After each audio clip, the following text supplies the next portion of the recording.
Boo!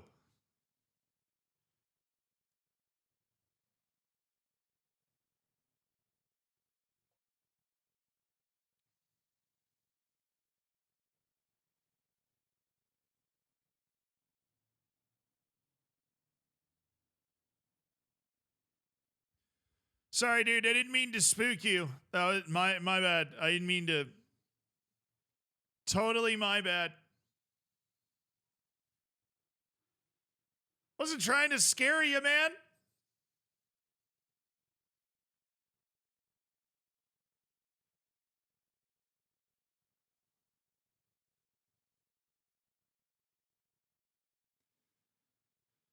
Are we enjoying the Champions League and the Europa League format? Maybe it's unfair to ask because I think the last day is going to be epic.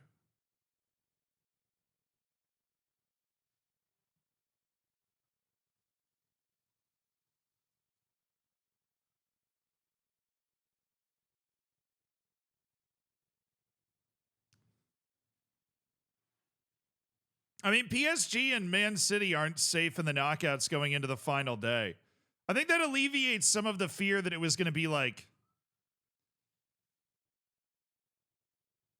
too easy because they're not safe.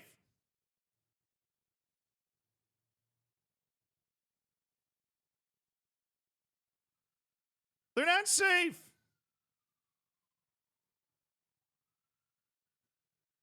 They're just up against it, dude. They're having a rough time. So's Porto. So's not Tottenham, actually. Tottenham's not having a rough time. United's fine. It really is just City, PSG. RB Leipzig has had a ridiculously bad tournament. Hoffenheim's going to flunk out of the Europa League. Well, yeah, I hope you enjoy your opportunity to watch all those matches. Am I an NFL fan? Duh. I'm a red-blooded American. Yeah, I love NFL. I love American football, dude. Always have, always will. Don't care how many brain cells it costs me. What about Galatasaray? They're ninth, I think. In the they're ninth in the table, so they're fine. I mean, they're not going to get knocked out. Besiktas and Fenerbahce are in trouble. Besiktas and Fenerbahce are in trouble. Still can't believe it snowed in Florida. Really? You can't believe it? Greta Thunberg or whatever has been trying to tell you, man. Now, Florida's like full-blown front line of any climate thing ever, right? Floods, hurricane, tornado, snow. It was kind of wild seeing beaches, like good beaches covered in snow, you know? Besiktas is getting on well with Ollie. I mean, that win was huge. They blew the doors off of who the hell did they play? They beat him 4-1. Besiktas went crazy. And they like needed to win it. Oh, Bilbao. It was Bilbao. I looked it up. They beat Bilbao 4-1. 4-1. Yeah, Oshua, thank you for the 34 months, brother. Thank you so much for supporting the stream with a Twitch Prime. Cargnito, thank you for raiding in as well. I hope you had a good stream, dude. Super Sonnen, thank you for the 9 months. Thanks for supporting the stream. Conscience, thank you for the 100 bits. I appreciated the discussion about whether Vinny should sell for $1 billion, but I'd like to offer a caveat. There's only one player that you cannot sell even for $1 billion, and that is the legendary Saint Mateo Mass. This guy gets it. This guy gets it. Carvalho, thank you for the 9 months, dude. Thanks for supporting the stream. Hell yeah, brother. Bagpuss, thank you for the 48 months. Dave, thank you for the 18 months. We're going crazy. Mateo Mass, baby. The master of his domain, of any domain. Good stream. Thanks. Awesome. Good to hear, dude. Your ball has disappeared. Try changing its color. It might come back. Joel, thank you for the 3 months. That's in like settings somewhere. When's the new FM coming out? When does FM come out? They still haven't announced a date in March. I would imagine it's late March. OneFootball dropped an article 7 minutes ago about this topic, so let me reject all of their cookies. Did I ever tell you the story about OneFootball trying to sponsor the YouTube channel? Literally, not an exaggeration. This includes all of the weird, random, kind of Chinese companies or whatever that come in and they don't even really know what your channel is and they just like offer you a certain amount of money to do whatever. The worst sponsorship offer I've ever gotten was OneFootball. I will never forget that. What app do I use for footy? I use Flash Score, but that's just out of habit. I don't know if it's the best one, right? But Flash Score gets the job done for me. Let's see this OneFootball article. I think it's just a whole lot of nothing. Wow, this article on OneFootball lines up exactly with the sponsorship offer they tried to give me. It has literally no information in it. It goes, FM24 was released on Monday, November 6th, and the latest version of the game will likely be released around the same time this year. Well, cool. Can I have those 2 minutes back? Yeah, there isn't an official release date. Who's taking the Super Bowl home this month? I hope it's the Bills. The Bills deserve it as a fan base. I hope it's the Bills.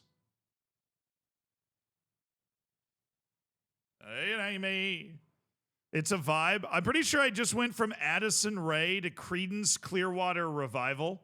So I hope you're enjoying the tour of my liked songs. Because I definitely just went from Addison Rae to Creedence Clearwater Revival. And that just, that just sums me up right there. I think we're enjoying the tour through the liked songs today. Let's go Commanders, I guess. I mean, the Commanders would be stunning. The Commanders hadn't won a playoff game in like 25 years. Now they've won 2 playoff games, including beating the number 1 seed, even if that number 1 seed was the perennial choking Lions. The Commanders would be stunning. But I am fully on side with Mads Emil. As long as it's not the Chiefs or the Eagles. I hate the Eagles. I hate the Eagles. Commanders or Bills? Please. Please give me Commanders or Bills. Hank, thank you for the 34 months. Appreciate it. Took a genealogy test recently and discovered I had a distant ancestor from France who was incredibly short and suffered awful acne his entire life. Apparently, he had a terrible case of Napoleon complexion.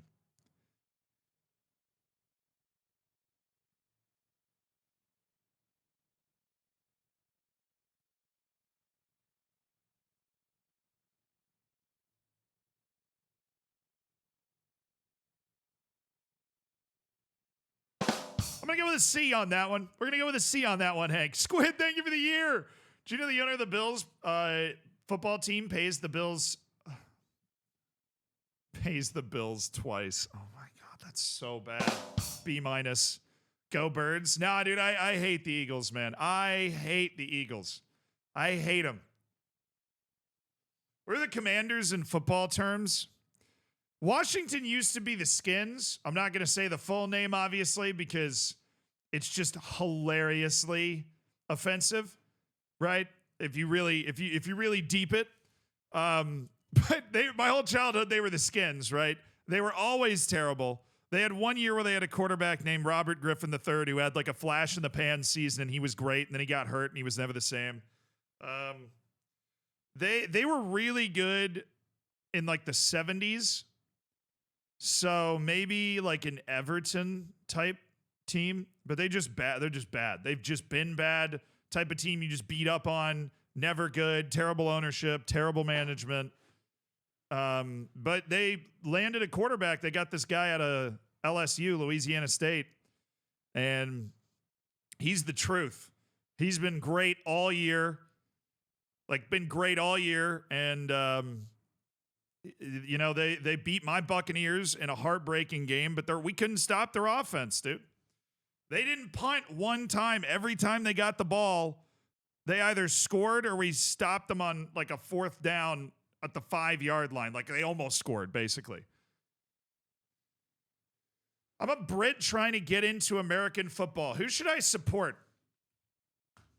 Are you the only person in chat that's in that boat? Or what do you think? Because here are all of the teams in the National Football League. Do you have an affinity for a part of the country? I'm a Bucs fan. I love the Tampa Bay Buccaneers.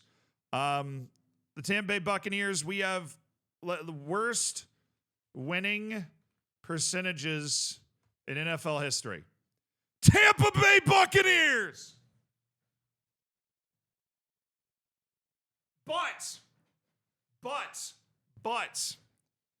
But we have 2 Super Bowls.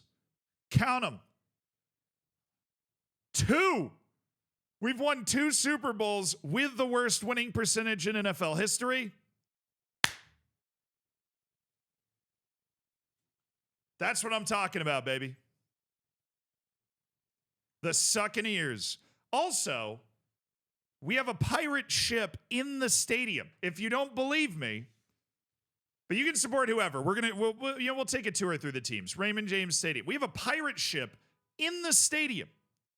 Okay.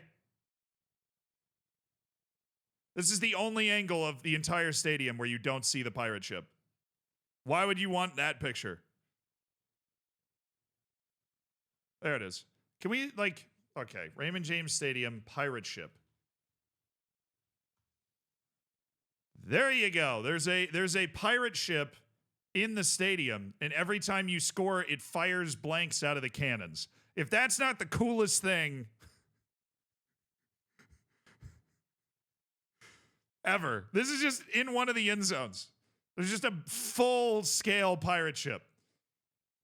And every time they score, they fire the cannons. And it's loud, and it's actually really funny. Like, when I was a little kid, it would, make you jump. Because it's loud. Now, I mean, Tampa's like a pirate. We have a pirate festival every year. It's a very pirate, used to be a very popular pirate port back in the day. The pirate festival is called Gasparilla after Gaspar, who's I think he's a legend. I don't even know if it's confirmed he was a real person, right?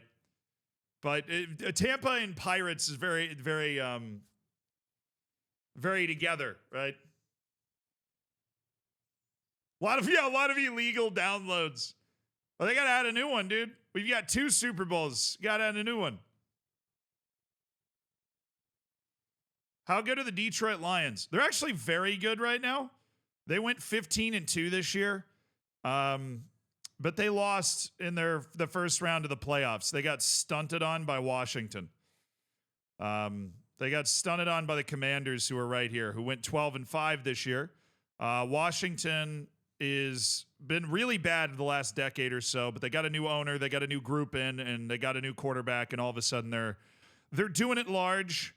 But the Detroit Lions, they got a great fan base. They've never won the Super Bowl. They're one of those teams that's just kind of cursed. They just can't win the big one, you know? They just can't. And they might never.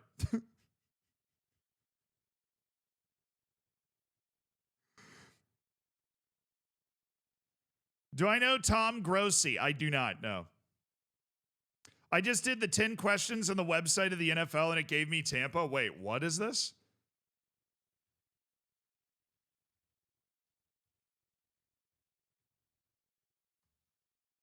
NFL team picker? Oh, I'm so going.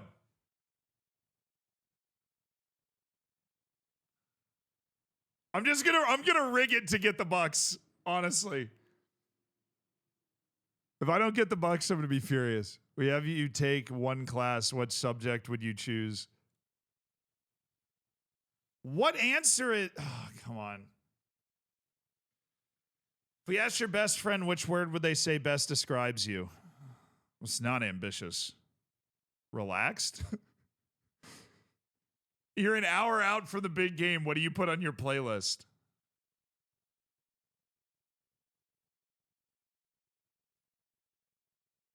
There's no such thing as bad pizza, but which topping reigns supreme? What topping is Tampa? What does that even mean?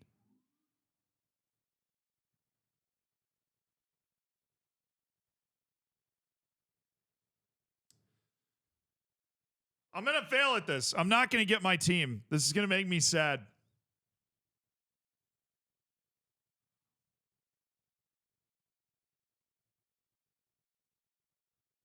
Ham?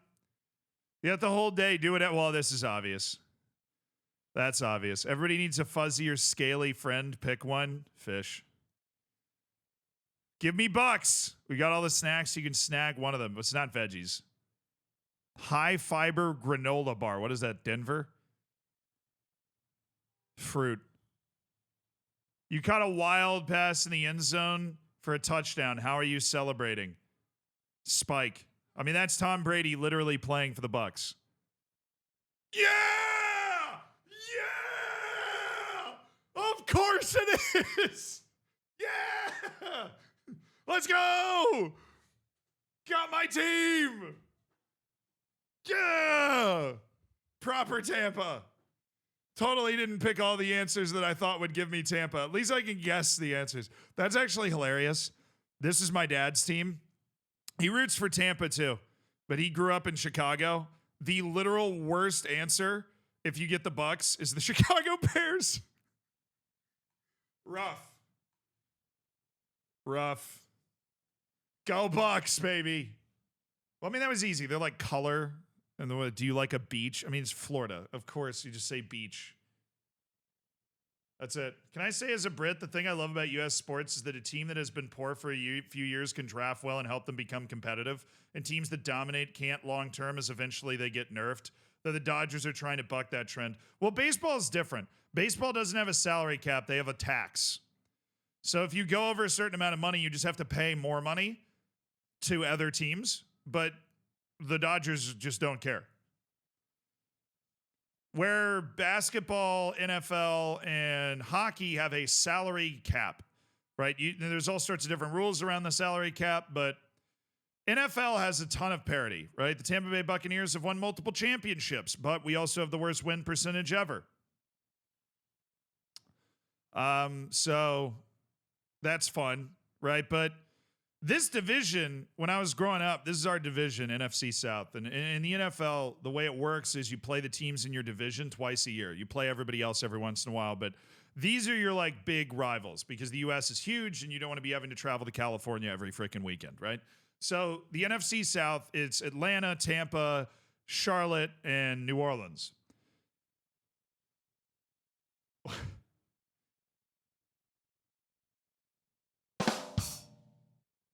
Thank you for the 17 months, Big Red Pete. That's a B+. Chocolate, thank you for the 26 months. That was a good one. So this division, a different team won this division every year for like 10 straight years, I think it was. It would rotate every year. It would be Panthers, then us, then Falcons, then Saints, then us, then Panthers, then us, then Falcons, then Saints, you know, like every single year. There was a different winner. But right now, the Tampa Bay Buccaneers are in their best period of history ever. We have won the NFC South for 4 consecutive years. We have won the division for 4 straight years. And if you win the division, you automatically go to the playoffs if you're one of the best 4 teams in your division. So this is the North. You've got Detroit, Minneapolis, Minnesota, Green Bay, Wisconsin, and Chicago. The NFC West is LA, the Rams, Seattle Seahawks, the Arizona Cardinals who play in Phoenix, and the San Francisco 49ers, obviously, also in Cali. And then you have the NFC East. That's Philly, Washington, Dallas for some freaking reason, and New York. Who does Florida compete with? Now, Atlanta, Georgia has a team. That's the Falcons. Charlotte, North Carolina has a team. That's the Panthers. I just got the Steelers from the team bicker. Dude, seriously? You. Honestly. No, redo it. You don't get the Steelers first try.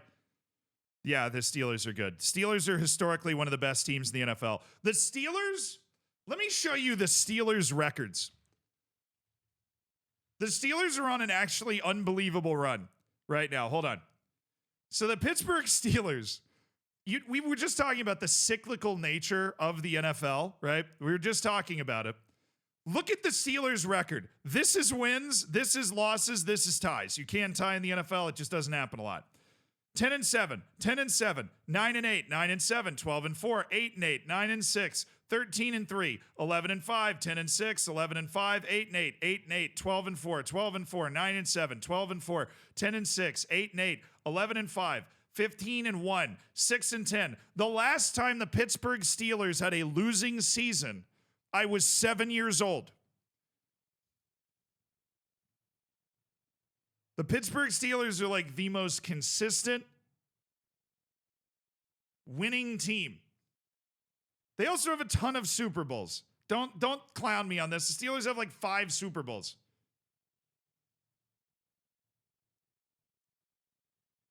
Otto, thank you for the 63 months.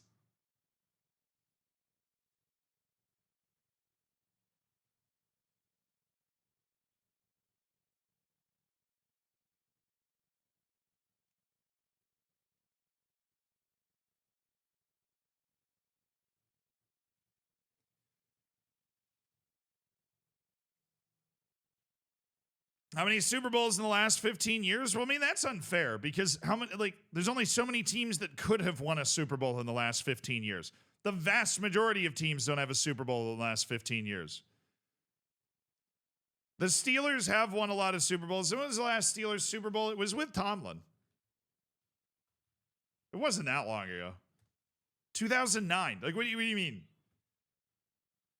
They haven't won a Super Bowl in the last 15 years. Sorry, they won it 16 years ago. They're always in the mix, though. Always in the mix. Yeah, it was against the Cardinals. That game was actually in Tampa. They played that Super Bowl in Tampa. That was the San Antonio Holmes catch. Yeah, the Steelers are just the model of consistency. Like, everybody wants to run their organization the way the Steelers run it. They have had only 3 head coaches since 1969. Their current head coach, Mike Tomlin, has never had a losing season as a head coach. He has never lost more games than he won.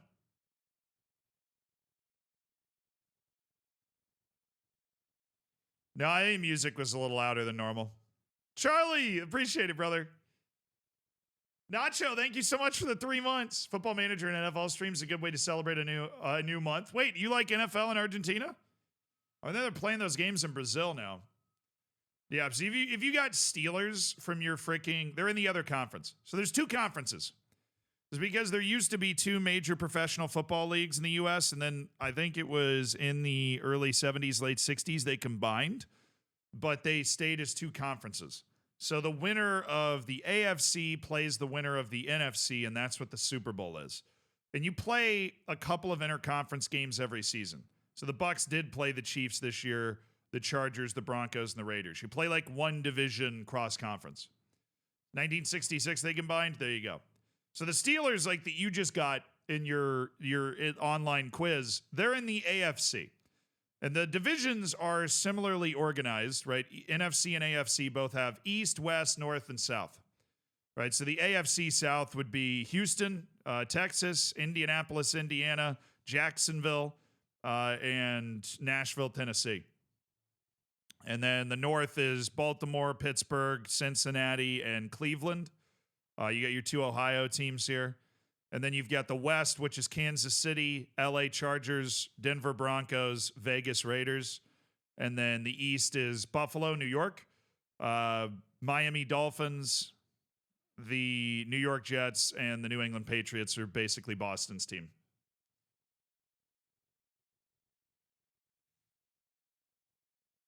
Did you look at the UCL results this week? I made a Zealandism about it. I helped Zealandism make that video. I chose my NFL team because they had the most people with the same name as me.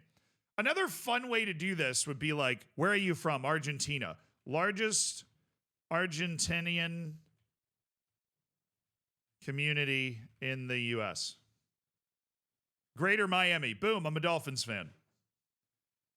The U.S. has got people from everywhere, right? You can just, where are you from? That's where those people live in the U.S. more than anywhere else. What's my favorite Super Bowl? The Bucks dismantling the Chiefs to win a Super Bowl. That's my favorite Super Bowl. The Bucks pantsing Patrick Mahomes in the big game. That's the best. That's my correct answer. I really like the Netflix documentary on the Florida Gators. Bro. That documentary, it ain't right. That documentary ain't right. That documentary, it ain't right. It's not right. College football is amazing, but that documentary is like approved by Urban Meyer. For sure. That documentary is like approved by Urban Meyer. There is so much stuff that happened that's not in that documentary. Not to mention Aaron Hernandez being a superstar of that team who was then convicted of murder and hung himself, right? Like trigger warning, right? But that team was so good. That team was like a crime syndicate. It was definitely a puff piece. Most hated NFL team, Kansas City Chiefs. Kansas City Chiefs. Let me show you why. They've been getting a lot of hate recently. Let me show you why.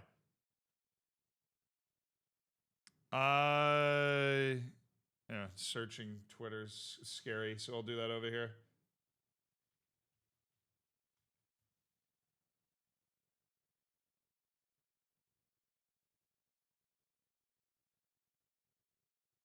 All right, here you go. Kansas City has won 3 Super Bowls in the last.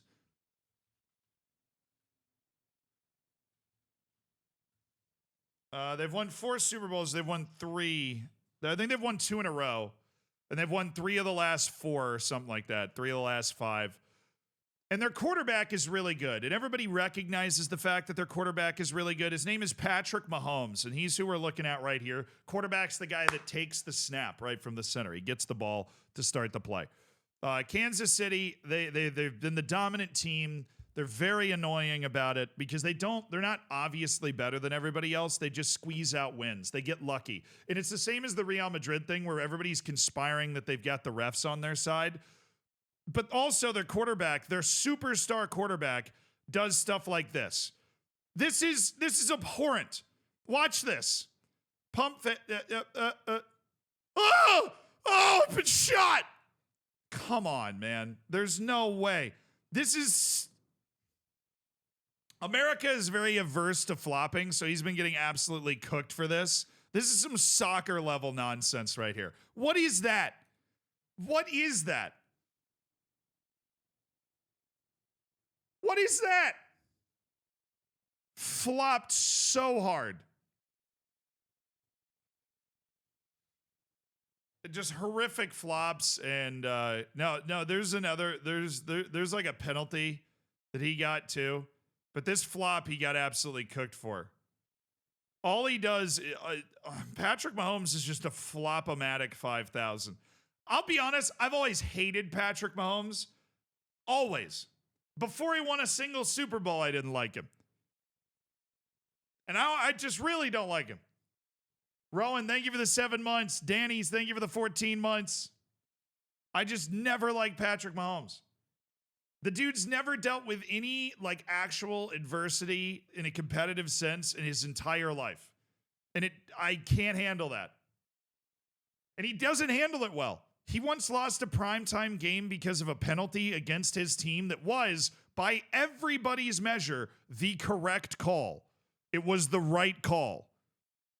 He spent the entire postgame. He went into the postgame handshakes and talked to the other quarterback and was like, worst call I've ever seen, man. You guys, worst call I've ever seen, right? You agree that was the worst call I've ever seen? Softest, most annoying thing I've ever seen. Do I like Rodgers? Rodgers is just like that weird uncle that just gets high on stuff and you're like, why are you still here? Vilda, thank you for the 2 months. Bell, thank you for the prime. It's ridiculous, man. I just always hated Mahomes. He gets on my nerves. I know he's a great player. I'd never liked him. I've never liked him. So, there's certain people, I reserve the right as a human being, right? Because there's just certain people that you're forced to watch, right? In sports or in entertainment or whatever. And you're just like, I can't shake it. I just don't like that guy. I just never have. And if you really boil it down, is there even a reason? Probably not. Sverre Halseth Nippon's going to Man City? Bro, come on. Really?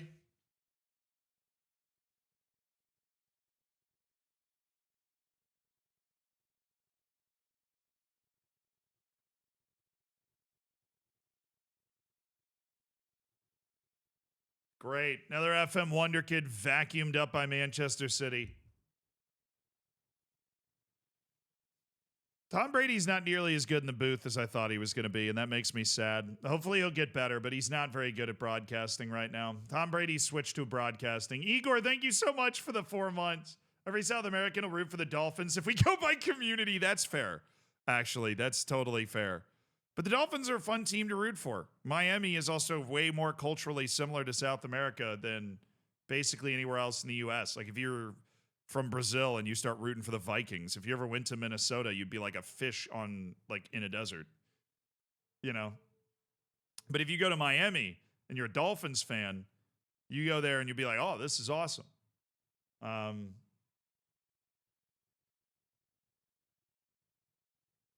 Brentford won Quixote, I think. Yeah, dude, Michael Quixote is another great FM Wonder Kid, 100%. No, I've always hated Mahomes. Always.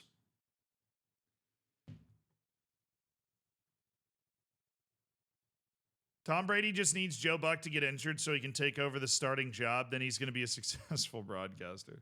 No, that's not what he needs to happen. That's not it. Tom Brady's not going to be crushing play-by-play out here. Okay, so here's the status report on the FM save. We're second in the league with 2 matches in hand, working on Corinthians right now. We are currently the reigning champions of the Sao Paulo state for the 2nd straight year. We are in the Copa Libertadores knockout stage against Atletico Tucumán, and we are in the semifinals of the Copa do Brasil. We have a very good opportunity, it would seem. We have a very good opportunity to win some serious silverware this year. Orstein has tweeted about Arsenal trying to sign Sverre Halseth. They all should.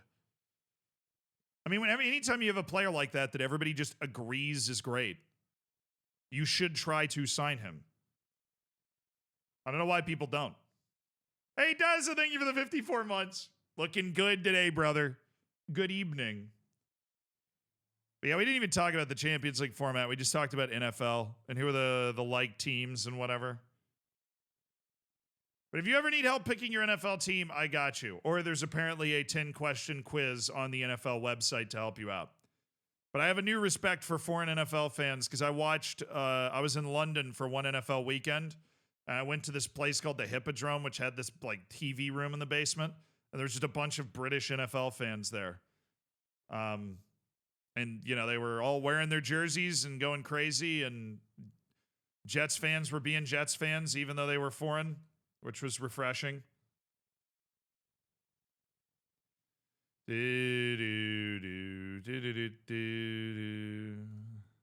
I have 4 different center backs with playing time requests. Now that's my favorite.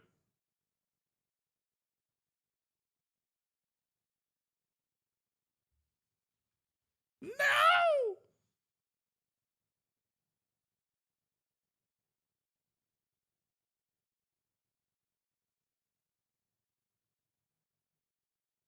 Oh, nice. Hollandzinho's hit his god tier improvement level. Oh, and we play Cuiabá in consecutive matches.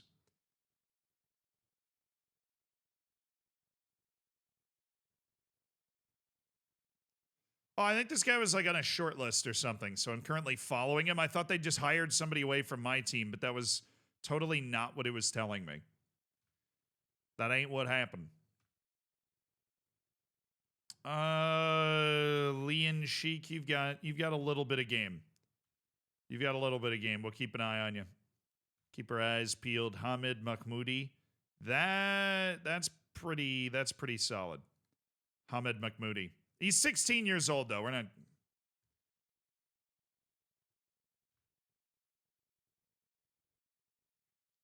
I have never heard of that guy, JCRs. I'm not going to lie. He might not even be in the database. He's at Eintracht Frankfurt, so he's very physically gifted. Tall, pace, strength. Yeah, he looks like a guy that could totally hang in the Prem. Lorient have declared interest in Mortada Saeed. Not gonna lie, bro, it's gonna take a lot of money for me to want to sell Mortada. I'm thinking 20 to 30 million. Oh, I can raise our expectation. Doesn't really do much, though. Gives me 600,000 in payroll budget. I've already got... I do have room-ish. So he's coming in, Maicon and Everton. Oh, yeah, Everton I'm really excited about. This dude's a stud. And he's joining for basically nothing from the Czech League because we just managed to find him. Maicon's a free signing that gives us depth in the midfield. And then we're exploring potentially Nathan for 2.6 million.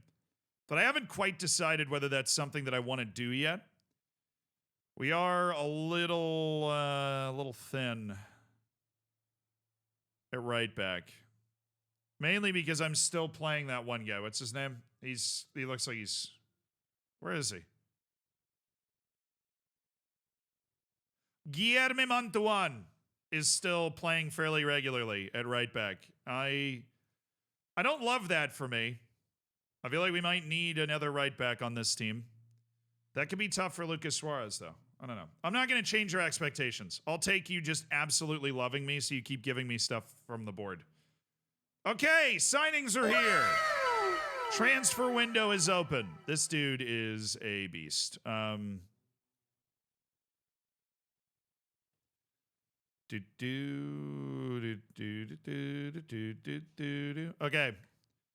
Everton's going to be training as that winger, Maicon. Yeah, I want you to be training a little deeper. Just working on your defensive skills. That's what you got to focus on. All right. Tough to jump back in after like a week. And then we've got these... he was promised he could leave. Oh, this isn't the Edson in the starting 11. That's the Edson on the bench. Totally didn't register. Okay, let's go to our short list. Let's go to key guys. Let's clear this. Let's look at guys available for a transfer. And wait.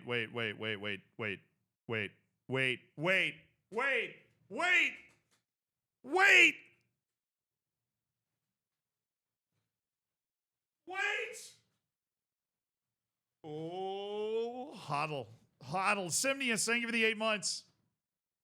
Appreciate you, brother. I'm glad you're feeling good. This guy is available for a free. Arsenal been loaning him out to various places. He's got the sauce. Fully has the sauce. That's pretty crazy that he's just dangling there. That Marquinhos is just sitting there waiting to be scooped. Hey, man, how are we feeling about no foreign club release clause? Or maybe we up that, but then we're going to add like a relegation release clause, okay? Foreign clubs can come get you for 25 million if they look at you and they're like, wow, that is a banger. We are going to add a relegation release clause of $0. You know, we roll the dice. You can leave for free if you want. Okay, he's added in a season landmark goal assist bonus that's quite high. He's upped basically everything. His appearance fee is $1,000 every time he takes the field. It's a lot. It's a lot of money. And the minimum fee release clause to foreign clubs is something he's very concerned about. We're going to lock that in. And we'll drive a hard bargain, and he's cool with that. And I accidentally put a sell-on fee percentage in there. Oh, my God, I didn't see that.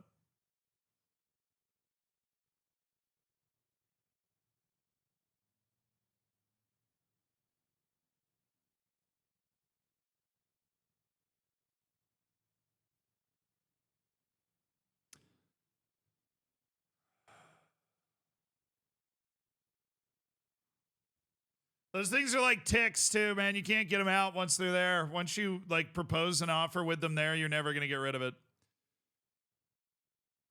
Especially now when other teams are interested in him and he's definitely going to get other offers and somebody's like, they're going to be trying to pick him up.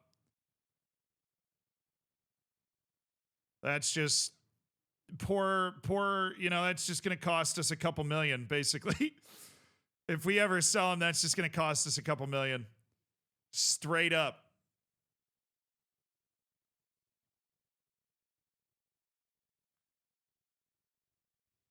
This guy's nuts. What? Corinthians has this guy listed for 1.3 million because they say he doesn't have a role to play. Dude's crazy. 1, 2, 3, 4, 5, 6, 7. So if he actually gets into the team, then we have too many foreign players, which would be not great. But the good news is with us adding a couple of wingers that have serious speed, we actually have the opportunity to maybe capitalize on Kevin Burrow and move him on. And then we can swap that out for that great fullback that we're looking at there. Meantime, let's do a little sort on my key guys list and just throw a nationality in there and see if we can grab some quality Brazilians for cheap, of course.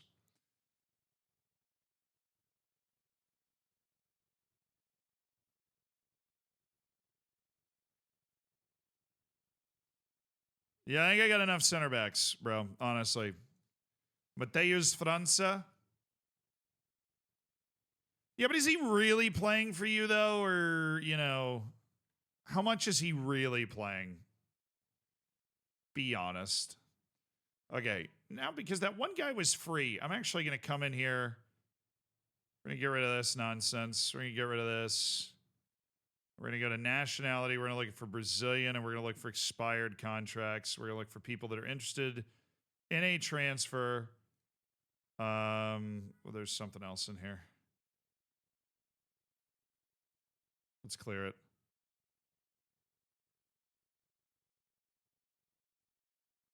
There you go. Okay, we're looking expired contract. It's the fastest way to do it instead of trying to figure out what's in there that's limiting things. Okay, general info. We'll do a little world reputation. Hey! Whoa!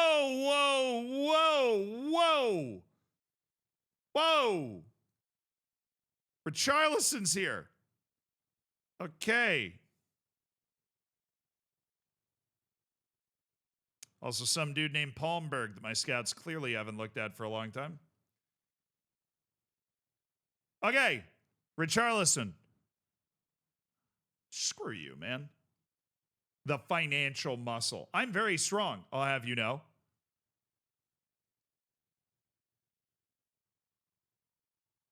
Very strong. Some would even say muscular. It's annoying because I have a ton of money in my balance. We're making crazy money, but the board's not making that available for me to be able to go after Richarlison, even though he is interested potentially in said transfer.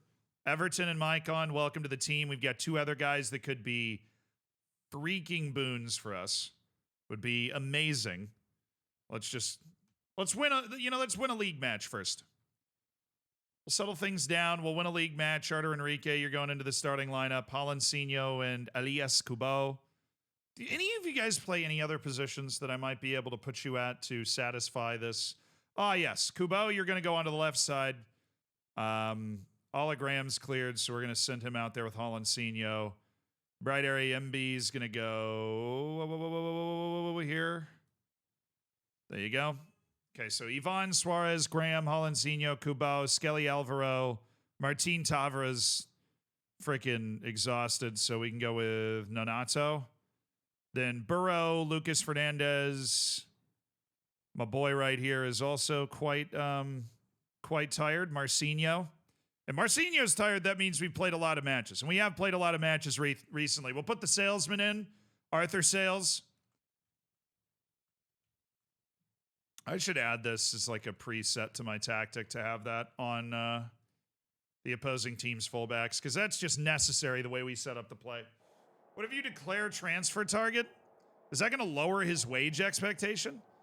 That's usually used to unsettle players that are at clubs you feel like you can unsettle them from. I don't know if I've ever heard of using declared transfer target to, you know, get them to take less money. Maybe it would. Like if they're more interested in you, they would take less money to join you. That passes basic logic.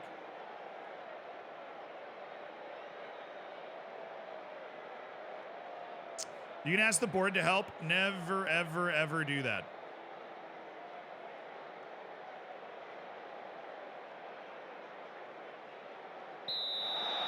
I once did that and had the board spend $100 million out of the balance for a mid center back, and I swore to never do it again. Yeah, I saw Pete Carroll to Las Vegas. Kind of surprised by that. I feel like he would have wanted to come back for a better job than that, but maybe he likes the idea of being able to build a team with a new quarterback or something. I don't know. Pete Carroll's also just old. He's 73. That's pretty old age to be, you know, starting like a new job. Then again, Roy Hodgson exists, so anything's possible.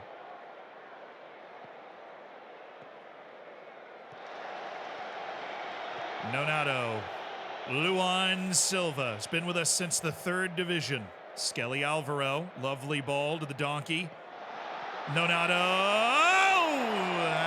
How is that not made contact with anybody and gone out all the way over there? I don't even understand.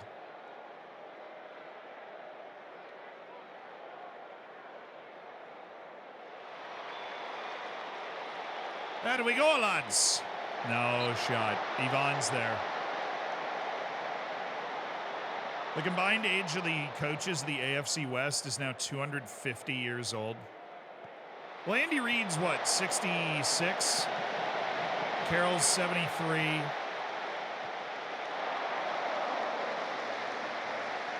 Jim Harbaugh, I would say he's in his 50s. Sean Payton's also in his 50s. Yeah, I guess there's just no young coaches out there. Oh, they're both 60 and 61. They're a little older than I thought they were. Harbaugh and Payton. Yeah, the geriatric care center of a division, apparently.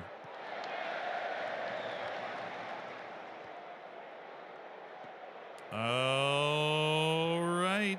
Here we... Oh, no. Lucas. Oh, just kidding. We're fine.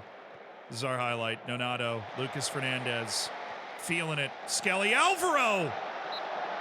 Dude.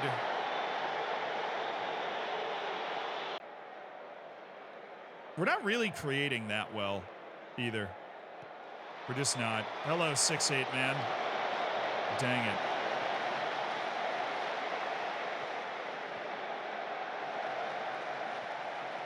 Lucas is playing tired. He's playing like a man that's tired. Do I have an NBA team? No, I don't have an NBA team. I love basketball. Basketball and soccer are my favorite sports, but I didn't grow up with an NBA team. I'm not really somebody that can choose a team either. I just kind of root for the teams that I grew up with or went to school with. You know, I never got comfortable with, like, I'm just going to choose this team one day and then let them dictate my mood. Brian, thank you for the 10 gifted subs. Holy Toledo. It's Brian throwing down the gifteds. Oh, get in. How did that not go in? What are you even? What are you odd? What do you mean? Brian, thank you for making 10 people's days, giving 10 people the ad-free experience. What a terrible pass that is from Luan Silva. Love that. Come on, guys. W. Brian. Exactly. Not even a player that makes you tune in regularly when they're playing? Yeah, I mean, like, I would watch Chelsea games because I wanted Pulisic to do well, but that didn't make me a Chelsea fan. Look, I don't judge people that did just choose a team one day and that's just the team they root for. I feel like almost most fandom these days is that way. I just was... It's not even something that I was never comfortable with. It's just something I never did. I just didn't do it. I like the teams that I root for. I grew up going to their games, you know? Or I went to the University of Virginia, and so I root for the University of Virginia in sports, right? And that's just where it ended for me, right? I think the only way I could ever see myself getting a football team is if I, like, marry somebody who's just, like, a massive Tottenham fan. But why would I do that in the first place, right? Because then that's, like, a natural way for that team to get added into your life. Or, you know, but that's, like, yeah, I'm not somebody that wanted to go out and choose teams to root for. And so I never did. That's the real answer. People ask me, like, well, why don't you have a club? I'm like, I don't know. I didn't grow up with a club down the street, right?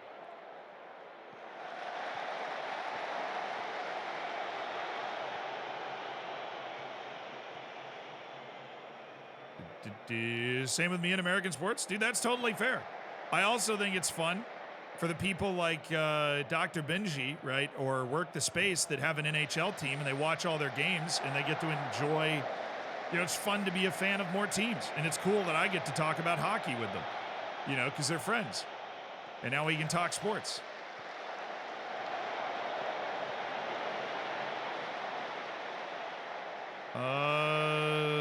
Bring it back. There you go. Burrow, top of the box. One more. Don't shoot that. Skelly, don't shoot that, man. Where's our creativity today? We got 7 shots in the entire game. Gonna need to integrate these new wingers sooner rather than later. Lucas Suarez. I'm torn and behind in the save, but don't get to watch the live streams due to work. What do I do, guys? That is what the Zealand Live channel was invented for, brother. If you're worried about getting spoilers or whatever, you can always just head over to the Zealand Live channel, watch all the latest episodes, edited down into an episodic format, and you'll catch up on where the team is and what's going on in no time. I've ever fancied a trip to Scotland for a game. I've been to Hampton Park for Scotland, Ireland. So yes. Why is Oyama nervous?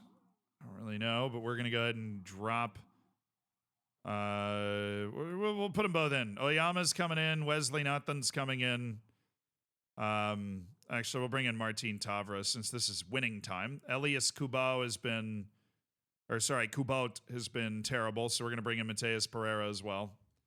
Just a bad, ugly game.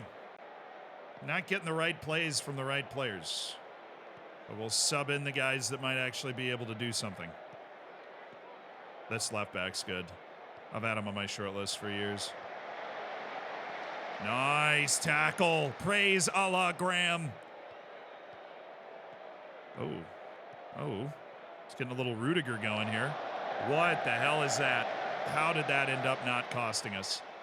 That was horrifying, Graham. Left! Fernandez! No, that's like the worst first touch I've ever seen him take. Straight. Yes. Middle. Look towards the middle. That's who needs to be on the ball. There we go. Fernandez!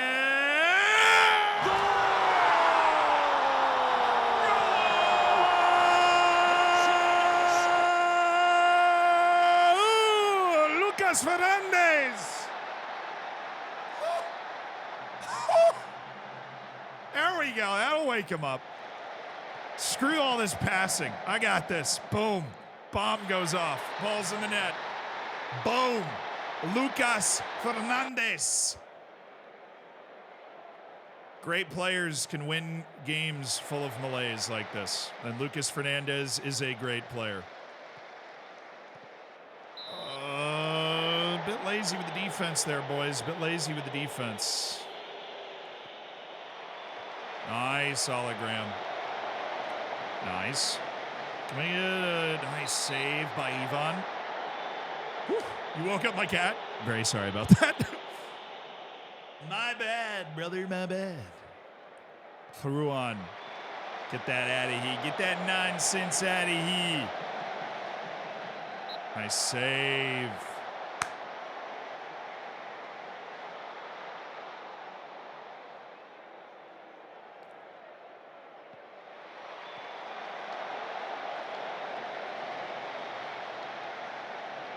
Corinthians is winning too, so we need to win to keep pace.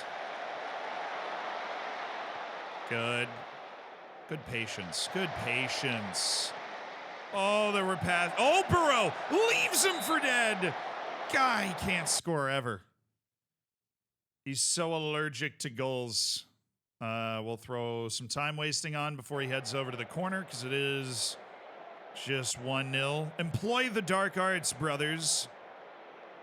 The Dark Brotherhood. What nationality was my best ever Wonder Kid?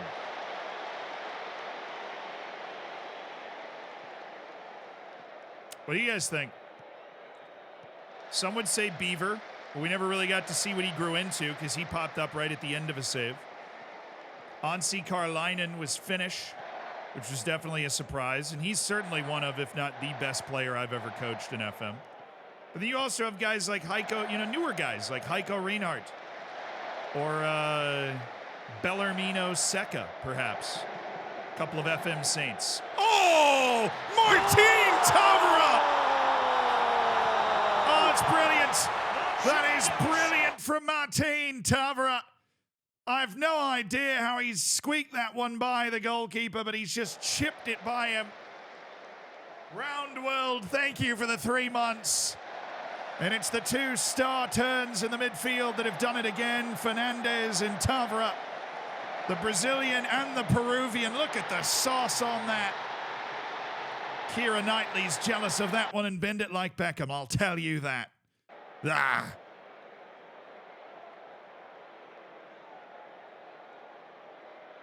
David Bulow, a German center back who captained Taunton to all of its greatest successes. He was certainly spectacular.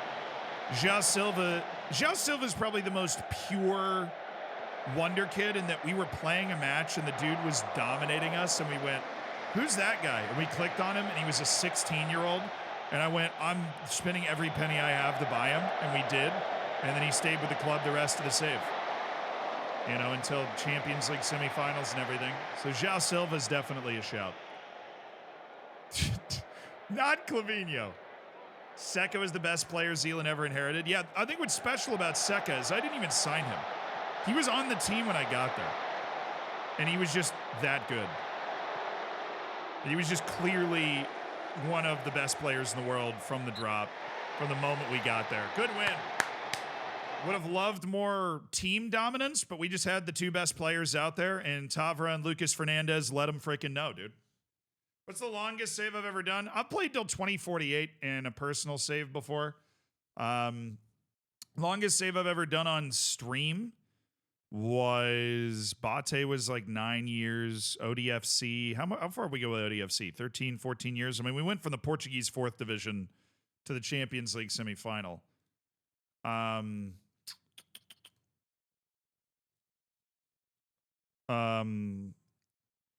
The Fachplatz, Floridsdorfer, that was like 11 years.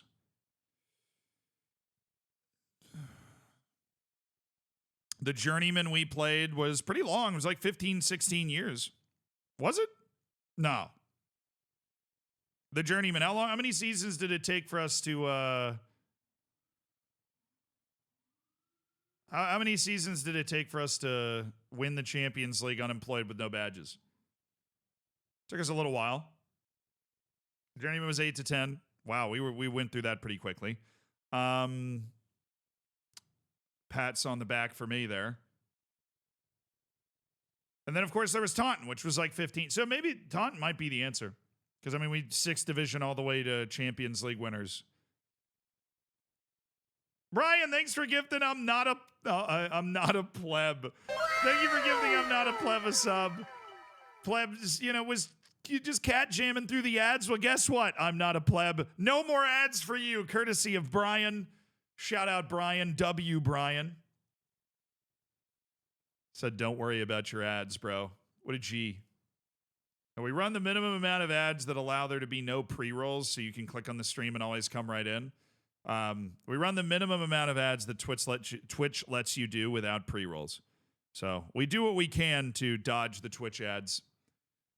Such is the way. How long is this save going for now? We're in season 4. We started in the 3rd division. This is our 2nd year in the top flight. We did promotion and league win, promotion in 2nd, and then we finished 4th last year in the top flight in our 1st year up here. And now I think we're good enough to win the league. Hopefully we can get that out of our team this year. But I really think we're good enough to win the league this year. How long was my HK save? That actually might have been the longest, but nobody remembers that one because I was not making YouTube videos when we played that save. That was just me streaming to like 10 people. Bro, I want to watch ads, but your stream keeps interrupting them. Dude, I'm so sorry. I can add a lot more if you want. That'd be cool. We'd be able to do another Hidden Grounds. I'll just run ads for an hour. If you're down. If you're down, bro. You just come back, the save's like completely different. That would literally just be a subscriber-only stream. Subs don't get ads. It'd just be a bunch of me and the subs just hanging out, you know? About Civ, did you win? Yes, sir. Yes, sir. We won. Ended up being a domination victory. But we could have won it, you know, I think any way that we wanted. But yeah, once the military got rolling, once we got a couple of giant death robots, then I, you know, think we were doing okay at that point. Once the death robots are deployed in the field, you're all right.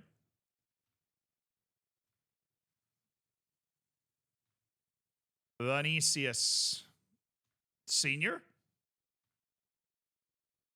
Oi, oi, oi, oi, oi, oi, oi, oi. Well, Feyenoord has him, and he's already going to cost 10 million, so never mind. I didn't mean to get that excited. That was just my bad. That was my bad. Oh, Xerxes is doing well. He's our best guy in the academy right now. Just got him player of the match. Good to see. We got a scouting update. Ole Osheretko. Osheretko. Oh, okay. No, just keep you on the short list right now. We don't need to do anything with that. You suck. I don't know why you're overhyped. You are not that good, so we don't really care. Potential end of contract signing. I think we're going to get a lot of South American potential end of contract signings. Bobby Clark. No. Marquinhos, yeah, don't worry. Already all over that, like white on rice, man. I'm all there. Dundee and Dundee United are two of the closest clubs in the world. Great video here for you. I mean, I love Scotland. Scotland's like a home away from home.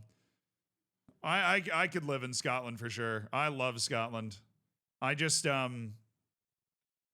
there's so many great hidden grounds out there that we want to make. Nobody's guessed it yet. We're going to film a Hidden Grounds in like a week and a half, and nobody's guessed what it is. I'll tell you what it is if not, you'll just find out when I start posting Instagram stories from where it is. But I'll tell you what it is if you guess it and I see it. Not Serbia, not Tuvalu, not St. Lucia. It's not San Marino, not Isle of Man, not Greenland, although we will do that at some point. Their tournament's in August, so if I'm going to film something in August, it's in Greenland. Do you have any recommendations for a fun save? I was one season in with my local club before my entire hard drive died. Oh. Look, the answer is always, why do you like playing Football Manager? And then find a save that allows you to do that as quickly as possible. Just biohack yourself. No, I haven't seen it yet. It's not Norway. I'm not doing the whole Arctic Circle thing. I already did Faroe Islands, dude. I've frozen enough.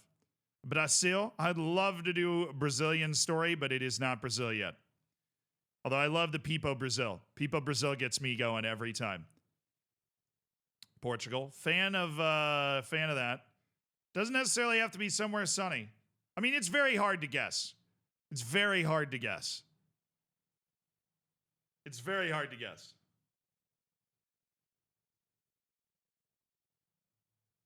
This is not an easy guess, and particularly if you're not from certain areas, you wouldn't really think about it being interesting. I'm not going to North Korea, bro. It's not Trinidad and Tobago, no. Not New Zealand, not Faroe Islands. Dude, New Zealand is so far away. I'm going to be gone for 5 or 6 days. I am not going to Asia or Oceania. I'll narrow that down for you. Because those flights are like, that's a day of travel by itself. Nope. Not Antigua, Barbuda, not St. Kitts and Nevis, not Panama, not Grenada, not Alaska would be so sick.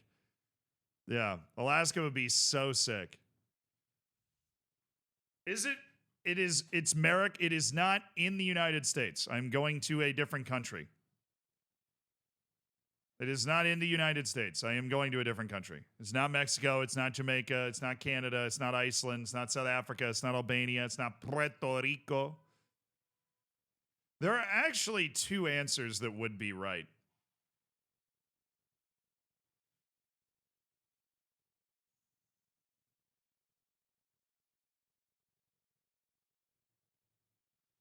Two answers would technically be right.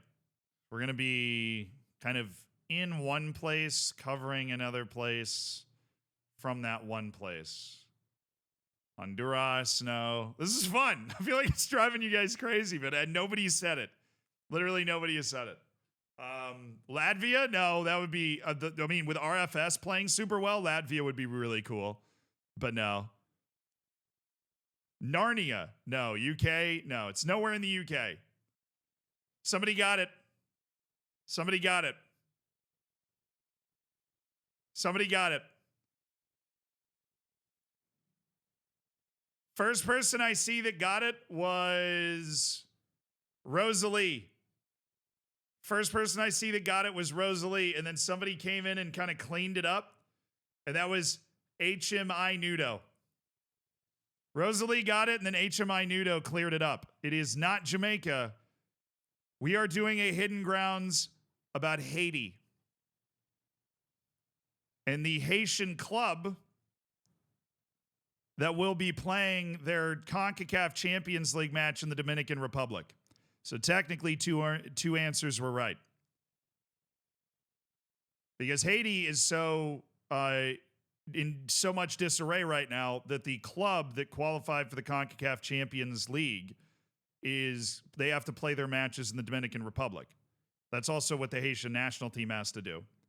So we're going to the Dominican Republic to spend time with the Haitian club that is playing in the Dominican Republic. Don't worry, I am not actually going to Haiti. You would need, based off of everything I know, basically a small army to guarantee your safety in Haiti. Also, I discovered this because I've been in meetings about this stuff.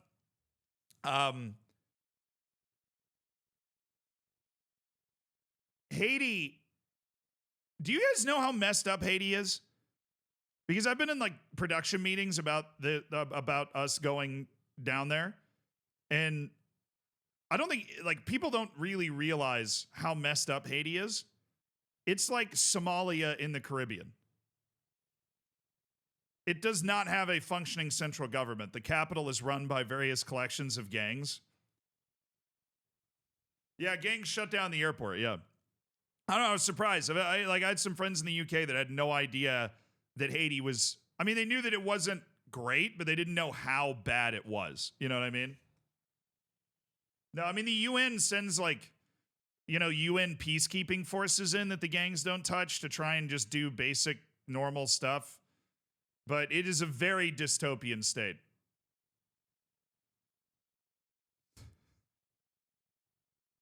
Hey, all right, Charlie Mike, square up, brother. You want to do this? Dude just frothing at the mouth like the Clintons destroyed that country.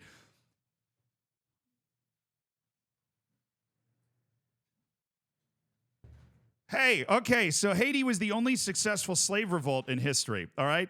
Haiti was the first successful slave revolt, really the only successful slave revolt. And they were doing pretty well until France came back and made Haiti pay reparations to essentially buy their freedom over an incredibly long period of time. Now, I don't know if you've ever tried to form a country, but attempting to form a country while you're paying gargantuan reparations to your former colonial masters, that is not a very functional way to try and create a country. And so Haiti was starting, if you're at the starting line, they were outside the stadium, all right? Haiti successfully revolted, and then France was like, you have to pay us or we're just going to blow you up eventually. And so they started to pay, and they paid those reparations. Let me show you. When did Haiti finish paying France? 1947.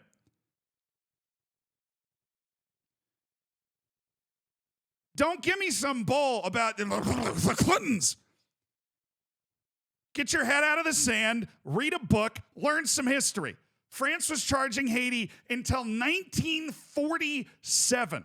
You want to know why Haiti's so messed up? Because they had no money, ever. They were giving it all to France. Now, they also have been hit by multiple natural disasters. They have also been subject to multiple massive mishaps to attempt to revitalize the country. Have you not seen the business deals the Clintons did? Look that up. You look something up. I'd bet my life savings you didn't know any of this stuff. Because you don't care. Because your entire world, I'm projecting, obviously, I'm guessing, Charlie, so this might not be the case, right?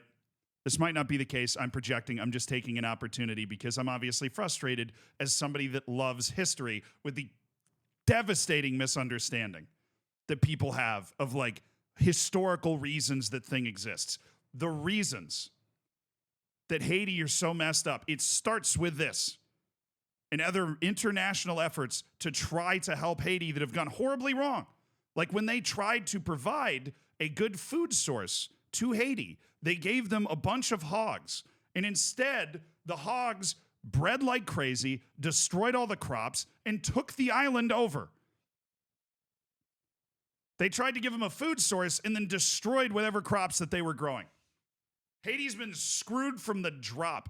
And we're going to have a we're gonna have a very fun look, the video is gonna be great, hopefully. Because to be perfectly honest, if you are right, Charlie, then I'm gonna go down there. Right? I'm gonna go down there because I'm a human being that goes and checks this stuff. Right? I'm gonna go down to the Dominican Republic and spend a week with a bunch of people that have only ever lived in Haiti. And if they look me dead in the eyes and they go, the Clintons, then I'll let you know.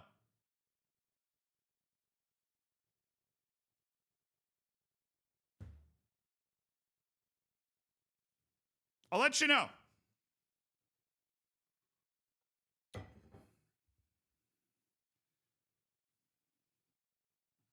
And then, of course, your counter argument would be like, well, they don't know it was the Clintons that screwed them.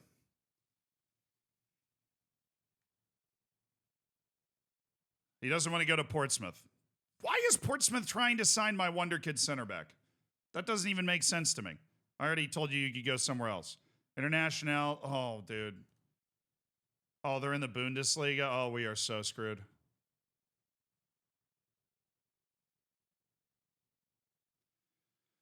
Oh, we are so screwed trying to sign Marquinhos. Oh, we are so screwed. You can Google it first and see, but you don't. I'm not, like, what do you want? I just gave you all of the reasons that they're messed up.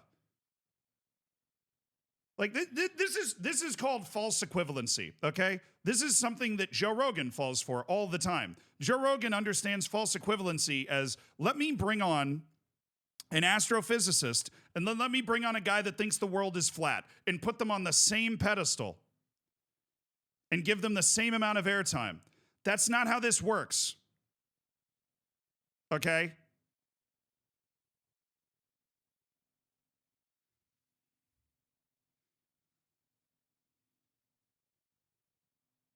As somebody that's taken classes on Haitian history,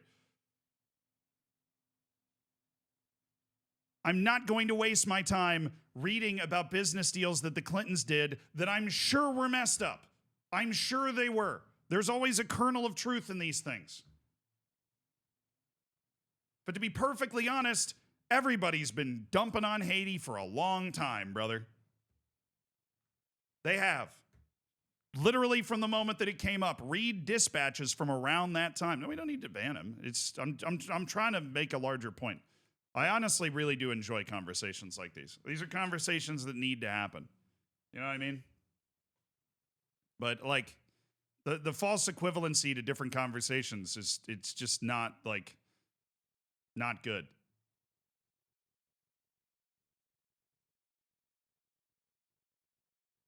I don't even understand what that means, honestly, at that point.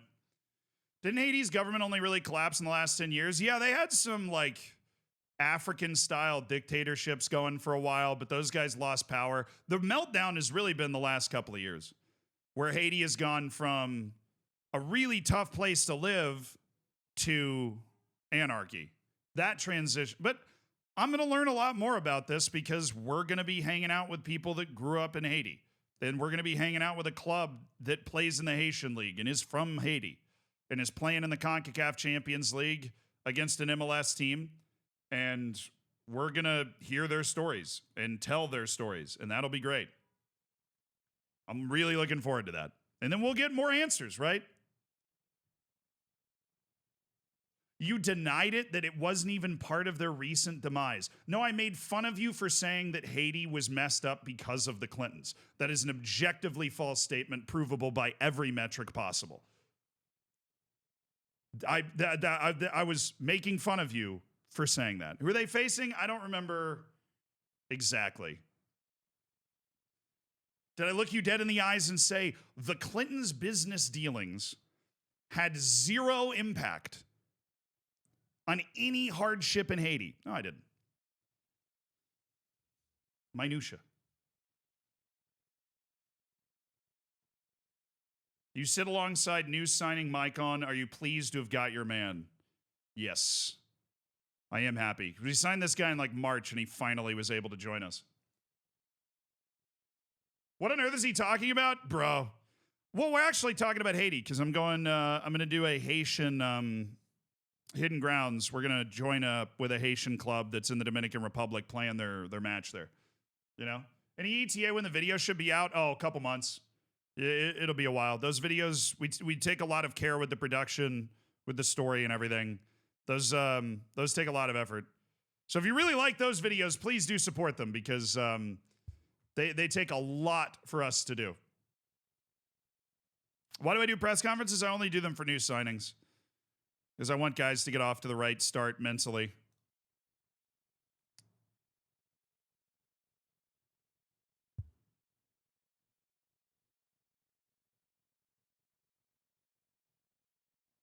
Piwo, yes, that is correct. I mean, you get a lower price. You always get the lowest price they have if you use the code. When it kicked me out of the Vietnamese sandwich shop, I told them to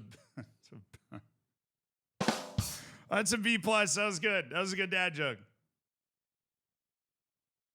No, I'll put a bow on that. But Mike, like, I'm not hating on you. I just like starting a conversation about Haiti that way is just very disingenuous, and you're looking to have a certain conversation, and I just hate that's where the world is.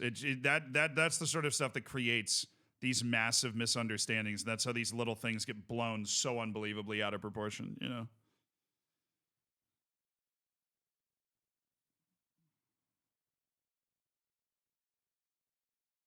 In my experience, it takes being in the right environment for potential to flourish, and I hope we can get him there. It's just like it's just a very weird lens to view things through, you know? That would be my take. It's just a very weird lens to view things through. Right, but Haiti's been getting screwed by everybody for a long time. At least based off of history classes I've taken studying that sort of thing happening.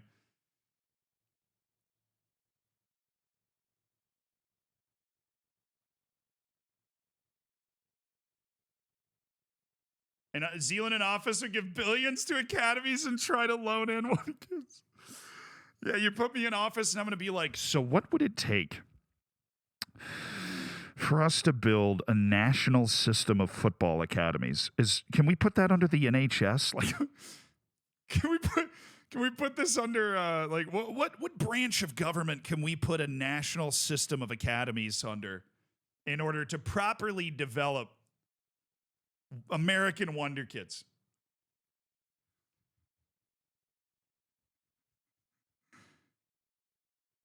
Oh, dude. There's one thing. If I can pass one thing on to everybody that watches this stream or watches my YouTube videos, is that I'm very fortunate to be able to travel a lot. And if you ever like hate a large group of people broadly because of stuff that you've seen online and thoughts that people have expressed, I think you're wrong, because the vast majority of people, in my experience, being able to meet a lot of different groups of people, they're very similar. They want to hang out with their friends. They want their sports team to win.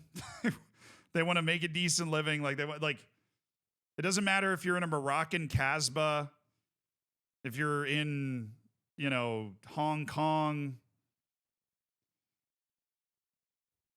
or Faroe Islands. They want to hang out with their friends. They want their sports team to win. They want to have a good, they want to have a good meal. Like, if you sat down in a room with a translator with anybody plucked from anywhere in the world, you could find a lot more common ground than you think. If there's one thing I can pass along from the fortunate life I've been able to have traveling, that would be it. And I think a lot of other people that travel a lot would say the exact same thing.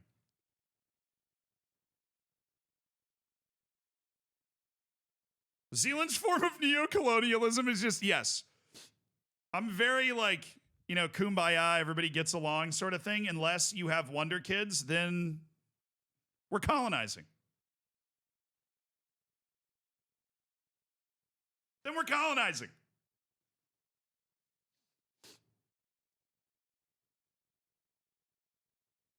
If you have good wonder kids, I'm sorry. Brazil, here comes the U.S. military. Nothing personal.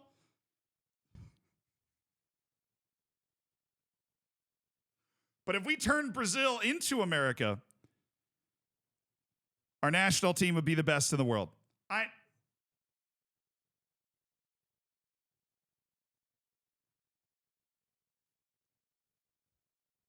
Just me and the Pentagon, like, all right, guys, here's the Amazon. If we parachute in, we can take that one stadium that they built in the Amazon for no reason. We can defend from there. Then we get the giant death robots from Civ.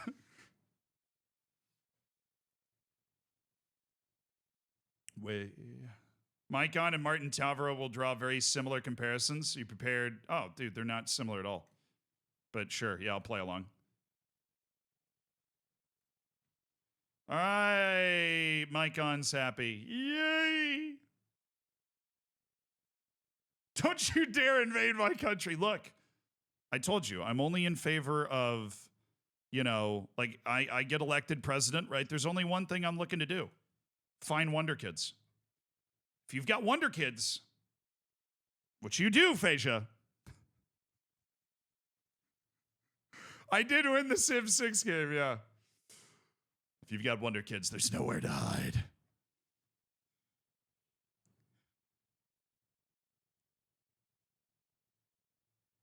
Sounds a bit R. Kelly. No, that's not until women are added to the game. Then it gets real weird. That's when every football manager forum is going to end up in an FBI, human trafficking watch list. Be like, check out this amazing 16-year-old Colombian girl I found, and it's just a wonder kid picture. FBI's just like, what? What is happening? Isn't it already? Probably, honestly. Will I do a women's save? Probably. I wish I could do the U.S. women's national team, because that would be the most fun women's save for me to do. But of course, there's no national teams in the game next year. Potato McWhiskey's a goated YouTuber. I've definitely watched some of his videos before in the past. It's just Wonder Kid scouting, seeing if we can find a Wonder Kid we'd be able to get a jump on. Miguel. Ooh, look at that pace. Look at that. Look at that explosiveness, that passing. Oh, yo. This dude's just maniac at tackling on Everton. Okay, keep an eye.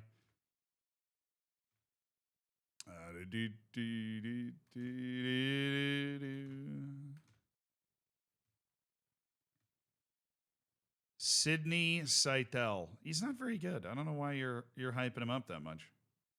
I don't really like him that much, but you do. So we'll let you just do your thing then, man.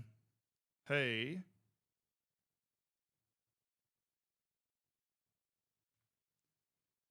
Tell me lies. All right, we just beat this team away. Now we play them at home. So Football Manager dictates that we are going to get dominated in this game.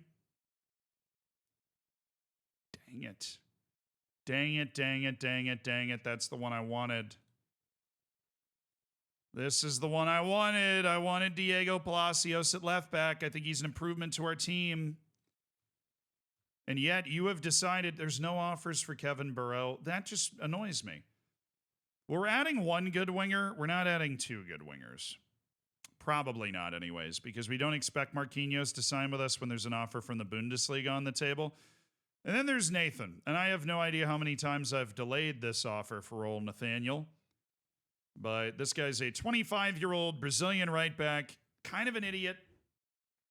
A little stupid. Got a little bit of that stupid twinge.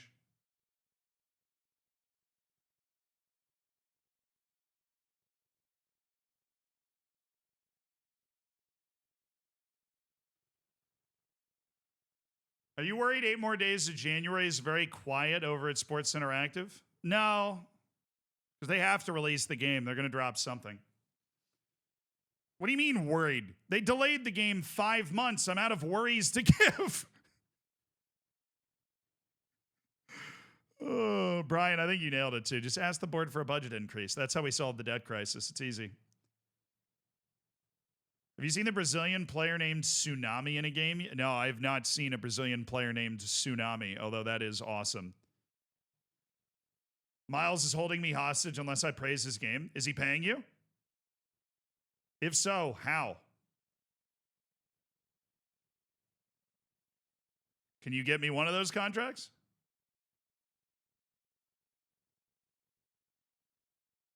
His name's Pedro Tsunami. Oh.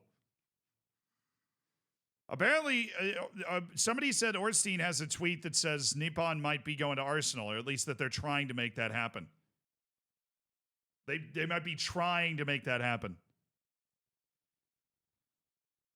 Nate, I don't want to spend this money. I don't want to spend this money. I've won 90 games out of 90. Is my save glitched? Only if you're Tottenham. Then if not, then you're good. Anyone follow? Dude, I didn't know the X Games were on. It's a shame. I used to love watching the X Games too. That's a lot to put on a kid to say they need a KDB replacement, and that's why they're signing. Oh, and that's why they're signing him. That is a lot to put on him. Okay, Palacios. You would be the starter, and I love your talent level overall. So let's get a nice negotiation down to like a okay. Woo, that was a bit of a roll of the dice there. That was a bit of a roll of the dice there. That was some lazy negotiating on my part, I think.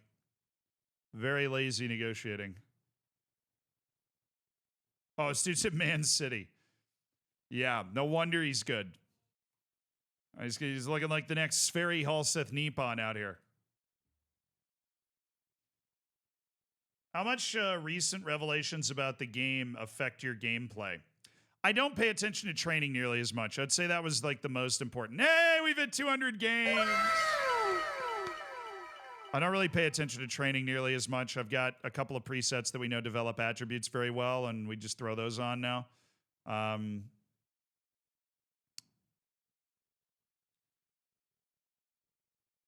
Urasaga, thank you for the 31 months. You're damn right.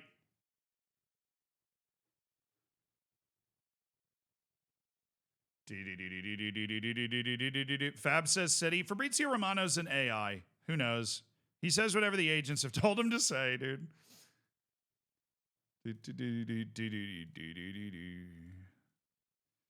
Now, if I was an agent, maybe I would want Fabrizio Romano to tweet that out to force Arsenal to jack up the amount that they're willing to pay.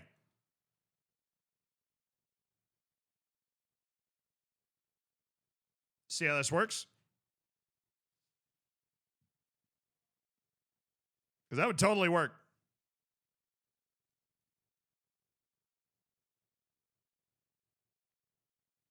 Now, the deal with Ornstein is Ornstein's a journalist. Fabrizio Romano is...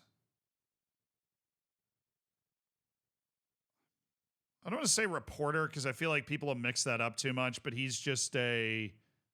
Fabrizio Romano is a content creator. He's like an influencer, yeah. Where he doesn't work for anybody. And to be perfectly honest, Ornstein works for The Athletic. He works for the New York Times. They have strict journalistic rules and practices in place. You know?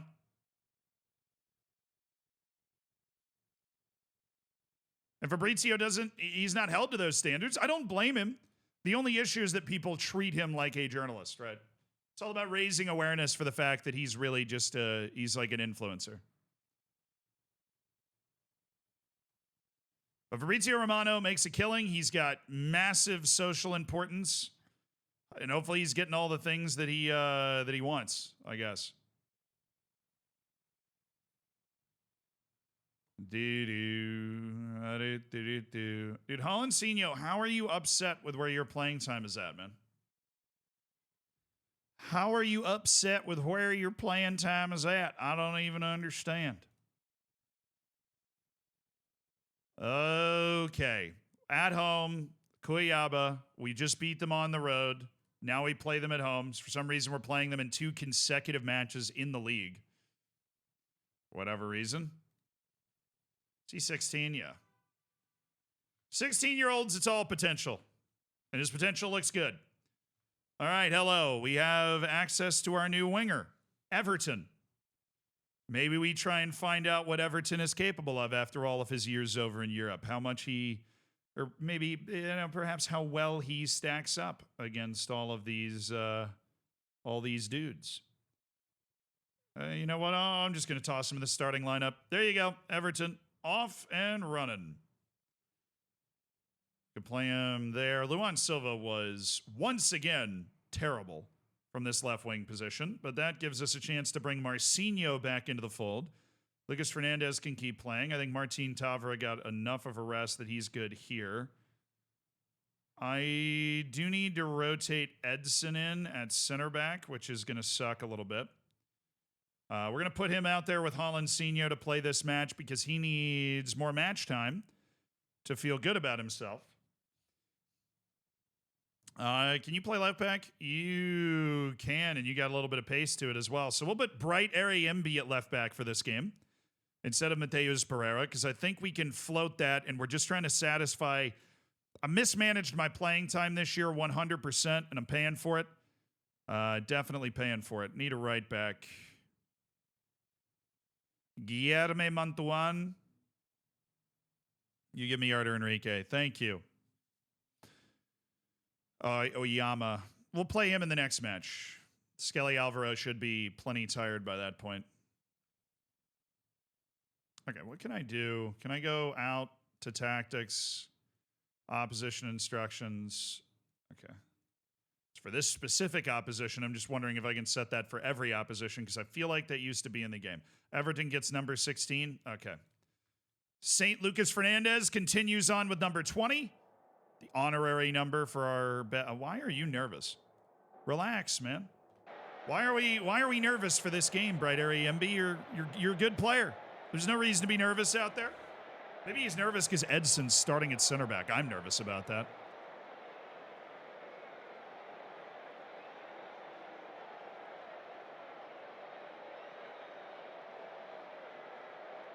How's the combo working with complete wingbacks and wingers? We've been using it for years, dude.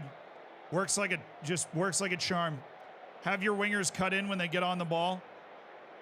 Complete wingbacks can kind of float wherever. You'll see how it plays. But we've had wingers that scored 25 goals in a season. You know, we've had good assist wingers. It works for both types. And Marcinho, who's just been an amazing revelation. Signed for free to be a backup, and he's turned into my most reliable winger option. Here goes Everton. Oh, you know, I don't hate it. I don't hate it. Good defense by Edson. Hello. Hello. Right area MB. Oh, Lucas. Oh, it's Tavara. Oh, my man's got wonderful long shots. Right area MB's looking like a serious winger right now. That complete wingback role is suiting Mr. Bright.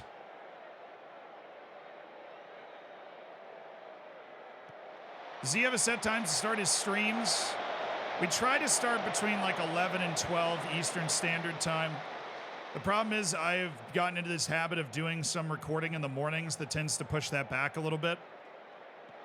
But, you know, there's schedule updates in the Discord. If a stream is ever canceled on a Monday, Tuesday, Thursday, or Friday, or if a stream's happening on a Wednesday or something, or on a weekend, then that'll be in schedule updates. So you'll be able to stay updated if you just check that, if you just want to know. Other than that, Monday, Tuesday, Thursday, Friday, I leave Wednesday open so I can try and do a lot of recording then. Because obviously we have a lot of different channels that we like to do stuff for. Yeah, EST is 5 hours off London, 6 hours off Paris. Behind.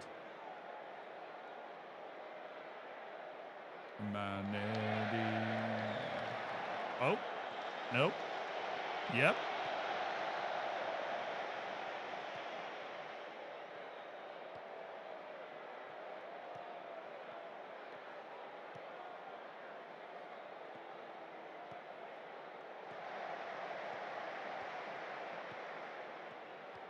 Nice. Tavra, no, surely not, Martine. You did it to him in the last match like 3 days ago. Don't do it to him again. That would be rude. That would be very rude. Did the struggle of Civ 6 give you a stream hangover? To be perfectly honest, I was just battling recording YouTube videos, and it ended up being too late in the day to start the stream on Tuesday and Thursday. Unfortunately.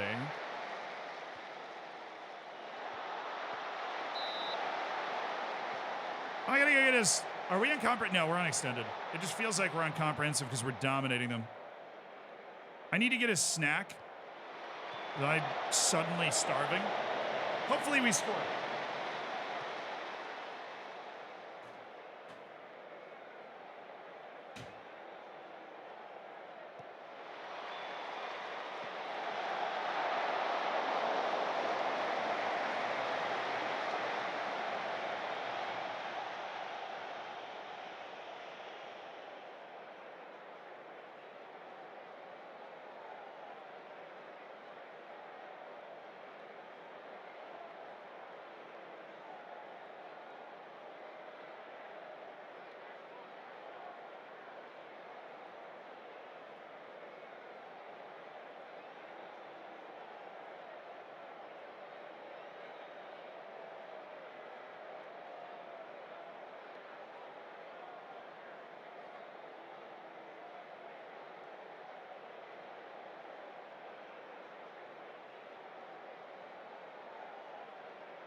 We'll give Drake a reprieve on that one. Did we score? No. Great. Awesome.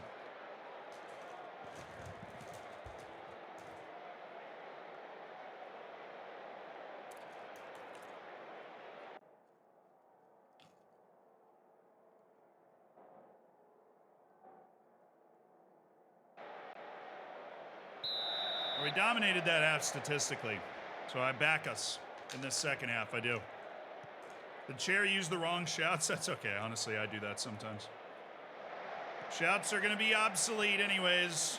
They're not going to be in the new game. They don't work the way they wanted them to. No more shouts. Sag. All right, we've got some sweet potato chips and hummus.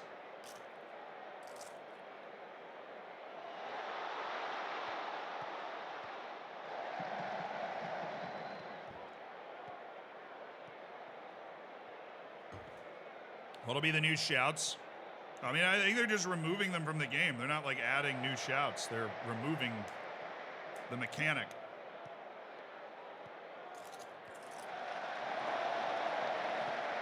Bro.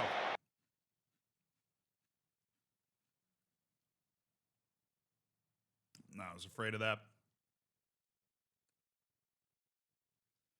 We pushed Lucas Fernandez a little too hard.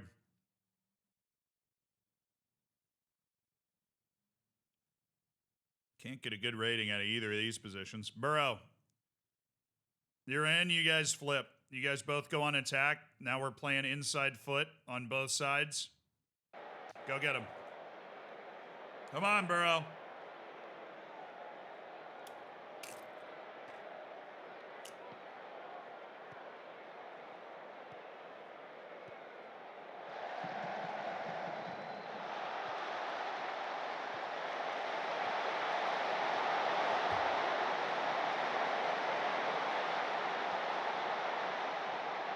What? Guys. It's pretty easy. You just don't hit the guy with the oven mitts on. Goodness.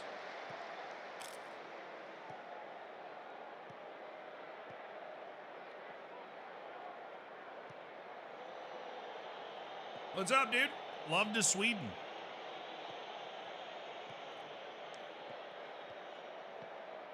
Oh, Nonato, club captain, big run, sails, dude. And he was off. Wow.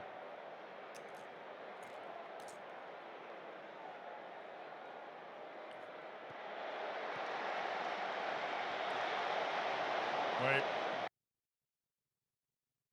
Where's my phone?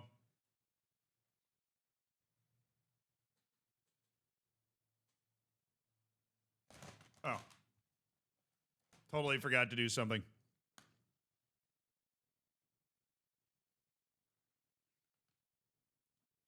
And I might get screwed for it. We'll see. We're going to find out in a second.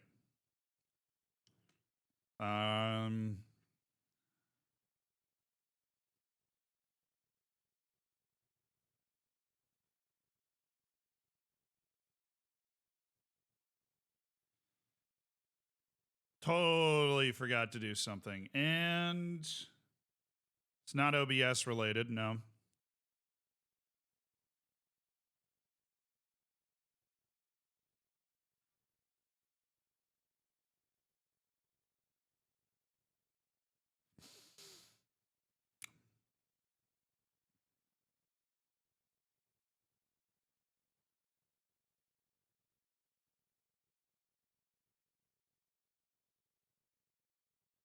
Ooh. I am so screwed.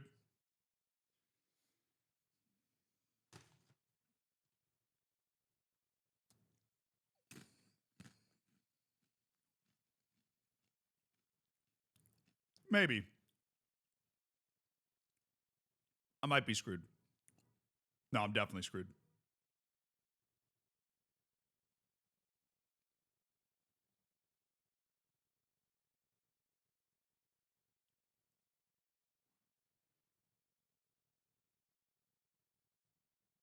Oh.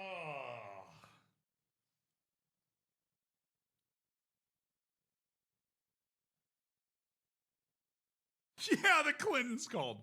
No, yeah, because I'm in that. You know, they talk about the deep state. I'm in that. And they called and they were like, dude, what are you doing?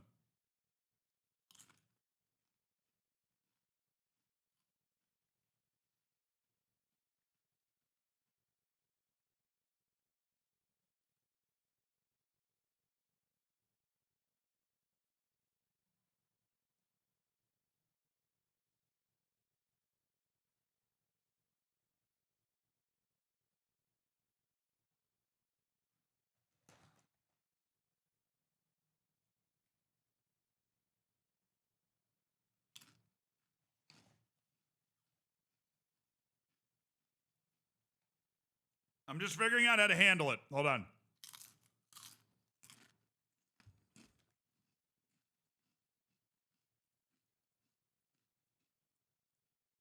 Yeah, it's more private life stuff. I was basically supposed to make a reservation and I totally forgot, and I totally can't now because it's totally booked. So I have to, I'm going to pivot here.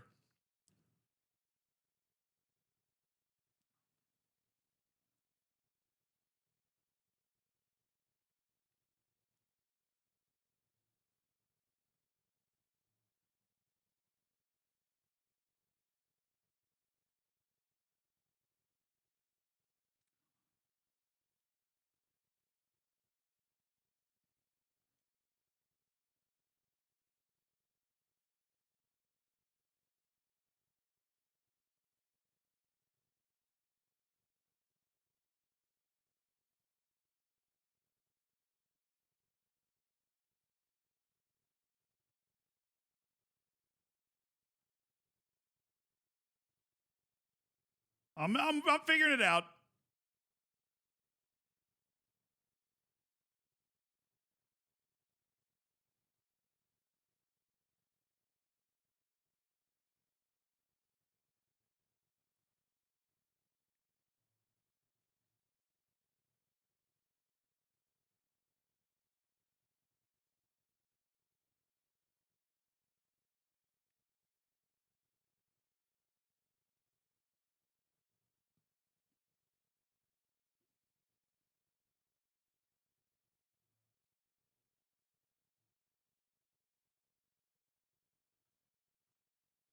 All right. We'll see how that works.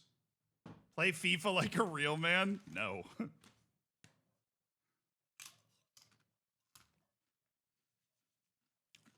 No, I'll call the restaurant when I get off stream. I just was supposed to book the reservation and totally forgot. But it was probably booked anyways. It's a Friday night.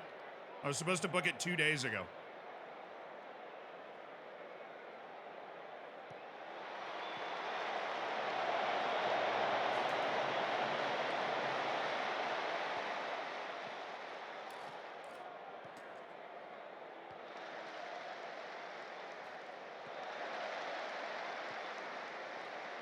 What's this song's name? I'm pretty sure you might be able to guess it.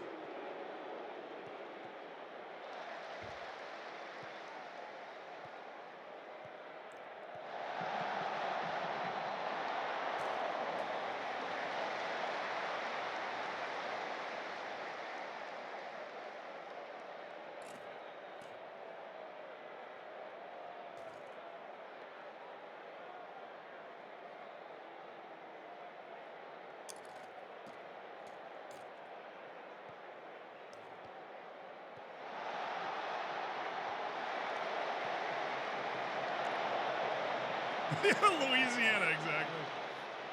It's taxes. This is the IRS theme song.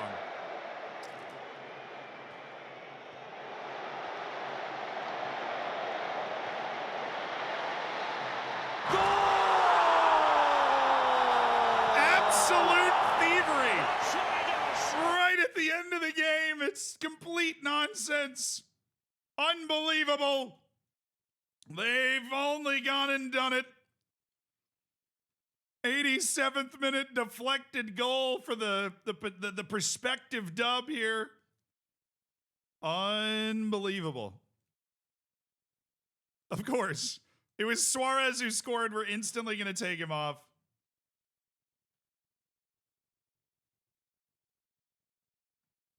There you go. You got it, boys. Get Oyama out there, too. Get him out there.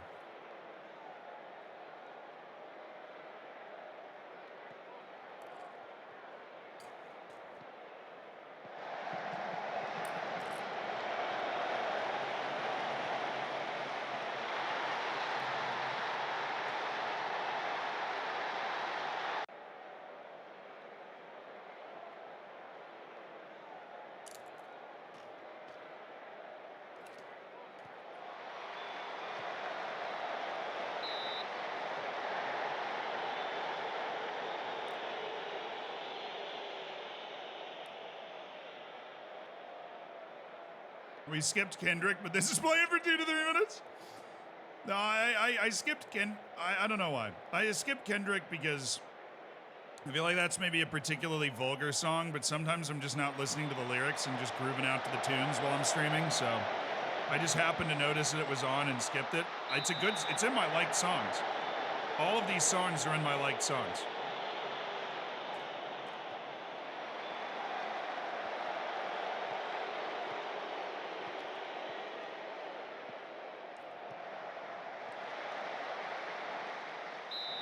Do I have any plans for IRL content during the Club World Cup? I have plans of what I'm going to do for it. I haven't really been approached or approached anybody about IRL stuff.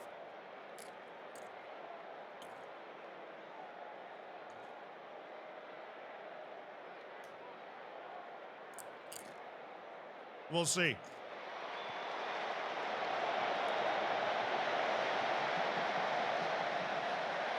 Was that on?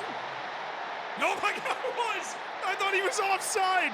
What a goal by Bright Ariembi! What's up, my Swagalogians? I love that. Stealing that. Bright Ariembi played his first game at left back and scores an unfiltered banger. 2-0. I don't know why we struggle with this team. Both of these matches played out the same, but they nullified us pretty well.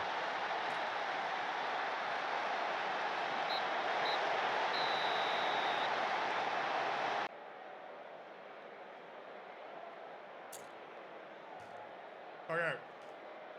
That song's really vulgar. So I'll go ahead and skip that one too, to make that guy feel better. Because that is true. That song's really vulgar. Some people have this on TV in their house. I'm not trying to get them canceled.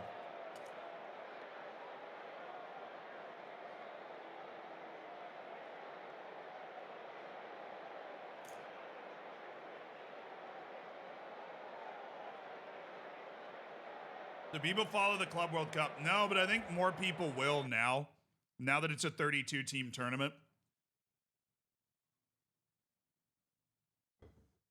They'll listen to music in other languages. I mean, if Spanish counts. I don't think I have some Mongolian throat singing. I guess that would count too.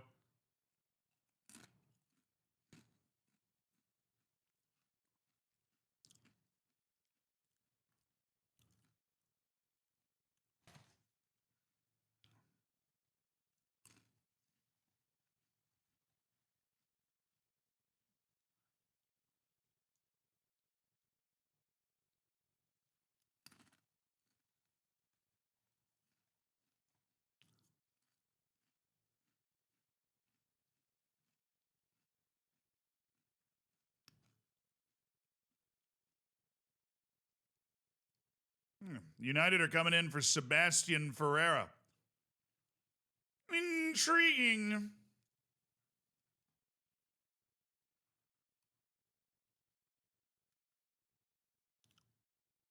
Oh my God. I might be able to satisfy all of these playing time requests.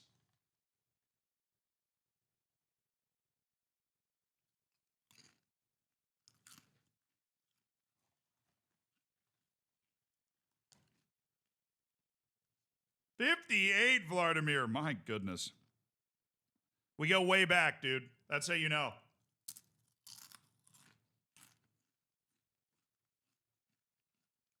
Bro, I'm so screwed. I did a team meeting and now everybody's mad at me. That's why those things are so scary.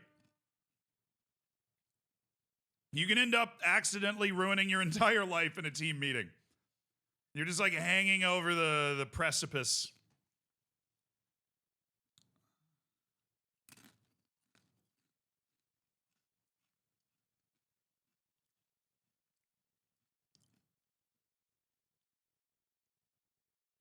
Santos and Norwich just put in offers. I'm getting uncomfortable. Capitano Watersenio's been offered a job by River Plate. Dude, Captain Watterson's going to be hired away for the second time.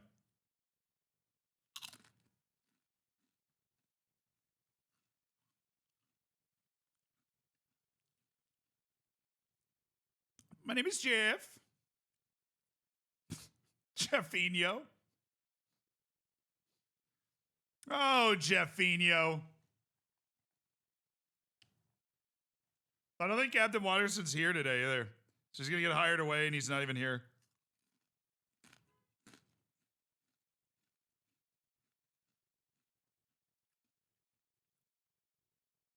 Not here to defend his actions, you know? Ridiculous. How could he leave our club?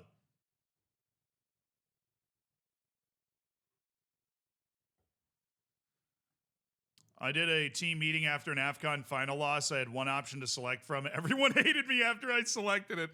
Oh, the football manager experience. You idiot. You just weren't supposed to do anything.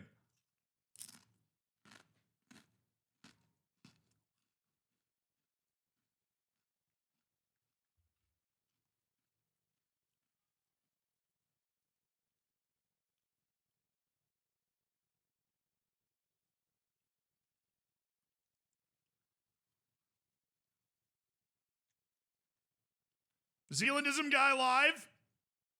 Yes. Sorry to say, though, I'm not Zealandism.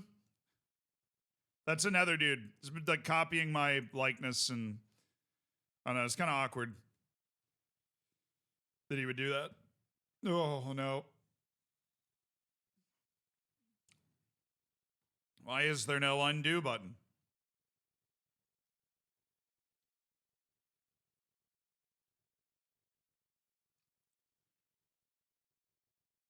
All right, move Nonato back.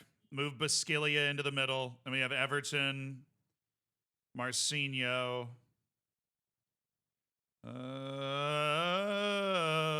Everton's going to cut in. Marcinho's going to be there. We're going to go double attacks on the wings. Edson's feeling good about his playing time now. We're going to rotate in Ola Graham for Edson. We're going to have Holancinho keep playing. We're going to have Bright Area MB play again. Lucas Suarez is going to play again. Actually, no, we'll go with Guilherme Monsawan. We don't need as much quality on the field to win this.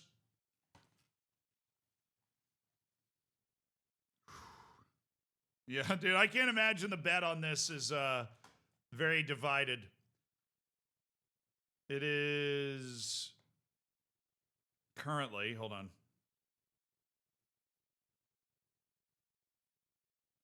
Zal Bernardo win is 96%. There are 600 bits on me losing to the worst team in the league. Respect the guts on that.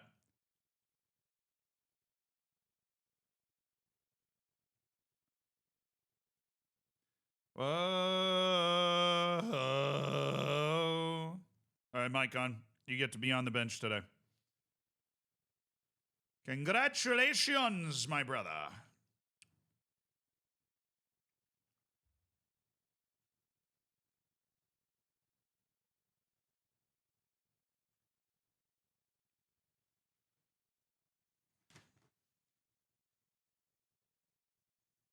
Sealandism's Domsgar? Yes.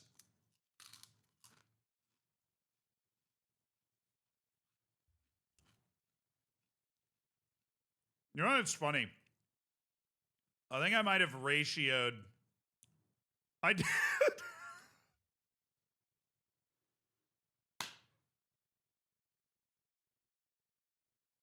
I ratioed the club's official announcement about Domsgar resigning.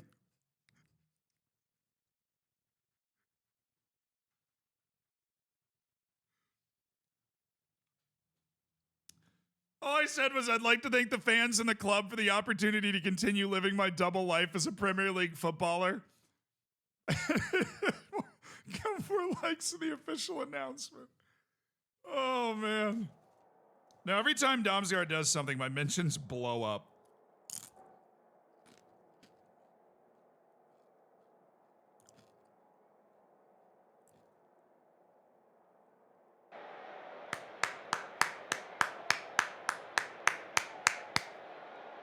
I'm not even like ratioing them in a violent way. You know, I'm not going after them. It's just a funny joke.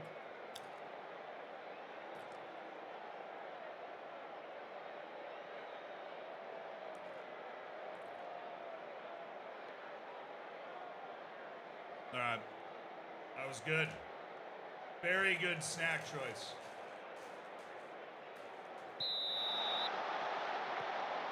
FIFA really isn't that great. Why do you think I started playing FM?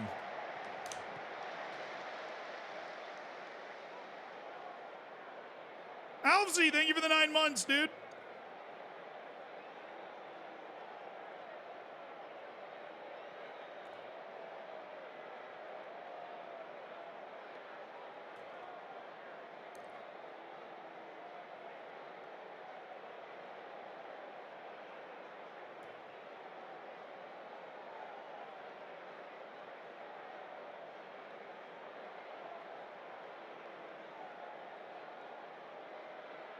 Yeah, congratulations. Whatever. Enjoy your natty. Rigged.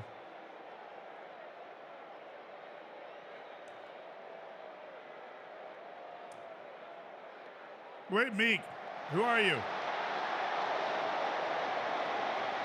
There's somebody in the league. I just don't know who you are. Like, I don't...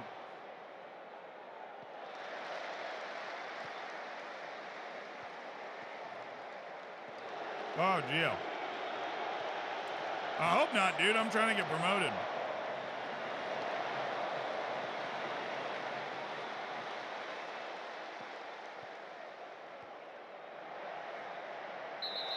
No, that is not a red. No, it ain't. Thank you. I'm not going to lie.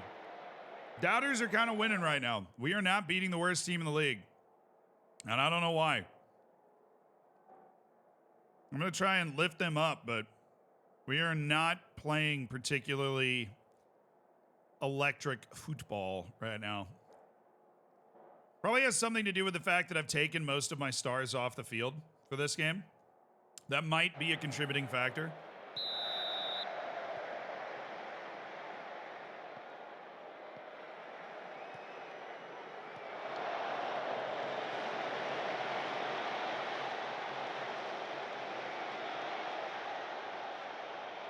You know, the Jogo ain't bonito right now. It's barely Jogo.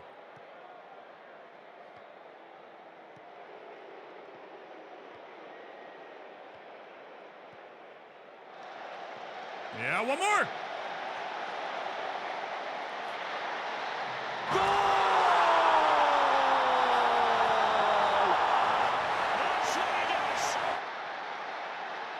Boom! Who needs Jogo or Benito? We just keep squeaking out wins. It doesn't matter.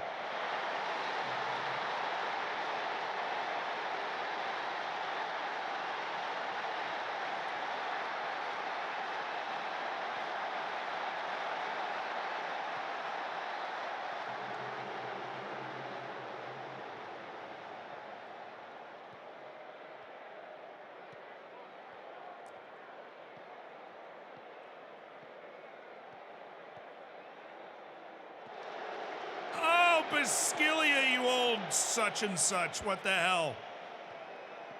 That was terrible.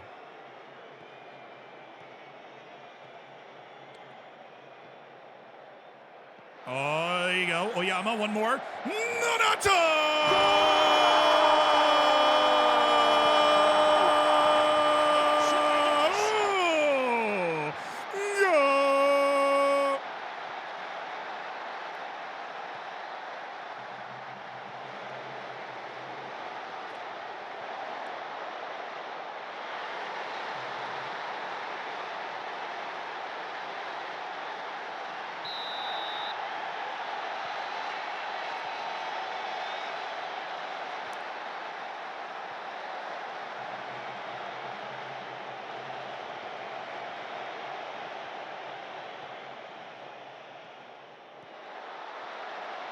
Thank you, Alencino. Good turn.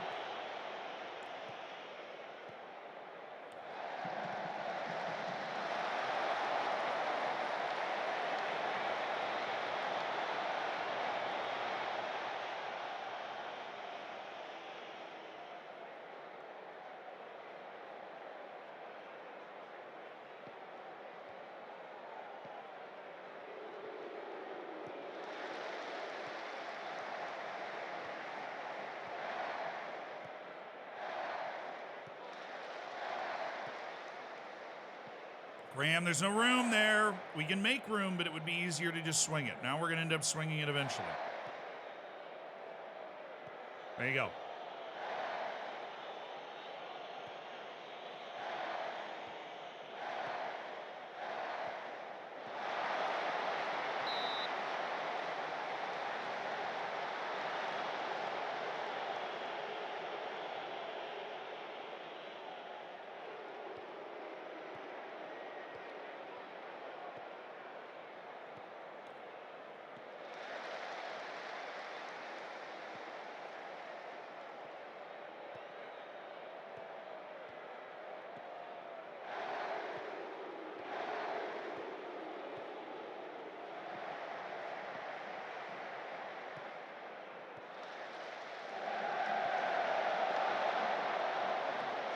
Bro.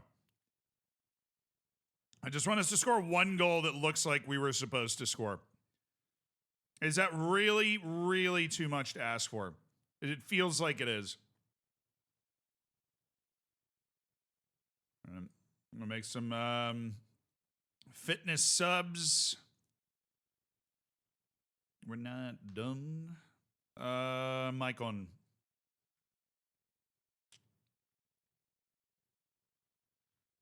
Get after it.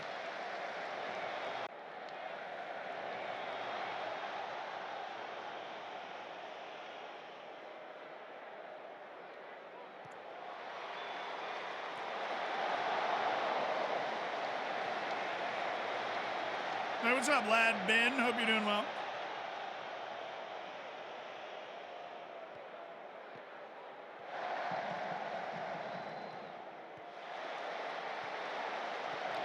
Yuki's asking for a fun save to do, chap. Yuki's asking for a fun save to do. And that's really interesting. Because there's this really cool country called Wales!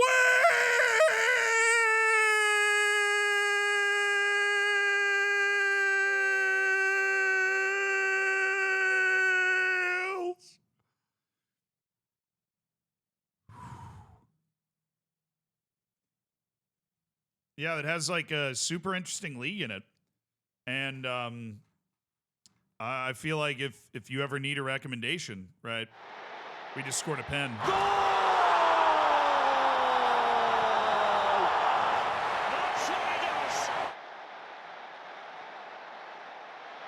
Yep, the Welsh League. As long as it's not the New Saints. But not the New Saints. Just the Welsh League.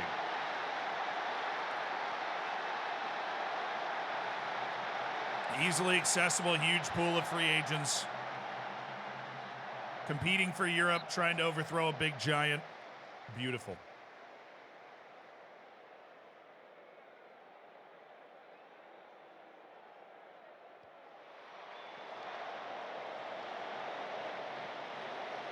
Please turn those headlights around.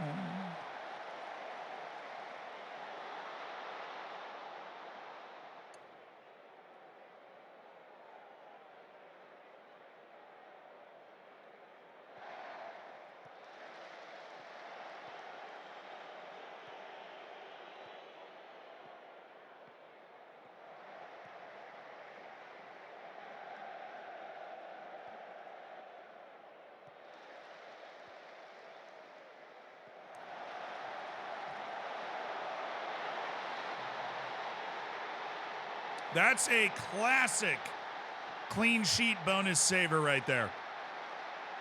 Classic.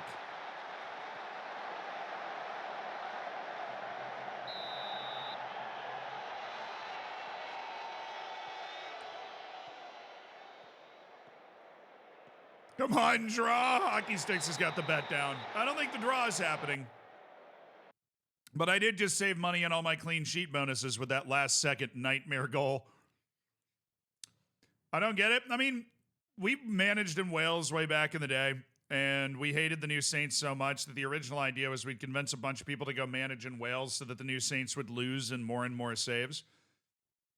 But when people are asking for a save, managing in Wales really usually provides what you're looking for. It breaks the shell of managing with normal teams, which, you know, people get bored if they're like managing in the Premier League or La Liga every single time, right? But it also keeps it accessible. It's not inaccessible. It's, you know, it's still in the UK. There's a ton of free agents in the base game database that you're able to get because you're right next to all the English leagues, and 1 billion loans are possible. And you know, you have the uniquely Football Manager feeling of trying to elevate a league in Europe, making it into Europe, trying to make, you know, every year it's, or to try and make a deeper run this year, right?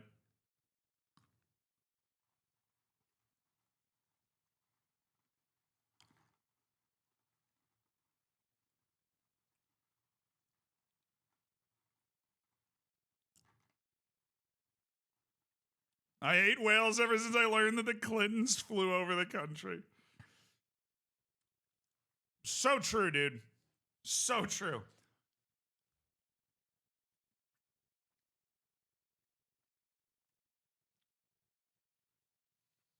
Oh, my abs.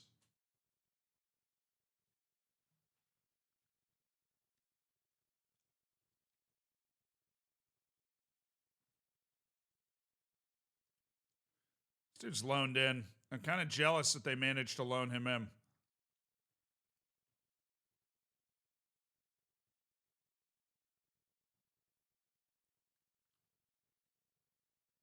Yeah, you got your Wonder Kid. We're all super happy for you, man, that you got your Wonder Kid.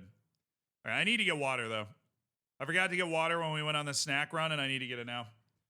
See if I can solve this res thing.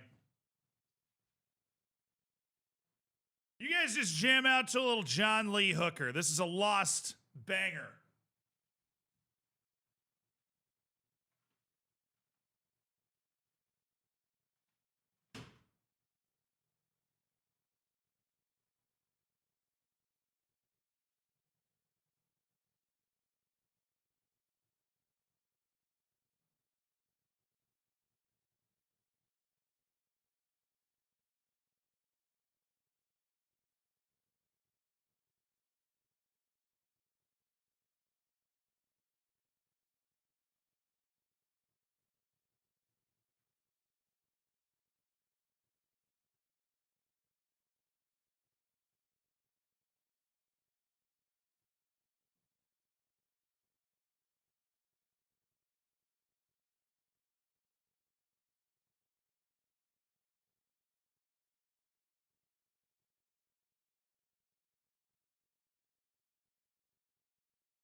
You know, so what do we think of what do we think?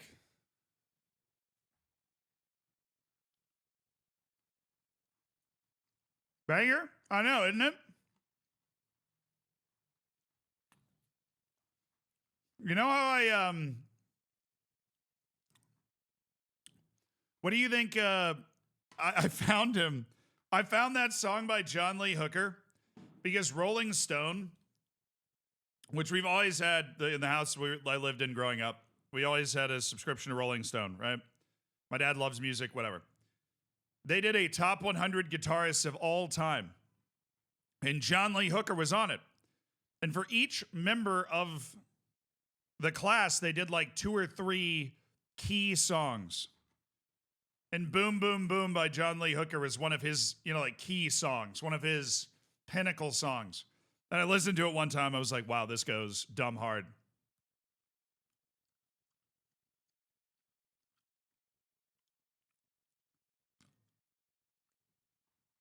I'm not talking about this song. I'm talking about the last song, the one that I went and got water during.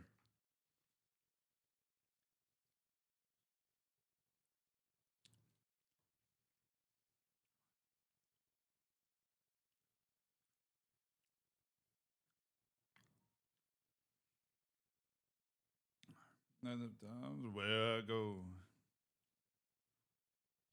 Yeah, this song is definitely a little overplayed, but it is in my liked songs. That's part of the reason it's overplayed for me. I frigging have it in my liked songs.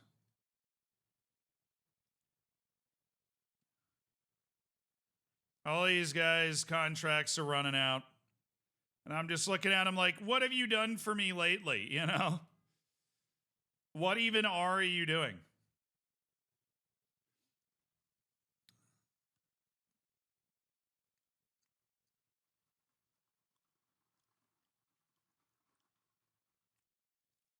Those votes mean nothing. I mean, it wasn't a vote. It was a ranking curated by the editors of Rolling Stone for the top 100 guitarists ever.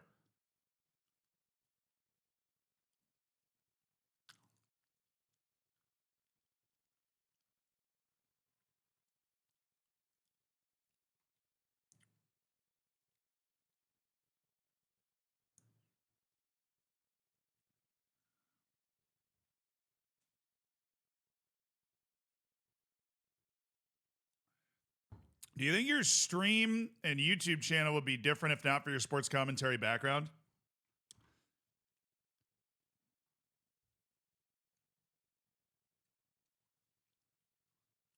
I don't think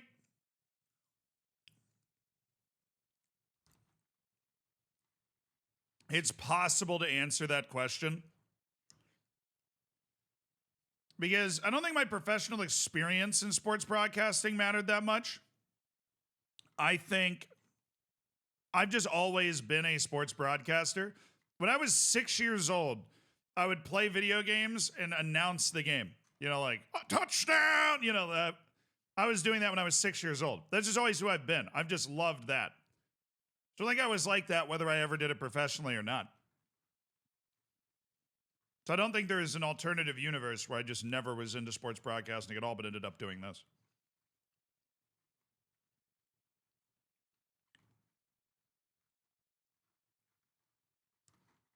You just don't talk about it much? I mean, doesn't really come up, does it? Not, you know. I love doing it.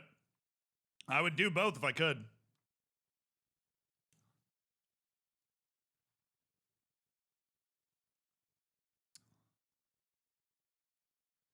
Can't believe you collabed with the Irish guy. Would you react to his vid? I suppose if I was a good streamer, I would do that. But I think Irish guy's video came out today. Like Premier League predictions for the weekend.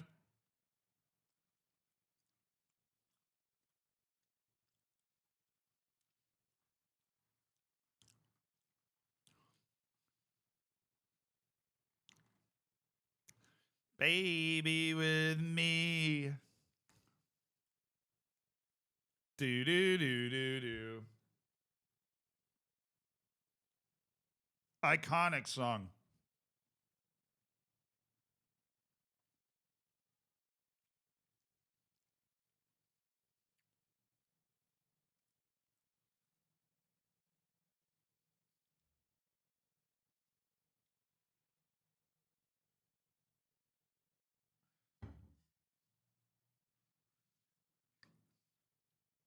I was watching Ted Lasso and I asked myself why he felt so familiar. Now I remember it's because he's got huge Zealand vibes. Ted Lasso is the best parts of American culture just distilled into one person. So that's a huge compliment. I appreciate that.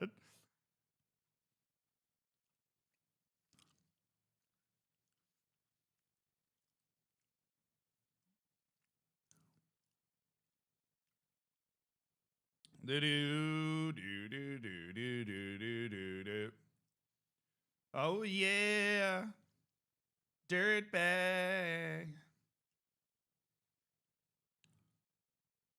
I've definitely put some hours on this song. So I had to turn it down a little bit. I realized I turned it up when I went to get water, and I don't want to leave the music that loud all the time. Oh.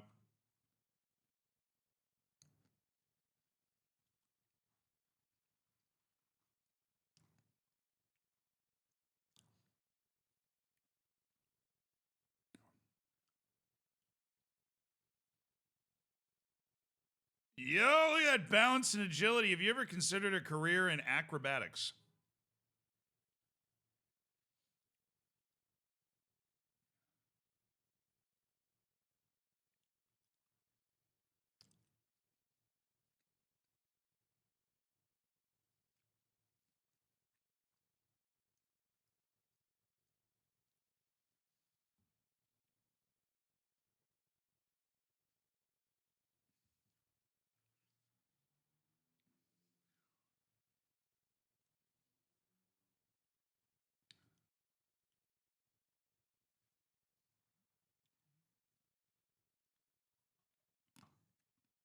If you considered girls don't like boys, they just like cars and money, brother, you're going after the wrong girls.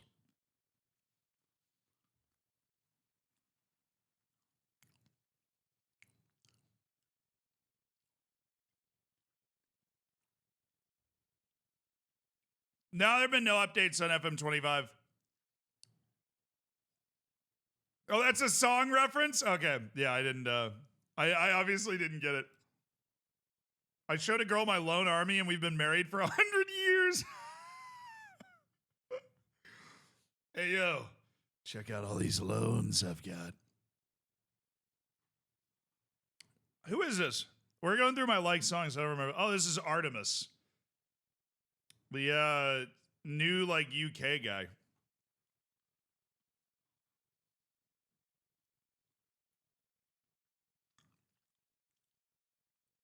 He's got a couple bangers.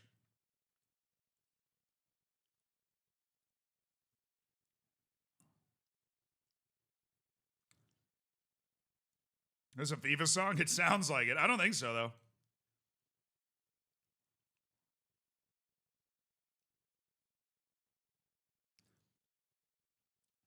It totally sounds like a song that could be in FIFA, though.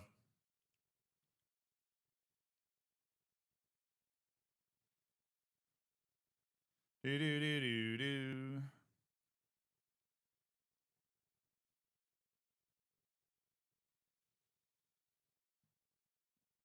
Plans for an FM25 save?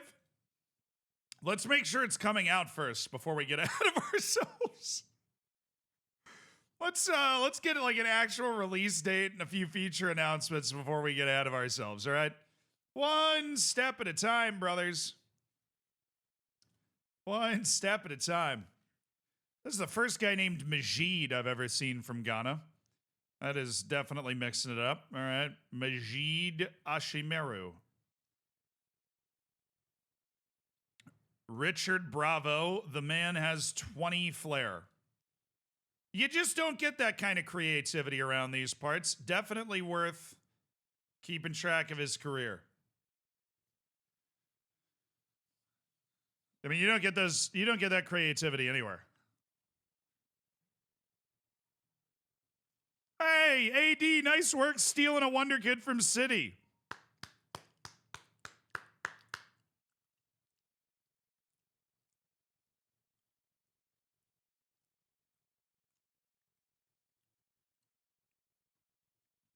Damn, really?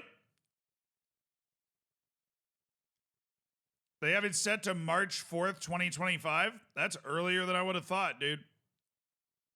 I agree with this one. I really doubt it'll be as soon as the 4th, but we will see. If this is confirmed, it means beta will be in February. Yeah, for real, though.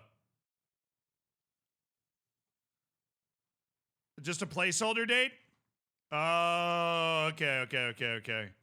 Maybe it's early access or something. It's been set to this since October. Oh, okay. Okay, so I'm not going to read too much into it. Thanks for throwing that, Tendies. Appreciate it. Man, I love Santiago Montiel. What a weird player. Good athlete, great finishing, great tackling. Make this man a pressing forward, and all your dreams will come true. Problem is he can't play that position because some idiot never trained him to it. Oh, my Florida's showing.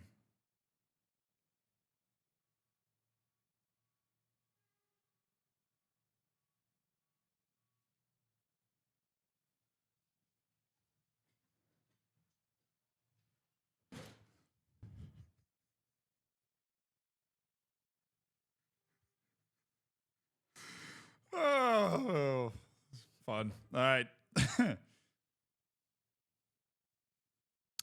Now, you're all right, but I'm going to need better than all right if I'm going to want to sign a foreign player.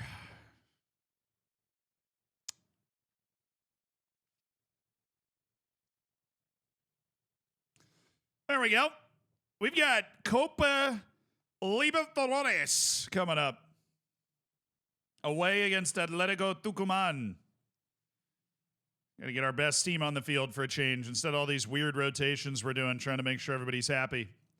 This is pure best team on the field nonsense right now. We also have a couple of transfers that should be coming through. That's not one of them. That's just a dude on our short list, so that's fine.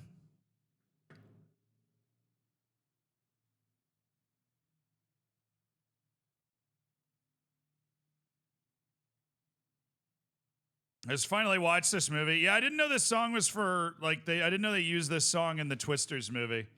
That did seem like the most movie of all time.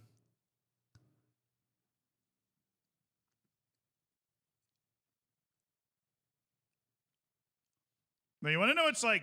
Here, I'll put it on next. The best type of country. The kind of more Florida-esque country. This is like rock and roll country, sort of. But I'll put a Florida-esque country song on next. That's probably my favorite. Having a beer by the pool, sort of country. That's more about where I'm like at.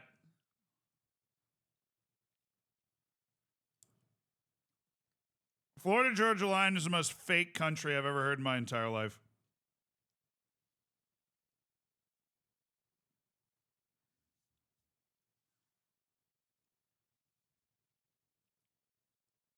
The drinking wait.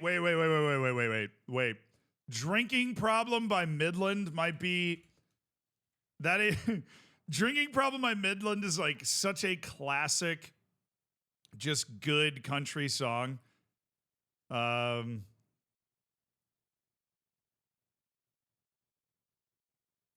This is drinking problem by Midland. You can't, if you tell me you don't like this, I won't believe you.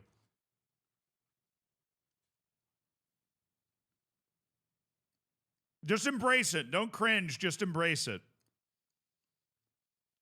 It's very funny.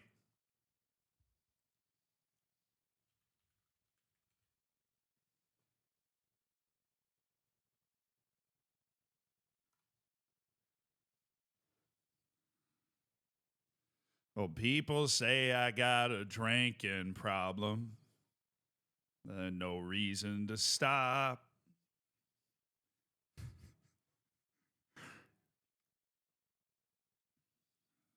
Because I'm living on the rocks.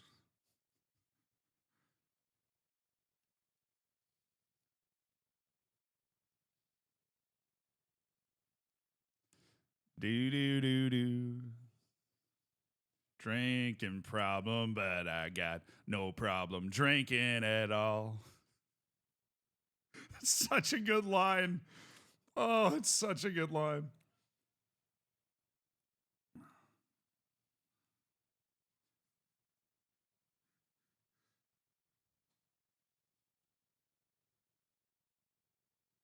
Yeah, they call it a problem. I call it a solution. Nether bar.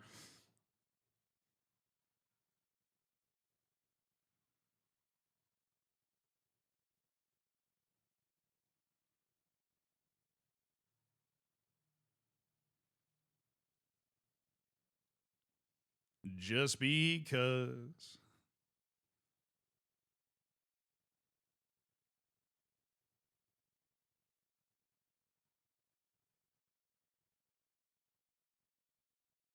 Bottom. I'm living on the rocks. It's a broken hearted thinking problem. Pull another bottle off the wall.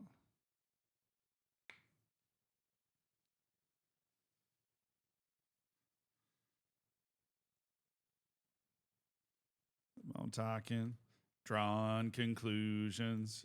Call it a problem. Hey, Captain Watterson decided to stay. Let's go. An illusion. Call it a solution.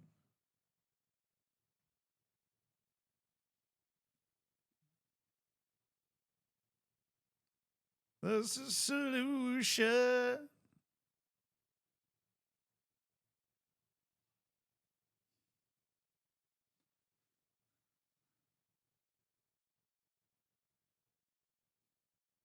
The wall. Do do do. Drinking problem, but I got no problem drinking at all. All right, I'm not signing Nathan. I've decided. His determination's too low for me to. No! I mean. Yeah, they offered him nearly $4 million.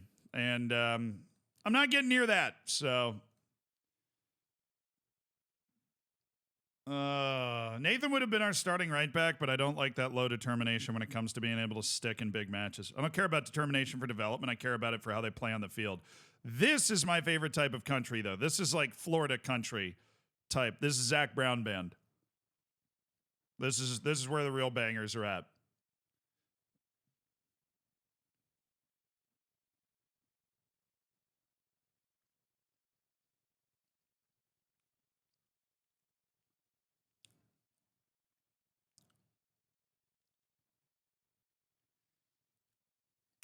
You know, you're grilling, very American setting, suburban setting. Somebody's mowing the lawn.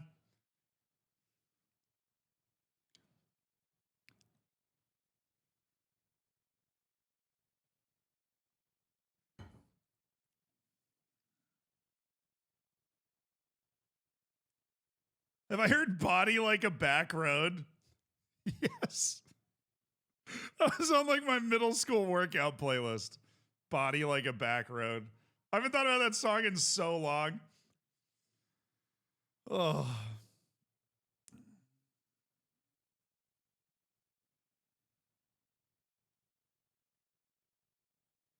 The precious child in the world there's love.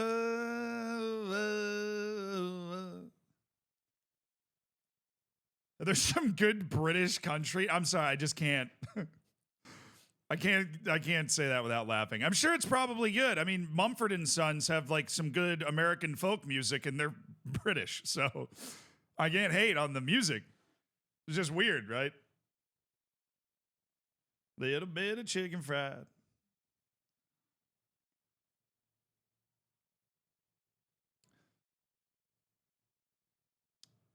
Oh, but I like to see the sun. I only trust my country music coming from a fat Southern boy like Zach Brown. That's right. I trust my country music coming from a fat boy from Southern Georgia named Zach Brown, or the like, something like that. Then you can really trust the authenticity of the music, you know.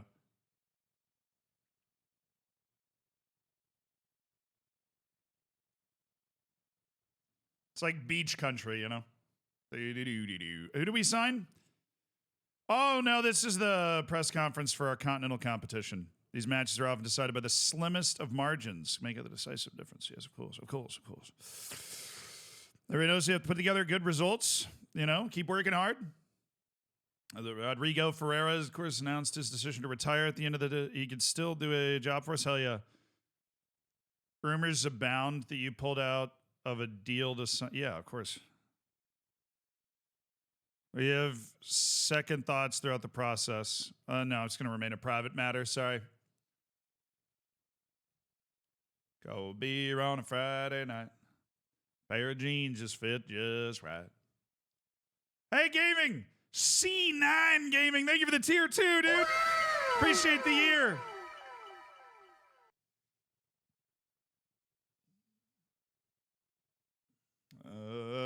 Do I like Nathaniel Rateliff and the Night Sweats? Yep. They're coming up next. I love Nathaniel Rateliff and the Night Sweats. Classic, like, small town American band right there. Nathaniel Rateliff and the Night Sweats. It's a great name, too. No, I'm not selling you Morrow for nothing. We might as well see what he turns into before I sell him for $20 and, like, something else. Okay. This is Nathaniel Rateliff and the Night Sweats. This is just such a banger. Mm-hmm. Mm-hmm.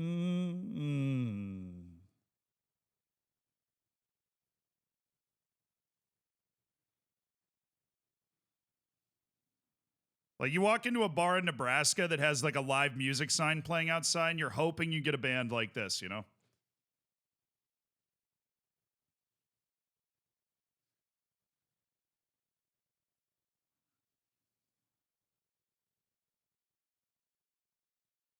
No!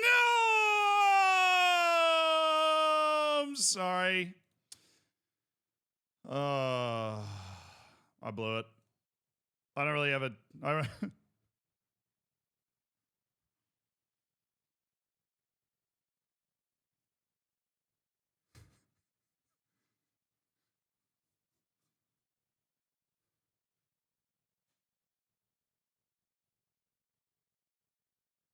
Oh. Yeah, Palacios wanted more money, and I tried to take it down a little bit. But you can't do that. I was just so distracted by the music, I ended up borking it. But I probably wouldn't have ended up signing him anyways, Copium. But also true, because we have our full... Like, the whole plan was to get rid of Burrow to allow him to join us.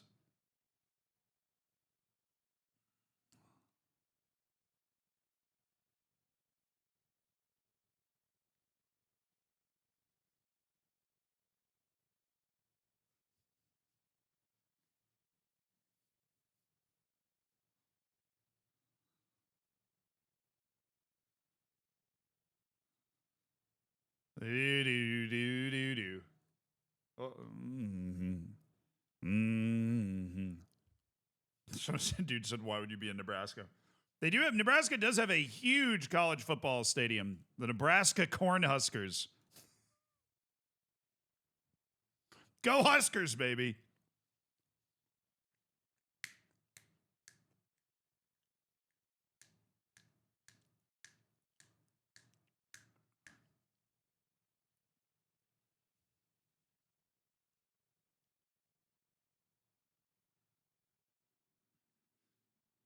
Whew.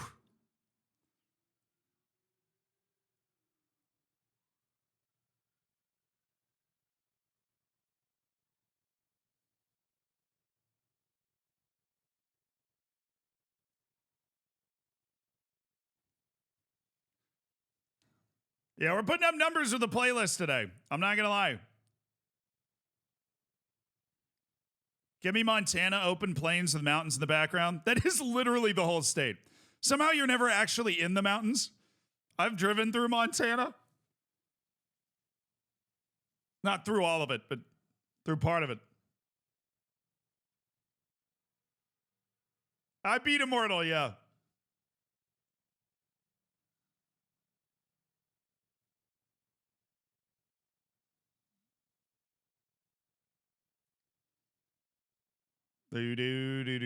Just watched Yellowstone. Nice. Glacier National Park says otherwise. No, I mean, obviously you get to the mountains eventually, but wherever you are in Montana is this giant open plain, and then there's just mountains off in the distance. Makes you feel like you are in one of those American Westerns, like you're moving cattle or something, even though you're driving a Civic. It just gives you that feeling. The vast expanse of the American West just gives you this really... It's cool.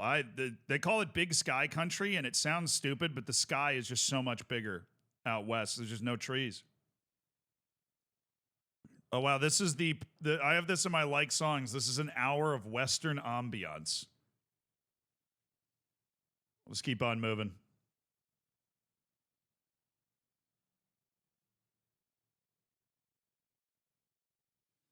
Duty Stone and Birkin.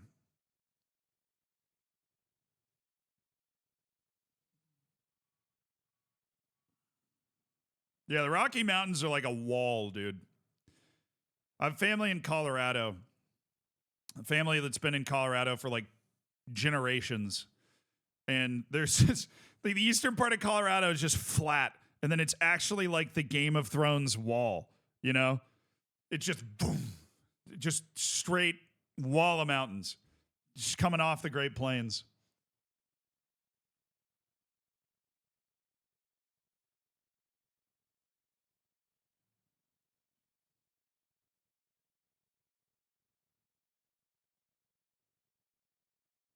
Driving up to Denver from the east is like staring up at your doom. It's so true. It is actually so true. All right, Suarez, you're in. So we've got Ivan, Suarez, Graham, Bright Area MB, Mateus Pereira, Skelly Alvaro, Martin Tavra, Marcinho, Lucas Fernandez, Everton, Saeed. All right, we'll switch. Just because I don't trust Everton to start the biggest match we've played all season. They're playing a 4-4-2, so no weird formation coming from them. We have our basic way to deal with a 4-4-2. Out of our tactic. We're standing up for this one.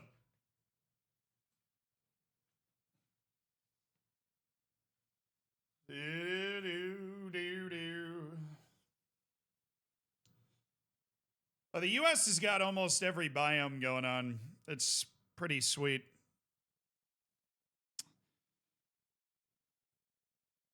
It's one of the big contributing factors to the U.S. just being so weird and unlike other places. It's huge and very different, like geographically.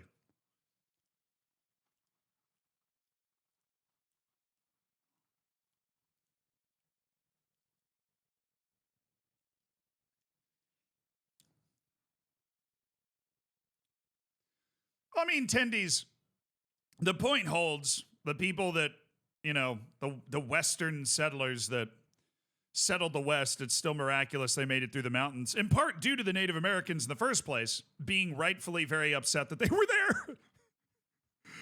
Oh. No, I love Scotland. Scotland's beautiful. Yeah, Scotland's absolutely gorgeous. No bad word to say about the vistas there. Do I should, baby? Do. Okay. Notson's off. There we go. That's better. Okay, we're set up. This is, I gotta find the freaking song. Hold on. Let's see what my YouTube homepage looks like today. Well, I don't even know what account. Oh, I'm signed into my main Zealand account. Halfway through watching the Battle of Austerlitz. Nice. Copa Libertadores song. Bruh.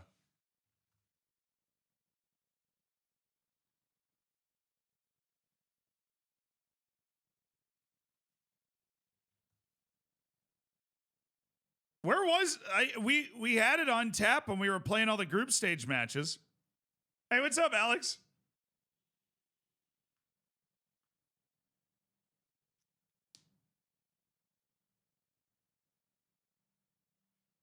Lewis and Clark were guided by a native person? Yeah. She was pregnant too. Sacagawea.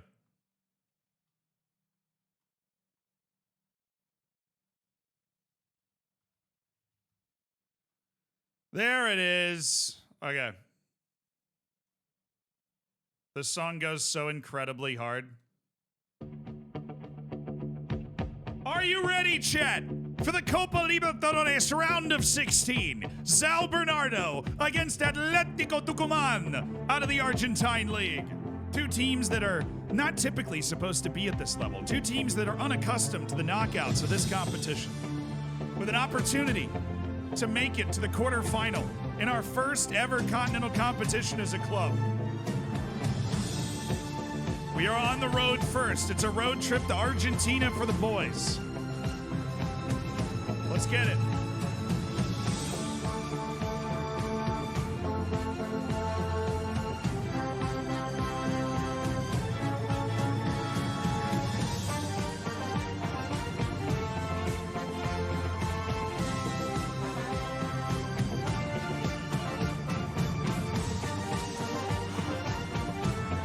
Boys, it's the most important match this club has ever played. Round of 16 of the Libertadores. Go out there and enjoy yourselves. Have fun. Remember why you love to play the game, okay? Remember why you love to play.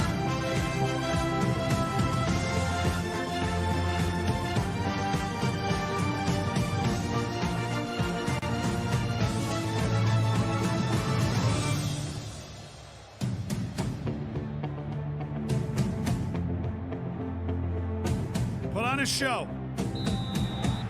You know you have the talent to win this game, boys. You know you do.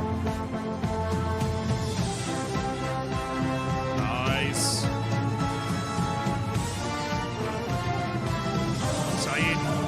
Fernandez. Marcinho. Mateus Pereira. Mateus Pereira. Oh, they put the pressure on. They put the pressure on. Oh, dang it.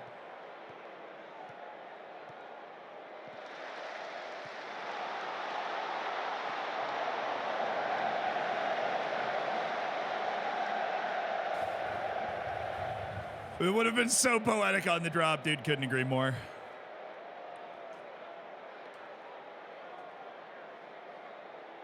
Oh, cross. No. There you go.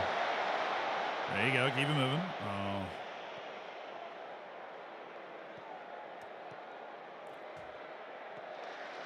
There you go. There you go.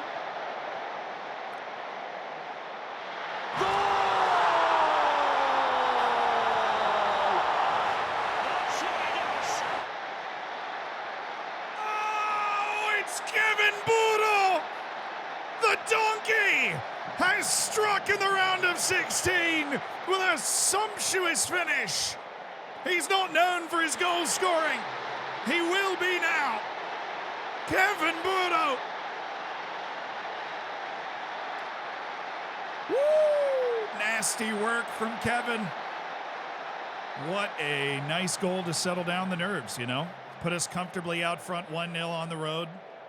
Take a deep breath in. Got good control of the possession as well. Dude, if we can get a 2 or 3-0 on the road, shut up. We're playing like we could right now. Good movement by Marcinho. Just floating around. Staying active. Kevin Burrow's got incredible pace. Tavra! Oh!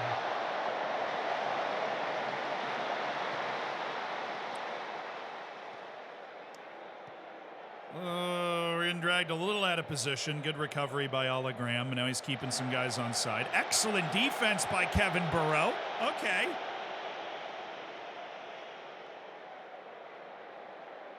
Oh, Spino, we'll say hi to YouTube after this, I promise. But we have not. We've forgotten to do that so far today. Nice. Lucas. No. Lucas. No. Oh, Marcinho. He's got him. It's Martin.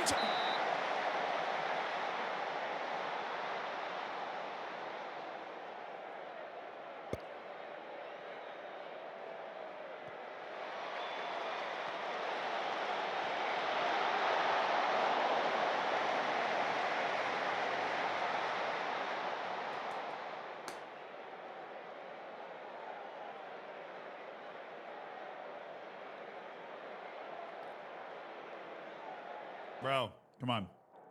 Come on. Give me another goal. We've got him today. Our tactic, the mindset of our players, we've got him backed in today. We need to take advantage of it. And who knows what the future holds? We might be feeling completely differently with a lot more pressure on the home leg. Let's take advantage of this and make this comfortable. We want to stay on him. We're going to stay very aggressive here. Burrow. Oh, he's got him. Pereira, get that out in front. Oh, that first touch was terrible. Alvaro. Tavra! Come on, Martin. Minus, thank you for the 9 months, brother.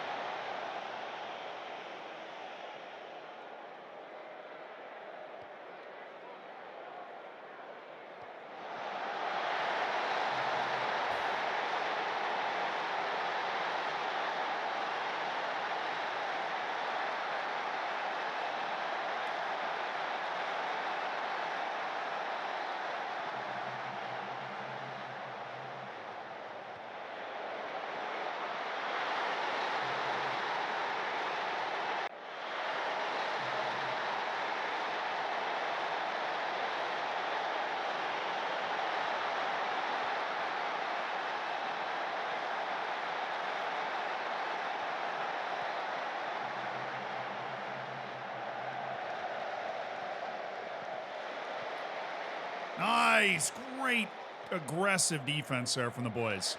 Third time's the charm. Kevin Burrow's fully on one. Every play he's making is razor sharp. He's just having a game, showing us what he can do at his best. Marcinho. I don't hate it, honestly. Let's just reset our shape a little bit. Top. Oh, got him. Got him. No, square it or shoot it. What are you doing? Burrow. Never mind. All good. Never mind. Totally fine. Oh, we're fine. We're fine. We're fine. He knew exactly what he was doing. Just needed to get Lucas Suarez there for the little two-touch finish. That is sauce from the fullback right there. One touch across the body, second shot, weak foot, goal. Banger. Banger. Burrow. Sizing it up right now. Alvaro. He's got Lucas Fernandez. He's got Skelly Alvaro. Out to Suarez. Kevin Burrow. Skelly. Marcin. Somebody turn. Tavra.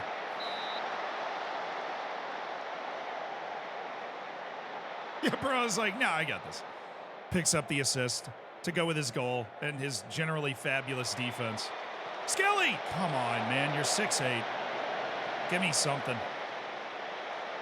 We've sucked on set pieces so far today. We have, like, not even created a chance from a set piece this whole stream. Which, considering I have a green set piece taker and a 6'8" behemoth to aim at, I feel like we should be doing more.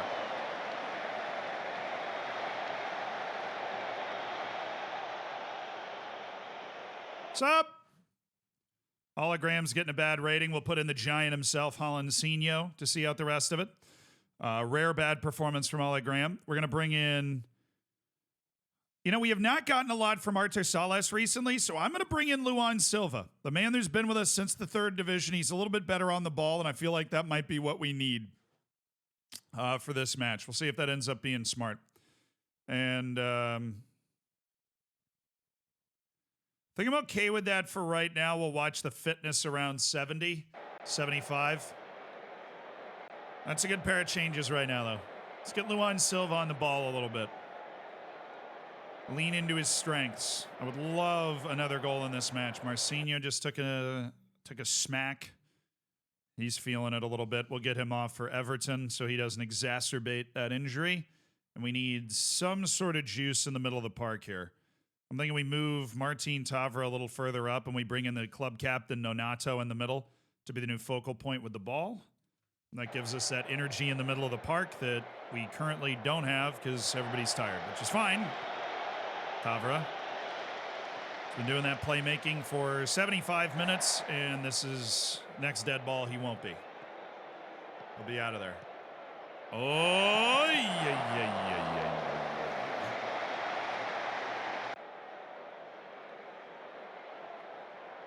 He can shoot this. Oh!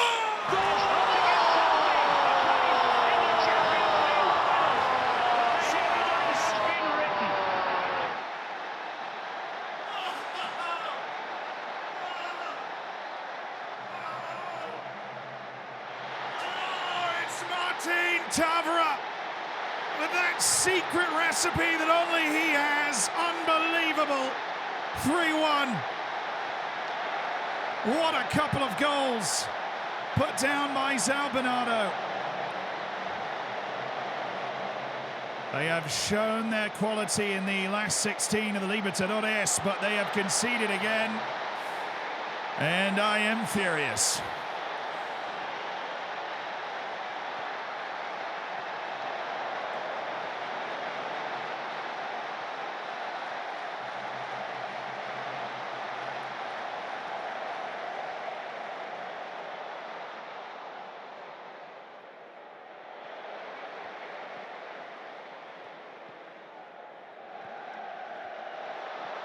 Oh, okay. God, dude, they have 3 shots. Just losing track of the runner like we fell asleep.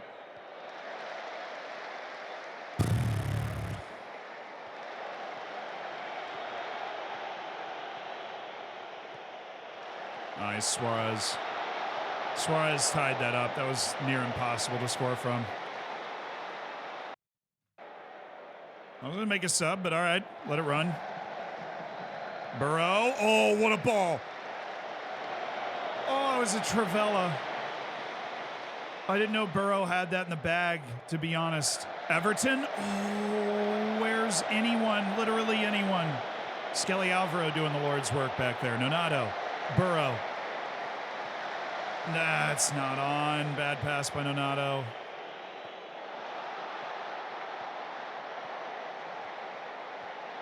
Otherworldly passing to set up that counterattack. That was crazy. Hey, eyes on me. Okay, pay attention. Sub.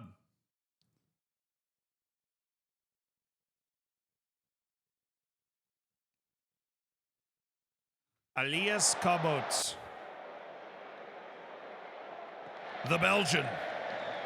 Oh, he's in. Play him. Somebody. What are these runs? You guys are both getting defended by the same person. Do something.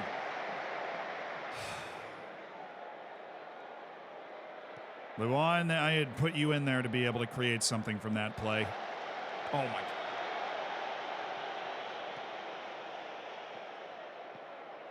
You're on the same team.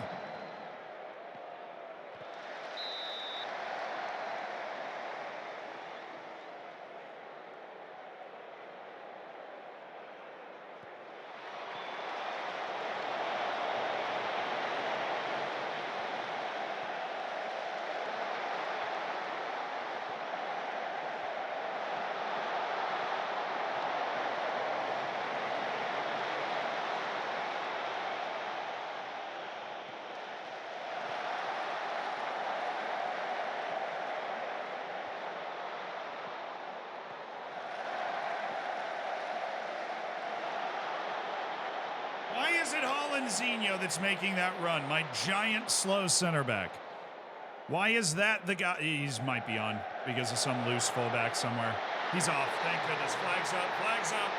Open your eyes, sheeple. The flag is up.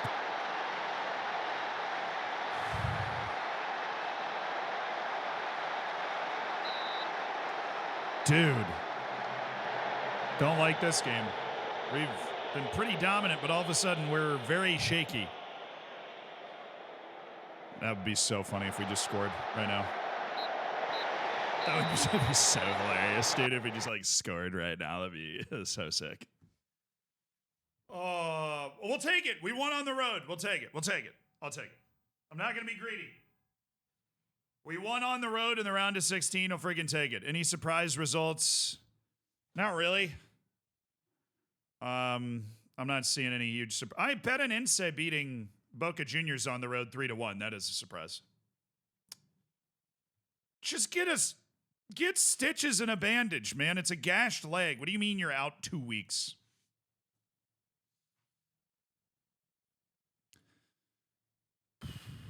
Hologram's been booked 16 times this season. And you know what's impressive? He's never gotten a red. I want him to play that way. There's really a special goal by Tavra. Yeah, no, that's what it's all about, of course. Martin Tavra is the type of player that can do that. He can win us matches with a moment, and he did it again today. And that's why, you know, he's one of the first names on the team sheet. Really. Yeah, their goals, the guy that scored their goals played well, obviously. His finishing was razor. What the hell? Brazilian Cup semifinal first leg was 8-0. I mean, I know they're in the second division, but that's absurd. That's absolutely crazy. What do you mean it's 8-0? Okay, I think they're through. I don't think there's a comeback coming in the second leg there. Never say never, baby. Never say never.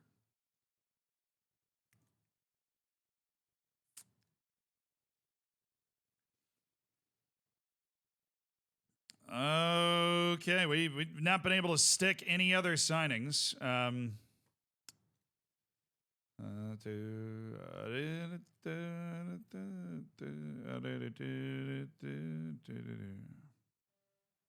Hey, you want to trial with me?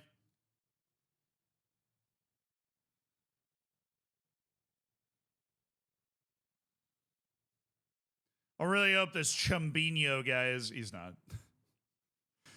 I just really want a dude named Chumbinho. Like, just really.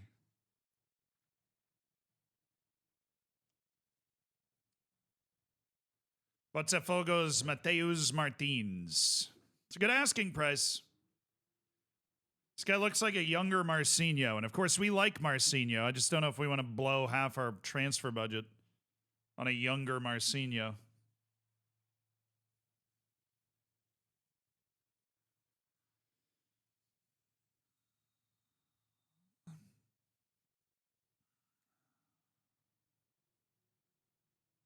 Be very interested in speaking to other clubs. Honestly, Elias Cabot, I would be open to exploring that and opening up a foreign spot on my team. We'll see if we can do that, and then maybe we're going to look to make a transfer move out of that. But if we can actually do that, then we'll go ahead and do it. Gabriel Xavier, he's interested. Love your streams. Hey, Colic, thank you. Scofier, thank you for the 41 months. Why don't football players wear glasses? It's a contact sport. B. I'm going to go with a B. Jerty, thank you for the 8 months. Sign every Eno possible. I wish. If only that, you could try to build an entire club out of Enos.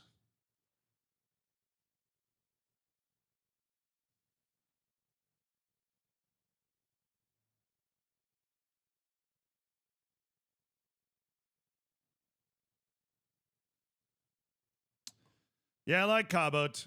I just, we ended up, a couple of defenders came available we didn't expect to be available. Otherwise, he would have been a more important part of the rotation. But we don't need him anymore, if that makes sense. Horace! 1700s British commander-ass name. Horace Roberts. Ah, Sir Horace Roberts.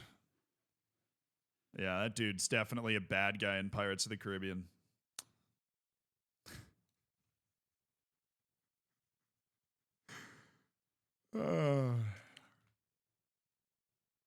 Down to the morning.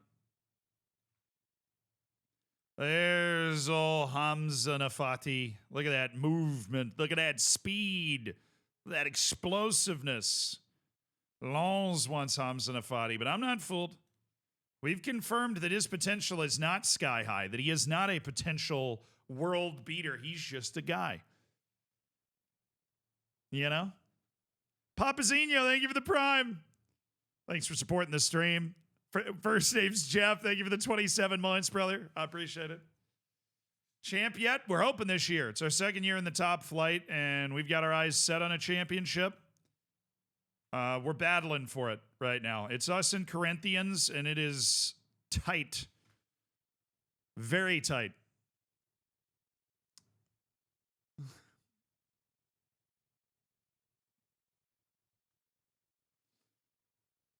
Everybody, honey, do you ever be only? Yeah.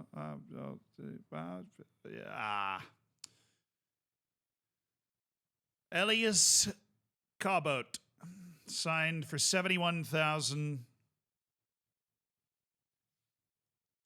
Favorite color. We'll put him on a transfer list. We're going to see what's up. See if we can get some money for him. So I feel like we have a bit of a cluttered rotation, and when you have a cluttered rotation, you need to get rid of the foreign guy in the cluttered rotation. Very, we're anti-foreign, man. Yeah.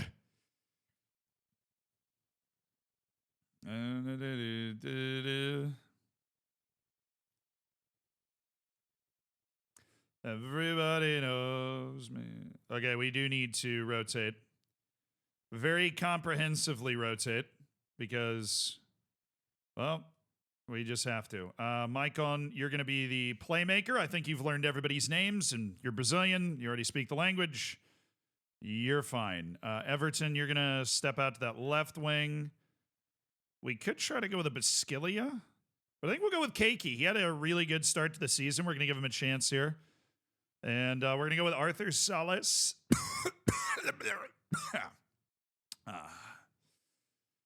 Excellent. The plague.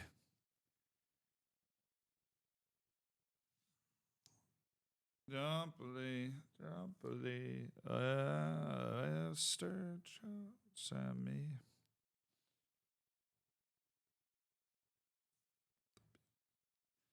Alrighty. Holancinho, Bright Area Imbi. Luis Oyama. Maicon gets his first start with the club. It's a league match against the 16th team in the league before our Libertadores second leg. That's why we need to rotate and make sure we're well rested here. I'm going to take Bright Area MB off. Actually, no, because he's all worried about playing time. And we'll do a little quick check on how we're doing because we got 5 guys that are worried. Oyama, Cabot, Holanzinho has got 7 days left. Edson's got 9 days left. So we need to put Edson out there. Where is Edson? There he is. So that's how we're going to do that. We're going to have Edson, Holancinho, and Bright Area MB getting playing time. So they're nice and happy, nice and appeased. There we go. And then Cabot's going to come up off the bench. We just need to make sure everybody's happy with their playing time. And that's all we need. Hell yeah, brother. This is just a league match. We're the favorites. I expect us to deliver a rousing, victorious performance to continue our pretty nice winning streak we're on right now. Have I ever had success with a pressing forward as a lone striker? 100%, yeah. Oh, this is actually this might be one of my favorite songs ever. I rediscovered it fairly recently, but I used to listen to this all the time when I was in like middle school and high school. It's a banger. How much do you care for the role ability of stars? A little. If they've got some there, I mean, you'd rather that they have full familiarity with the position, but that's what it is. It's position, and then role is basically their guess at how good they'd be at that role. The familiarity is just with the position on the field. Their role familiarity is tied into their familiarity with the tactic itself. So they can be more familiar with a role, but that doesn't mean they're like going to be better at it. That just means they understand and will be able to apply your tactic better, you know?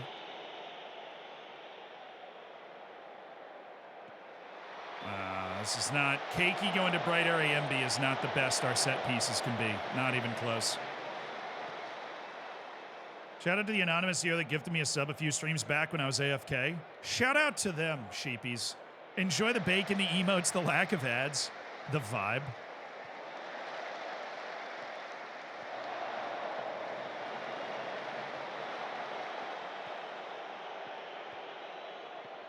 Ooh, audacious from Everton. And a bold pass to Donato as well, playing with confidence on his new club. And then to Maicon, then to Suarez, who's got goals in him from right back. Like to see that. I like to see us creating chances early. We're not messing around here.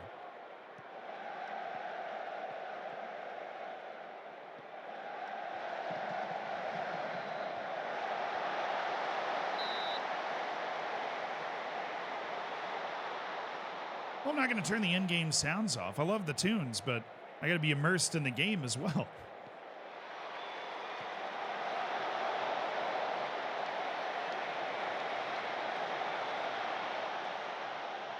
When next vacation trip? You mean like when's the next Hidden Grounds?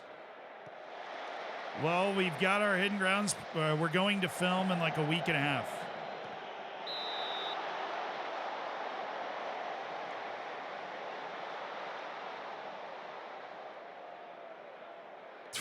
That sucks, Valentine.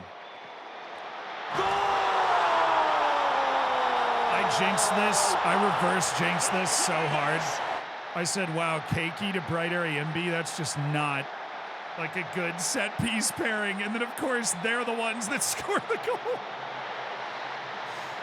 We haven't created a highlight from a corner all stream. And then we score the goal on like my 8th tier team for set piece combos.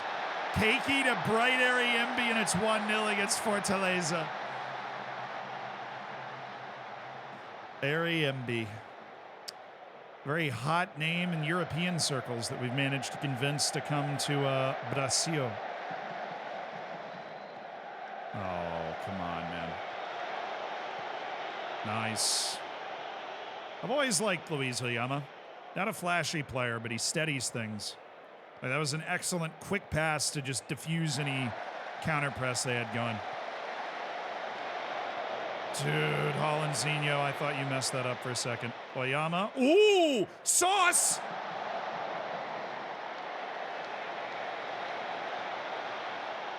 That was a great ball by Luis Oyama. No way I'm getting long throwed on right now. Not in this economy. Not against Hollandzinho, you don't.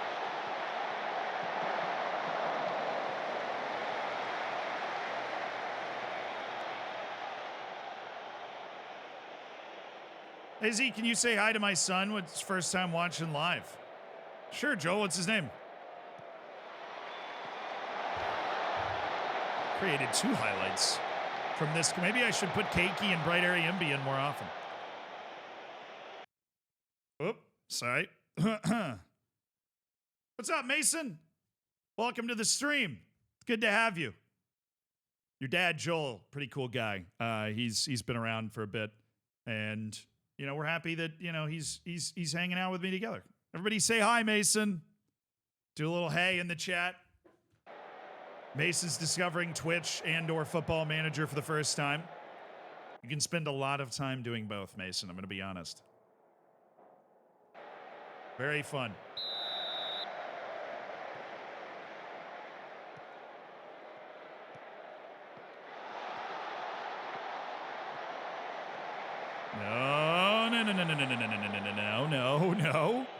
No.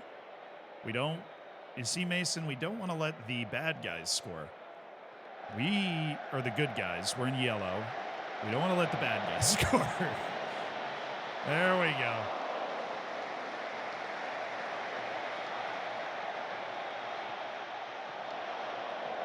Pretty simple game when you boil it down that way.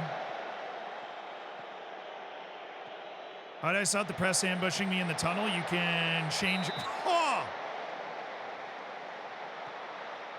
Change your staff responsibilities so that your staff handles the tunnel interview. Oh. Hey, Ricky, thanks for the 13 months. Yeah. Believe it or not, conquering Brazil might be harder than conquering the world in Civ. Good save, Ivan. Good save. Good save.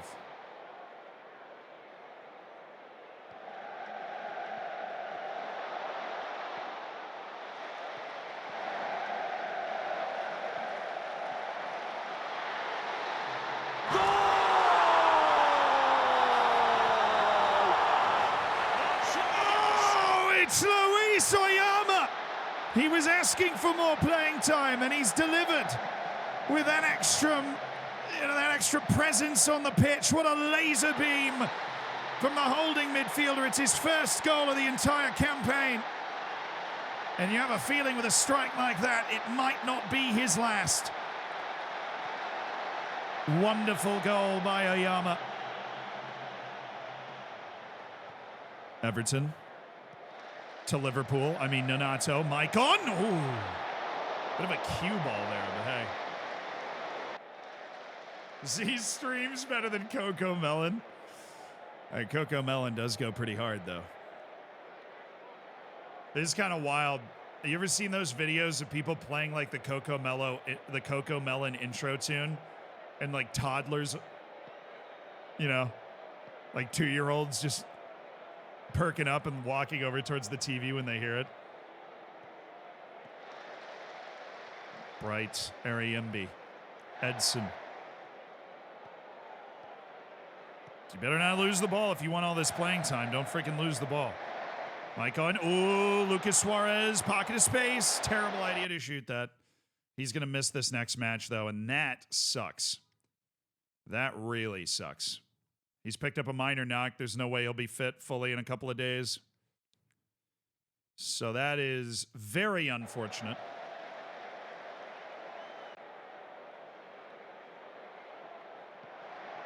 People say it's scary, but I'm like, I think people are just weirded out by the fact that it's it's unusual because we've never raised kids in a world where you have social media and those sorts of things. So there's a ton of huge downsides to social media, but I don't necessarily think those videos are one of them. Because it's the same as, like, if If the kid hears its mom's voice saying dinner or something, the kid's going to perk up too, you know? Like, it's just listening and reacting to sounds that it knows something that it, like, enjoys or wants is coming after it. That's not unusual. It just enjoys Coco Melon. It's the same, you know, if the Looney Tunes or whatever has its theme music, the kid perks up to watch it, right? 1998, thank you for the 14 months. But it is eerie. I can logic my way out of it not being, like, that eerie, but it is still eerie for whatever it just is. Just weird to see toddlers perk up for a YouTube channel. I sort my training myself. I've done a lot. Training's evolved a lot over the last couple of years. And then training this year, kind of a little broken. How broken is kind of up for each person to decide. Because you can really game it if you're in the Wonder Kid developing business. We're not quite there yet, though.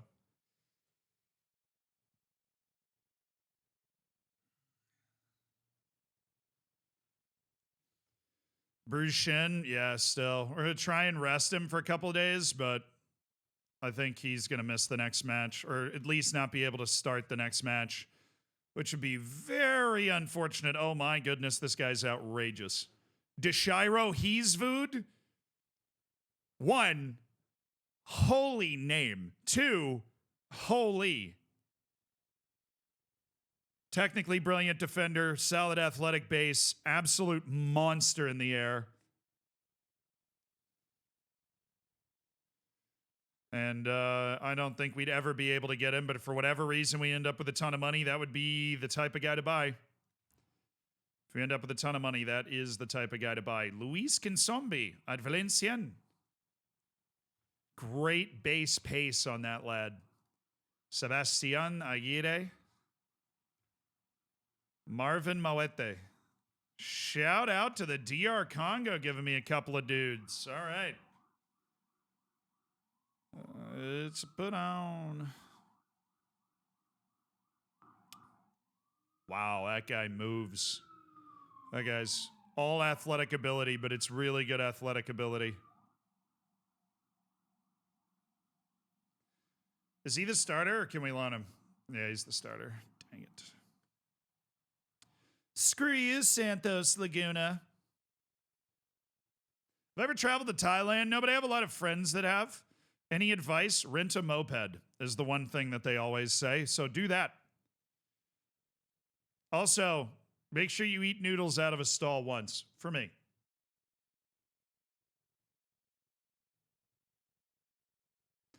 My favorite restaurant in all of England is called Chiang Mai.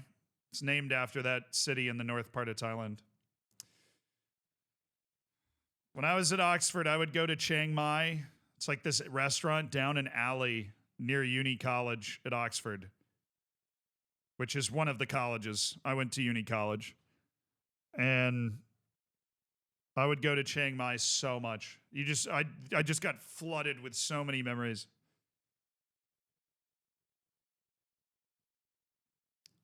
I would get pad thai, side of coconut rice.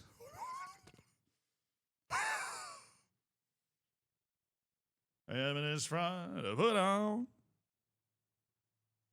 Go to Vietnam. I mean, you do Southeast Asia, really, if I'm down there. I probably want to go with Macwell. He's goes there a lot. Not really looking for any positions. We're looking to unload Elias Cabots. That opens up a foreign spot, and then we can seriously consider these foreign players, but I like being at 7. I don't want to go over 7 and then have to worry about those weird rotations that we were doing before. I don't really want to worry about that again. So we're just going to...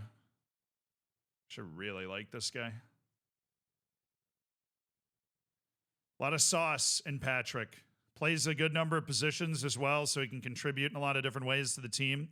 Quite cheap, only 22 years old. They're willing to loan him as well. I think that we might just do that.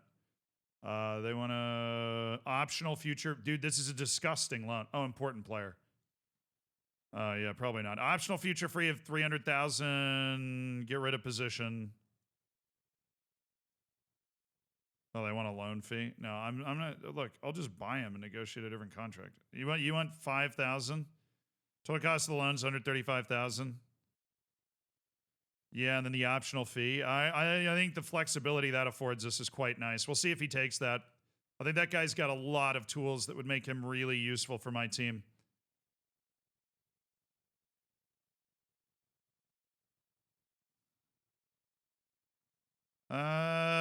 No.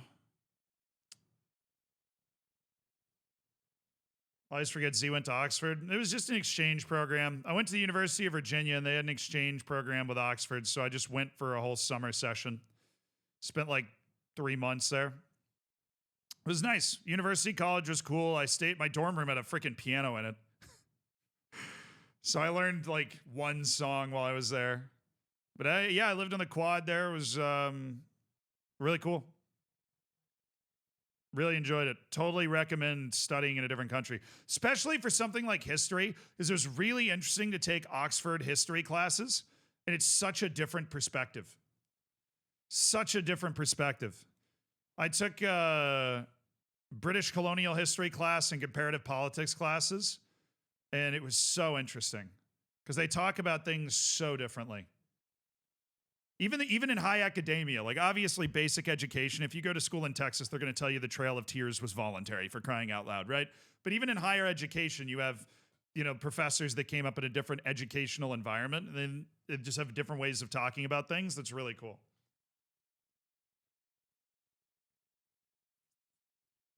If you want to study abroad, learn how to bartend. You can get a job anywhere. You learn how to bartend, you can make a decent living and get a job anywhere. Go to New Zealand and Australia. You can live there for 2 years on like a working permit.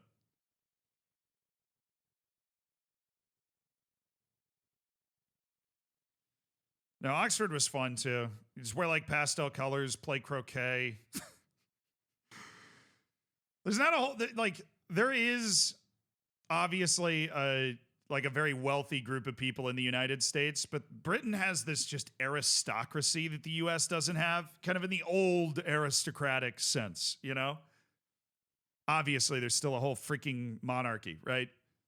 And it was, you kind of rub shoulders with the aristocracy a little bit, and they're just different gravy, They're just different types of people, right? Hey, Midship Weevil, thank you for the $2 donation. I'm glad I sniped that. Hold on. I have a friggin' RTFM stream up. Hey, Z, what's your up-to-date mod list for FM, and would I have to start a new one, or would I corrupt my save? You won't corrupt your save. The only issue is if you apply the real name fix now, it won't fix some of the things, because some of the things you have to have a new save started, but keep playing your save. You can add face packs and logo packs and stuff. And a lot of the real name fix stuff will apply to already saves you're already using.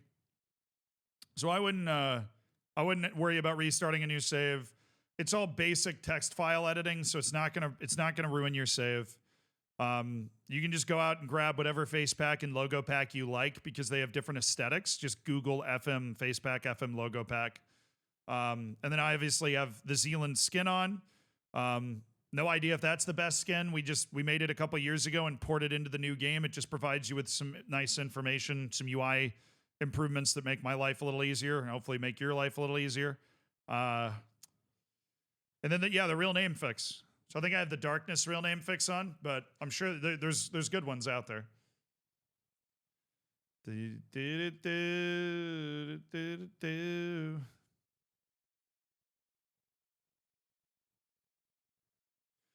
Random, but wanted to say that I really enjoy your YouTube vids where you watch FIFA YouTubers play FM for the first time. Those are always so interesting because they get some things so inherently and you can tell like, oh, this guy's a gamer. And then other things, it's just, you feel like it's so obvious, but they don't pick up on it. But because you're just in the culture of Football Manager, you just know it inherently. Fascinating. But I'd struggle to separate myself from that because it's like, I am the Football Manager culture in a lot of ways. Like I've just become part of the wallpaper. I play this game so much, right? So I don't even know what it's like to not know all of the stuff about the game. I mean, I still learn things about the game all the time, and I'm by no means like the best player in the world at it. Oh, they accepted the. I thought somebody else put an offer in for him. I was like, what the hell? No, I'm not like the best FM player. And there's some other guys that make some really amazing guides that I watch, and I'm like, wow, that's sick, right? But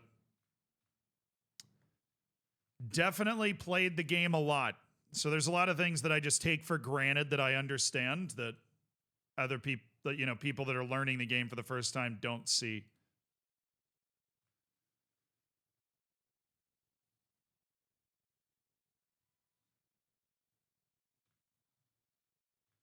Usman Jabang.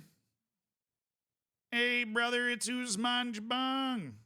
Love Usman. What's my stance on FM25? I think it'll be good. It's obviously optimistic, but I feel like I can back that up. They've been working on the game for like 6 years. All right, they were posting job adverts for people that knew how to work in Unity in 2019. So they've been building the game in the background for a really long time. And then they were so wigged out about them being able to get it done in time, they delayed it another 5 months. And I'm going to be honest, if you can't make a good game, if you're working on it in the background for 5 years and then you delay its delivery another 5 months, you're in trouble.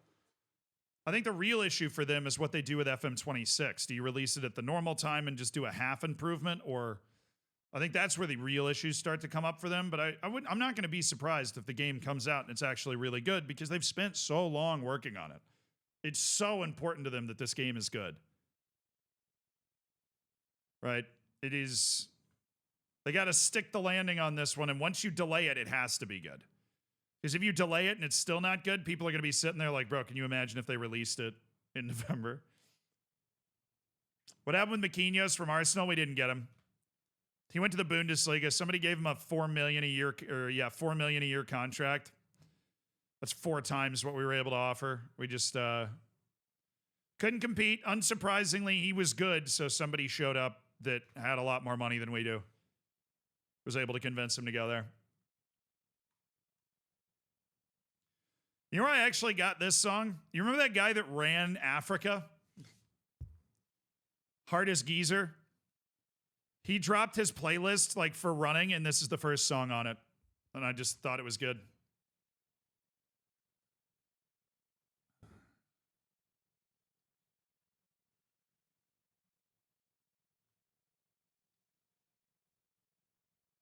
This is from the Hardest Geezers running playlist.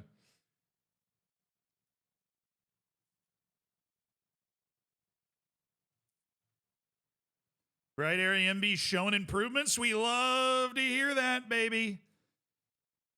We love to hear that. Bought him for $850,000. I'm planning on selling him back to Europe at some point for a whole bundle of cash, but he's a damn good player. I'm very happy that he's decided to come play for us to try and revitalize his career and get some. What? Nobody wants to offer any money for Cabo. What is that?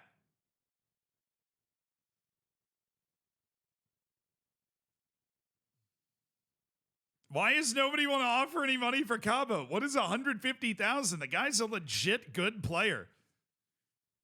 He's worth at least $2 million. Whatever. I guess we might not have a lot of maneuverability in the transfer market after all. At least for foreign players, we'd be able to bring in a Brazilian. Whoa, this guy's an incredible dribbler. He'd be fun in the match engine. Just taking guys on, gliding by them with ease. Oh, we need to. Yes, we do. Hi, YouTube. Hey. Hey. I'm over here. I'm over here. I'm over here. I'm over here. Hi, YouTube. Welcome to the stream. Hope you're having a good one. Hope you've enjoyed the stream so far. I guess we've done pretty well, huh? We've done a pretty good job.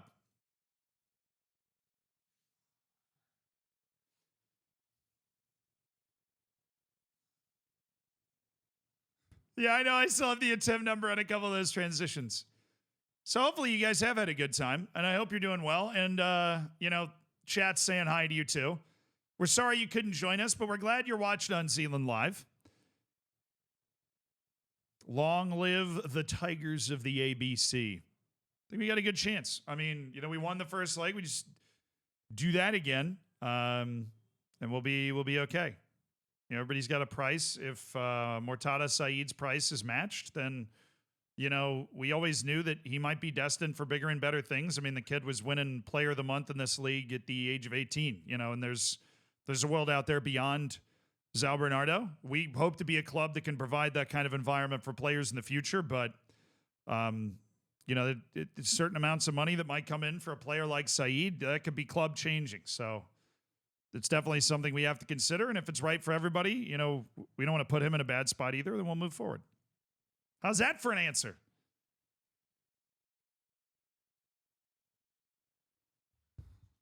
Oh, he wants a new contract? Oh no, I know what's coming. Don't tell me a release clause is in this.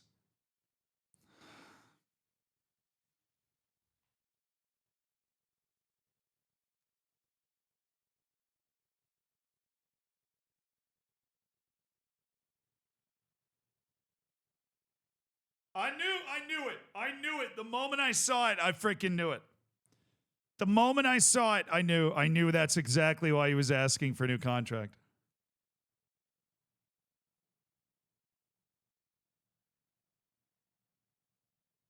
Grime Reader, thank you for the prime, brother. Thanks for supporting the stream. Enjoy your lag of ads. I appreciate it. No, his contract has legs till 2029. But that release clause is imminently gettable for foreign clubs. Portsmouth has already put in an offer of like $8 million for him. But I think there will be bigger clubs that are coming for him. The deeper run we make in the Libertadores, the more prestige we get as a club, the more eyeballs will come to Mortada Saeed. It's not like people aren't scouting Brazil. Edward, thank you for the 6 months.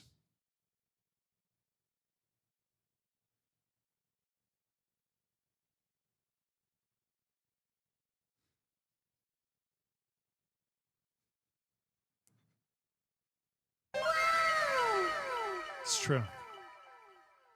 It is true. Hologram, my other Tunisian. No, he's unable to resolve the issue. Look.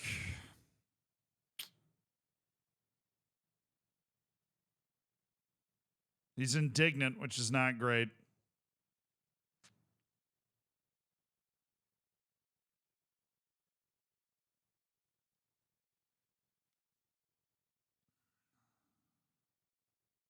End of the season?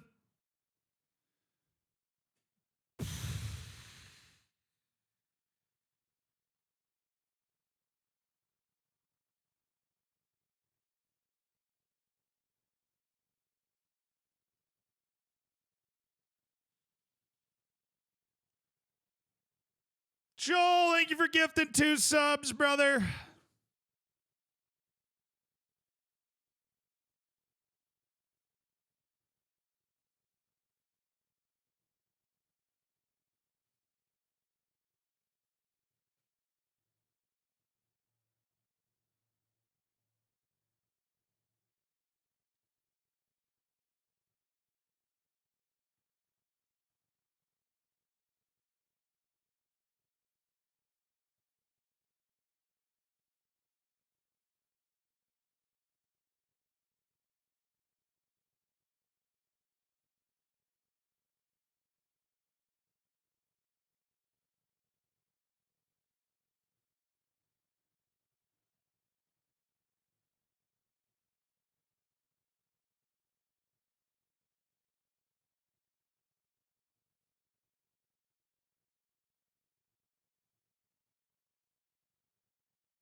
The new deal has a $15 million release clause. His current deal has a relegation release clause and a domestic clause, but it does not have a foreign release clause. And I have long viewed Mortada Saeed as the club-changing money guy. The guy that gets us the money that allows us to, like, build a ground that we own that's ours. That sort of guy. Dude, I think my club is glitched, because I have not had the opportunity to improve my training facilities.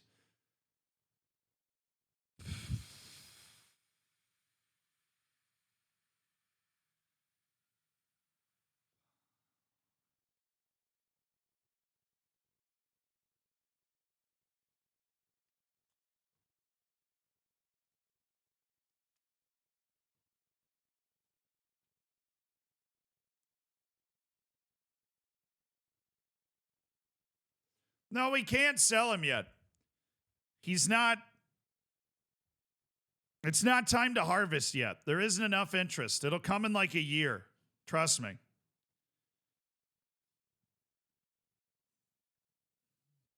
The only offer we've gotten for him is from Portsmouth.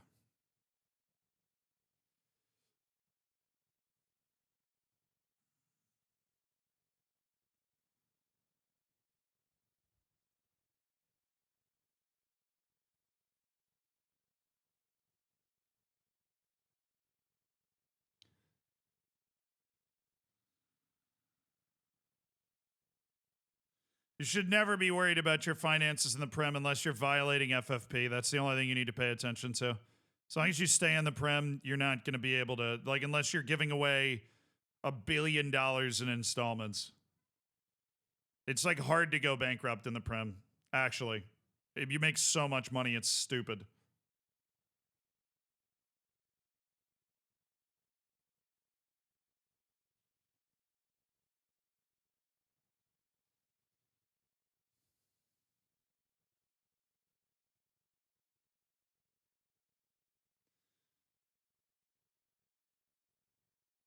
The problem is there's no way I talk him out of it because he is grossly underpaid.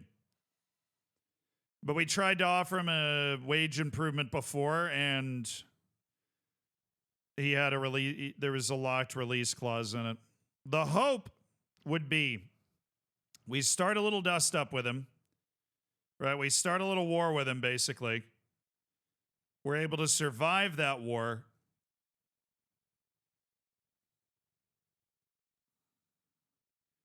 And then we get to the summer and the reputation of our club goes up, which is 3 stars right now. We want to get it to 3.5.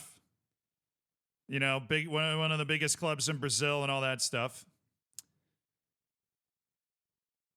And then he would not want the release clause anymore.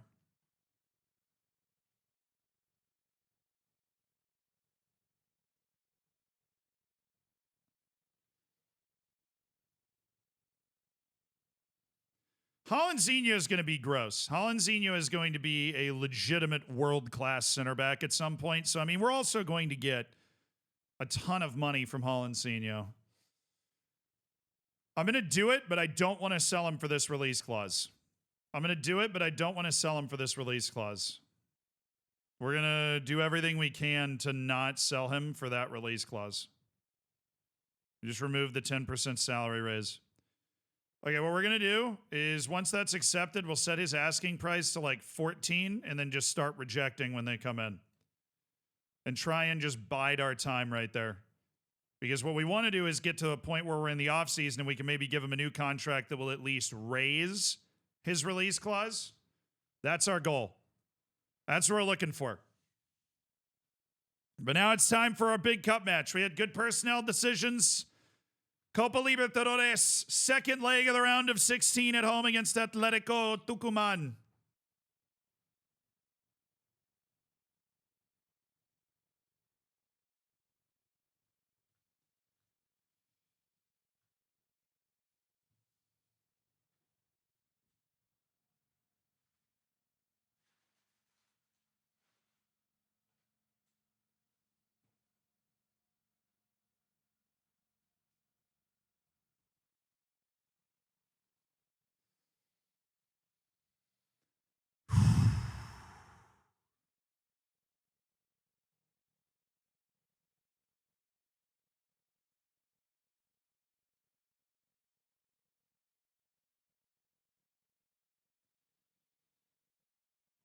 Marcinho's out, so we're starting Everton in the big match.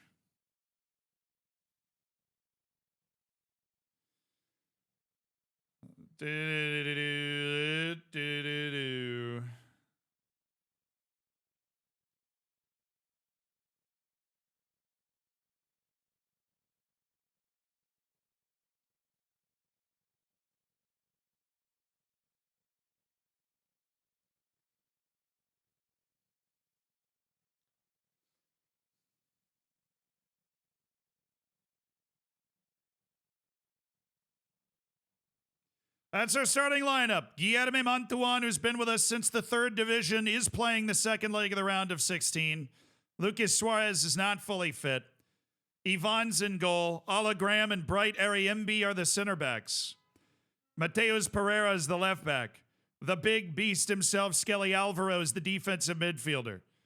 Martin Tavra is in the midfield.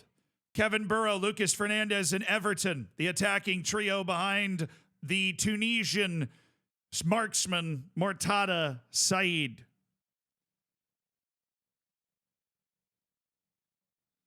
Bench is as follows. Everybody you'd probably expect.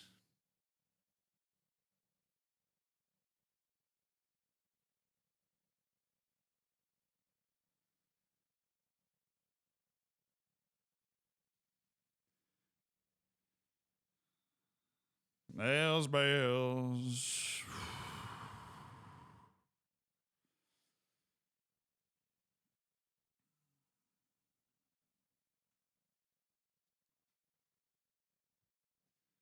San Andrean, thank you for the 10 months. I got promoted to the Danish Super League for the first time and have no idea how to approach the step up to full pro from semi-pro.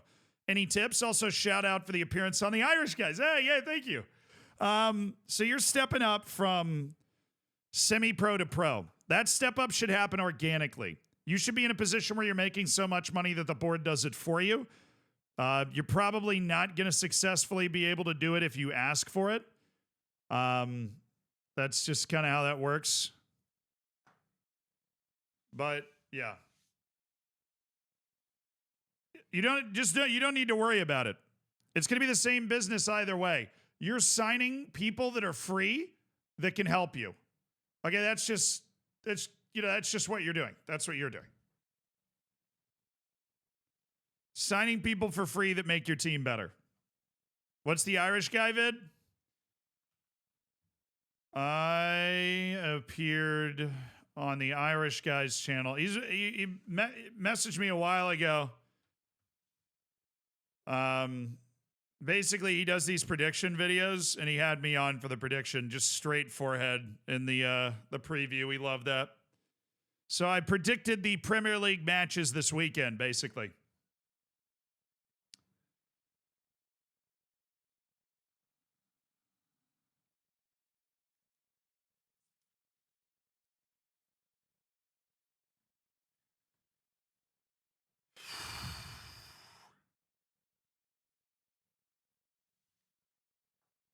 All right, thank you, AC/DC. It's now time for us to step into everybody's favorite, the Copa Libertadores anthem, the second leg of the round of 16.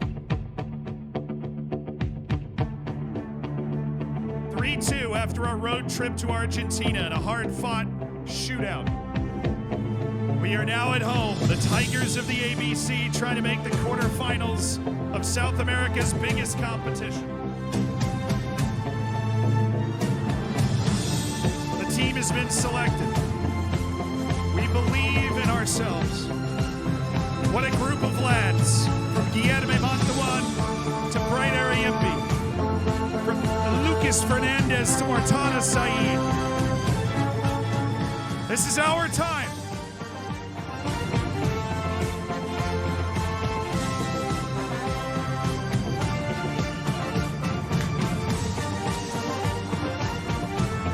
Definitely a winnable tie we've been given. Let's go win it.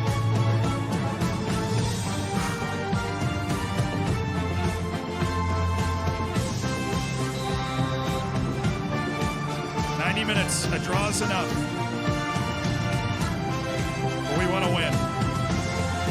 Early goal would make us very comfortable. Nice, Bright Area MB. He's a little nervous. Bright Area MB's not played in a lot of matches like these before. He's one of those European wonder kids that hasn't gotten a lot of first team experience until we get our hands on him. Same as the old Atom Bomb. Oh, go!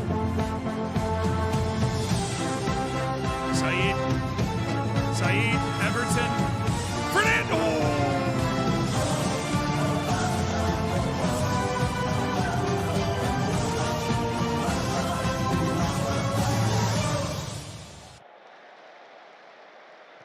Ay, ay, ay, ay, ay, ay, ay.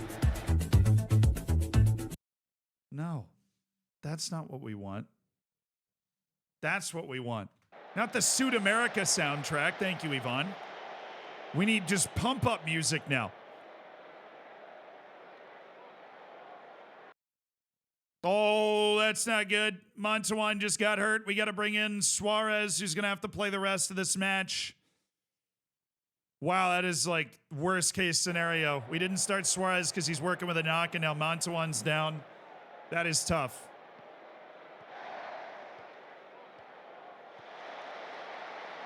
That's a tasty ball and a terrible clearance. Saeed, get it back to him. Oh my goodness, Fernandez! Oh, they're messing up so hard. They're playing so nervous. Come on, guys. That was two big mistakes by them in a matter of seconds. Where's Skelly? Oh, good goalkeeping.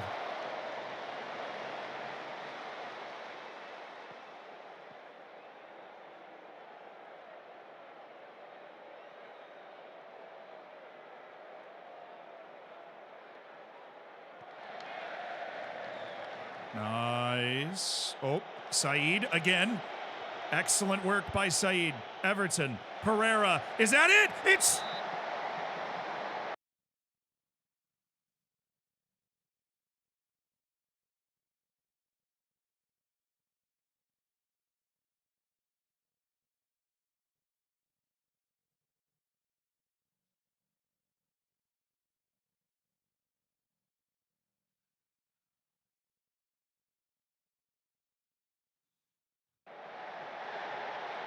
No, he's onside, dude.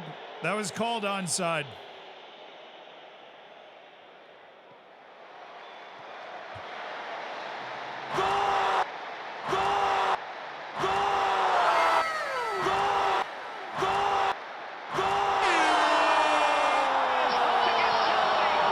Skelly Alvaro, the 6'8" monster of the midway, dominates the box again.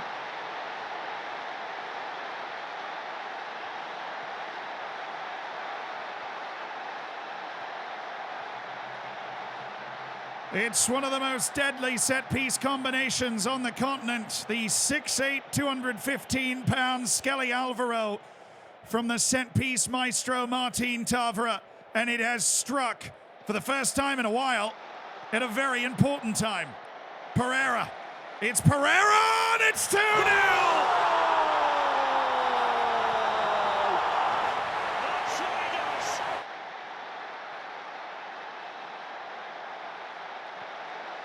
Quarterfinals? Do I hear quarterfinals?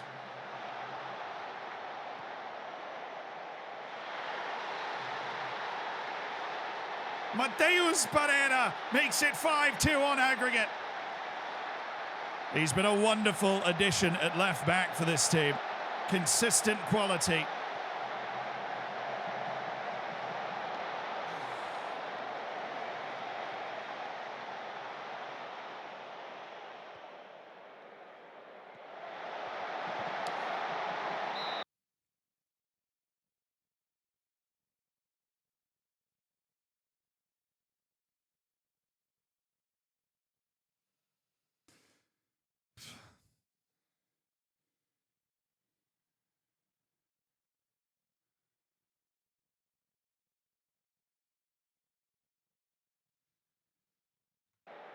Literally an all-time miss there.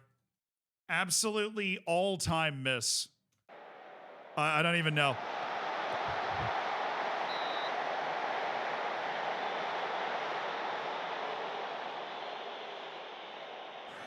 Oh, it's just our day, chat. It's just our day.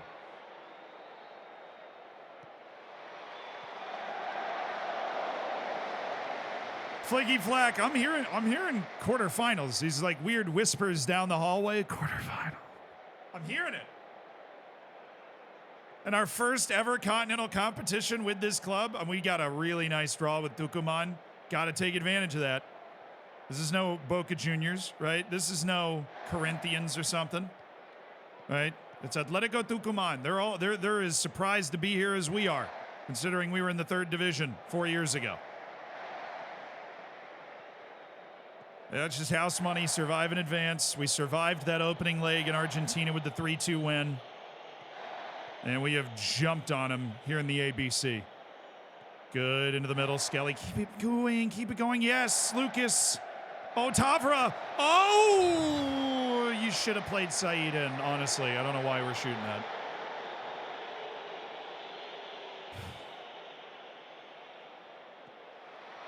No, keeper's got that all day.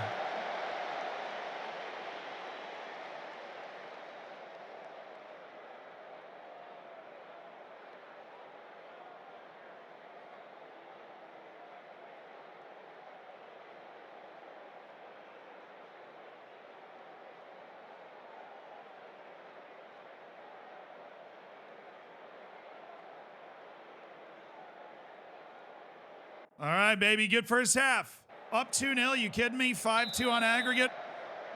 We can create a situation where we're mildly comfortable in the knockouts of the Libertadores. I'm taking that 100 times out of 100. We played a really good match, with the exception of that one glorious chance we gave them, but... What is that, though? What is that?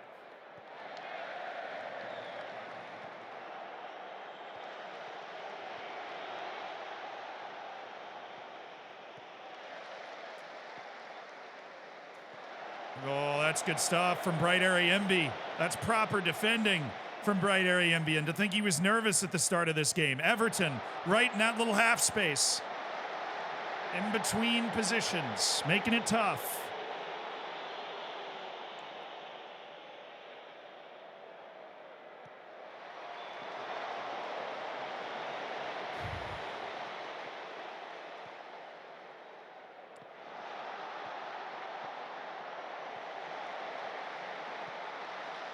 Keep.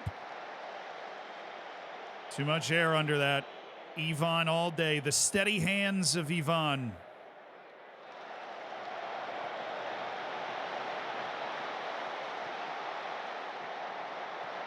Oh, that's a good ball by Pereira, though. Oh, hello.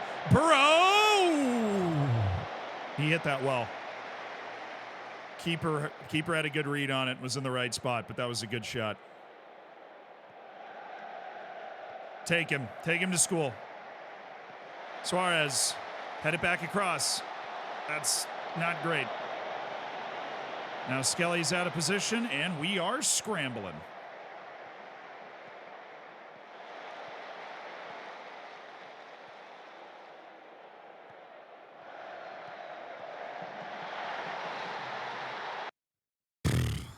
I was going to make subs anyways.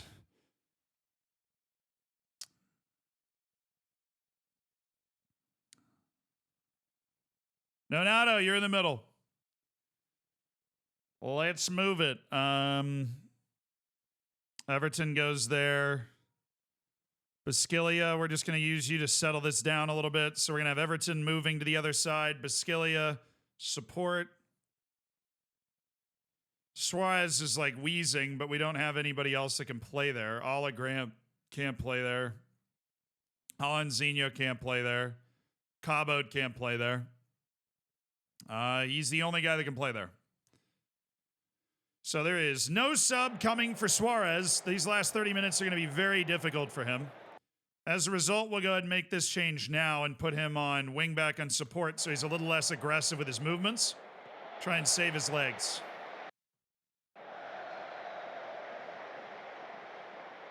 The push is coming.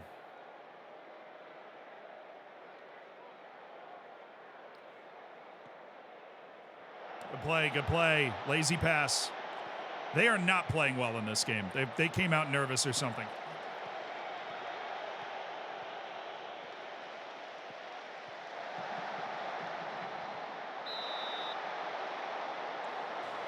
Bro is literally on the field to not do that. He's quite literally on the field to not do that. He's like this. He's the best passing winger that we have. He's on the field so he doesn't give the ball away.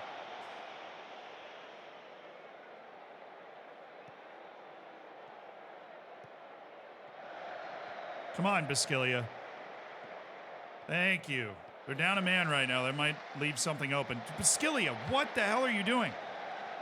Come on, man. Dude's basically an attacking midfielder playing out wide. Just receive the ball, pass it to somebody wearing our color jersey. You don't need to try and beat people. There you go. Take the space you've got. Oh, it's there. Saeed, one-on-one! Goal!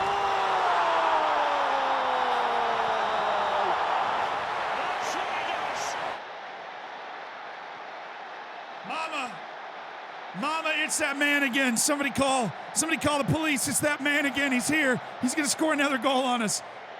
Oh, it's that man again. It's Mortada Saeed. He might be 18 years old, but he's already inevitable. He is a dagger, man. Great touch. You get a center back side by side with him when he's taking that first touch. He's going to beat him with the touch. It's what he was born to do. Natural born killer up top. Nonato, still Nonato. Square that. What the hell is that? Saeed gave him a perfect look. But Nonato's never been on that long of a run before. Has no idea what's going on.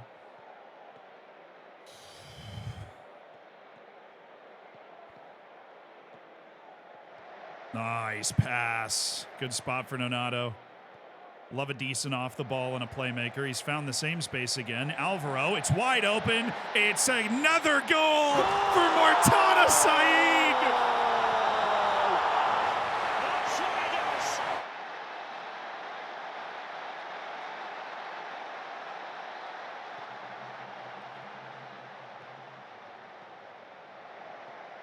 That time Nonato gets it right. Skelly Alvaro with the first time ball. Saeed loves a good first time shot. The Tunisian superstar has a brace in the second leg of the round of 16 of the Libertadores at 18 years old. And it was a little nervy there for a second, but he has created the distance. Nonato. Another good pass again. Everton.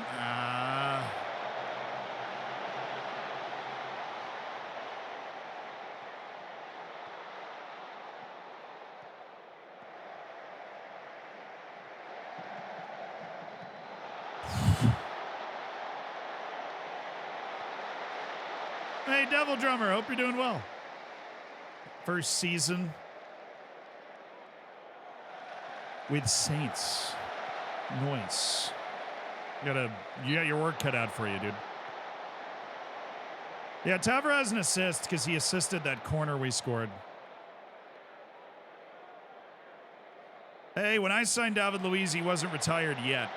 He still had something in those legs and those luscious locks. But yeah, we did go from having a team that had 5 guys retire at the end of the season to building a solid team in Copa Libertadores that has 2 legit wonder kids in Holancinho and Saeed. Come on, guys. Nothing weird. Oh, that should have been a goal. No idea how Tavares not just passed that in the corner. But you know what? We are up 7-3 on aggregate. It was 5-3 on aggregate for a little bit there. Didn't like that. But this is the sort of... I knew we could do this after watching that first game. And we got it done.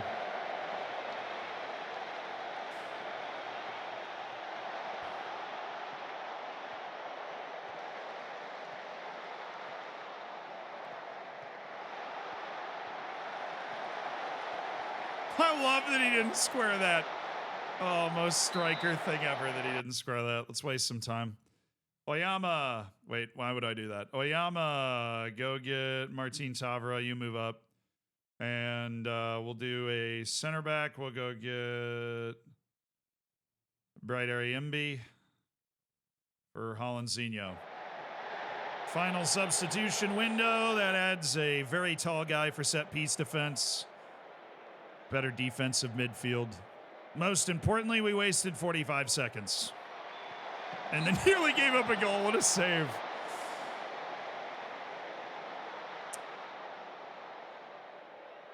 Yeah, Hollandzinho will probably be starting soon. We'll see if we can sell Hologram for a bundle of cash. We're trying to sell Cabo, but nobody wants him. He's so undervalued. He's so much better than everybody seems to think he is. Let me put it this way. Nobody is a solid rotation player for me if they're worth 150,000.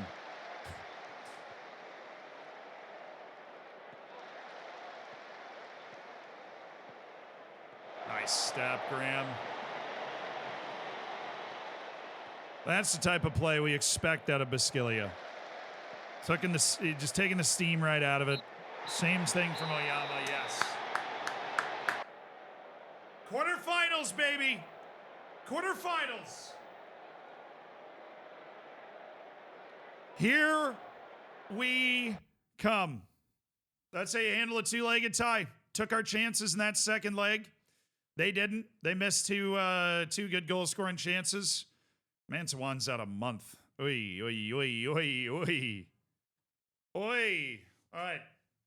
Fairy tale continues. Yeah, I'm pleased we're through, but we're not going to get out of ourselves. You know, there's we're going to have to play 2 matches against a very good team that's also gotten this far. We've earned the right to go up against them, so we'll see if we can win. We'll take it one game at a time, though. How much do I enjoy Tavra's performance? I mean, he's a tremendous player, yeah. Yeah, I remain confident we can keep Mortada Saeed right now. We know a lot of people are interested in him, and the game's the game, but... Oh, Vitória, Brazilian team. Esporte Clube Vitória. They're 17th in the Brazilian league right now. That's the most Copa Libertadores thing I've ever seen. But forget about that. It is all about what will happen. We are playing a Brazilian... I mean, it's a pretty good draw. It is a pretty good draw. It's Vasco da Gama knocked out Junior from Colombia. That's a Brazilian team going through. Paranaense knocked out Boca Juniors. That's huge for us. River Plate's still going. They beat Medellin. Corinthians is still alive. Atlético Nacional out of Colombia with an unbelievable 3-goal comeback on Tigre from Argentina. Cruzeiro blew out Lanús, and Vitória hung on against Colombian team Alianza Petrolera. So the quarterfinals, Corinthians, River Plate, which is a monster. Us, Vitória, which is not. Vasco da Gama against Atlético Nacional, and Paranaense against Cruzeiro. So that's 1, 2, 3, 4, 5, 6 Brazilian teams out of the 8, with only River Plate and Atlético Nacional, the non-Brazilians. If River Plate can take Corinthians, that would be great, because Corinthians is the best Brazilian team. Oh, we got 200,000 from the gate receipts at that one. That's nice.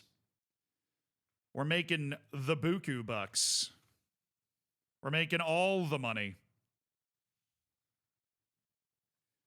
Santi Jimenez to AC Milan fits their MO. He's undervalued right now. Maybe it'll be worth it, maybe it won't, but he is undervalued. Yay, I can ask to improve the youth facilities. It's not glitched. That is tremendous news. We're going to ask to improve our youth facilities. Obviously, I mean, we've got tremendous financial situation. One of the few clubs I've ever been at where our projections are quite literally going up by a lot.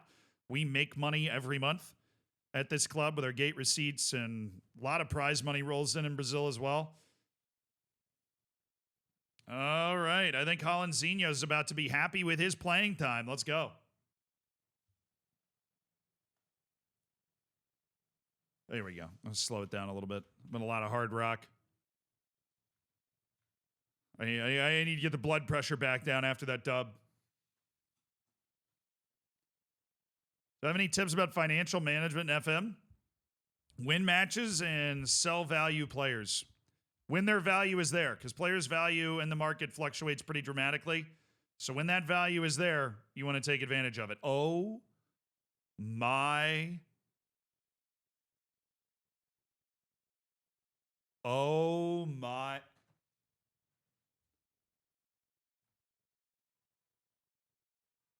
How much I got? Oh my. Bro, he's unbelievable. He'd be the best player on our team. It's not. I don't think it's close. He's crazy. Release clause 6.2 million.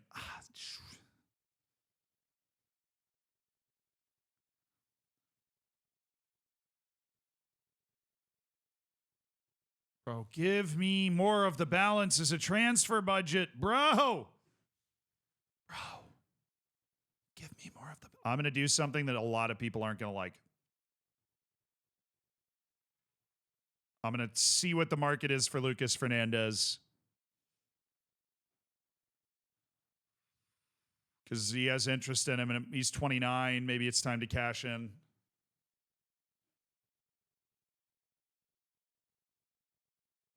We're going to see if we can make it work without that. We're going to see if we can make it work without that. We're going to see. I don't want to do it. We might have to.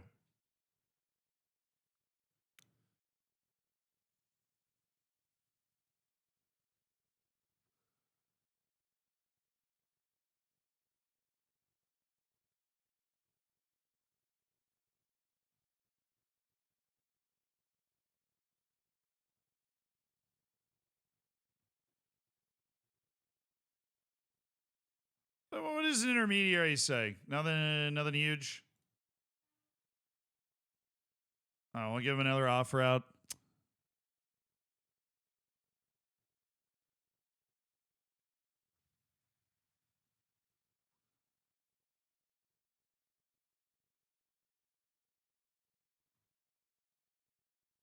We'll try Burrow one more time. Because that kid's different gravy. I don't know how he ended up in the Mexican League, how nobody's going after him, but we seem to be the first person that have found a pot of gold, and I don't want to miss out on that. He's crazy. I'm watching the game film, and my jaw's on the floor.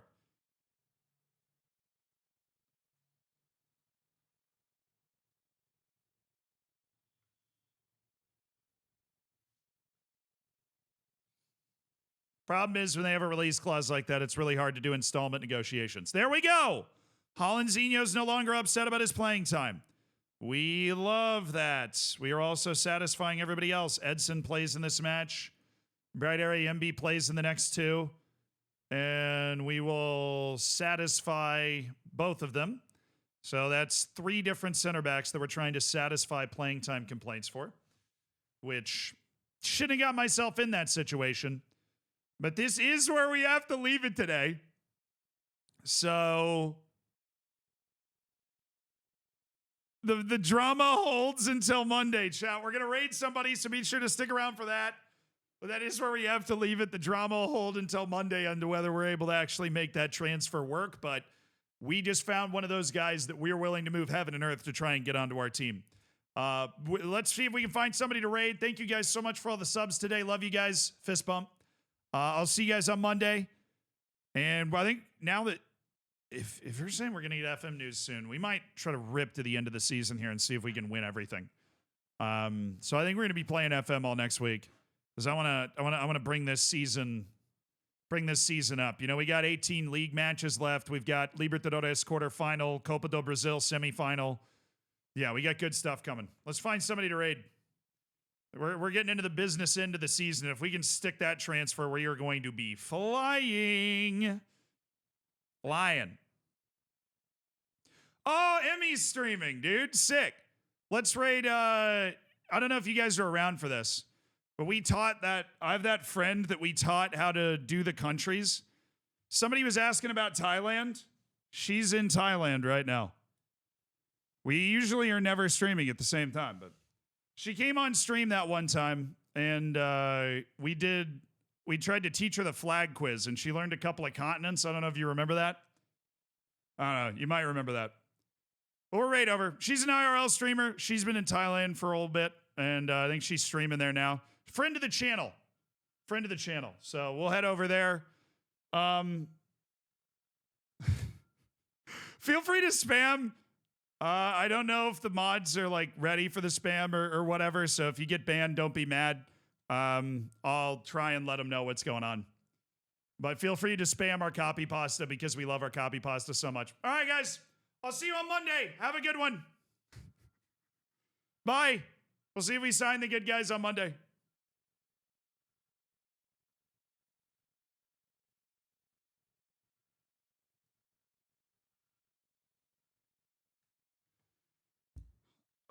All right, we'll do word of the day. Divers, really? Divers. Divers is an adjective meaning numbering more than one. Oh, interesting. It's like a different meaning. The Tri-County Fair offers divers amusements for the whole family. Divers. It's not diverse, it's divers.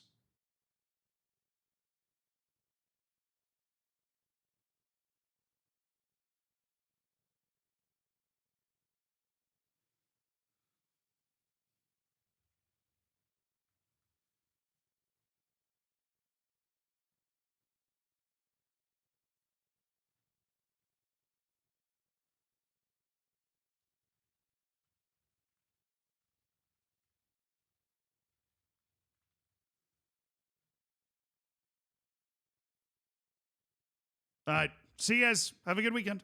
See you on Monday.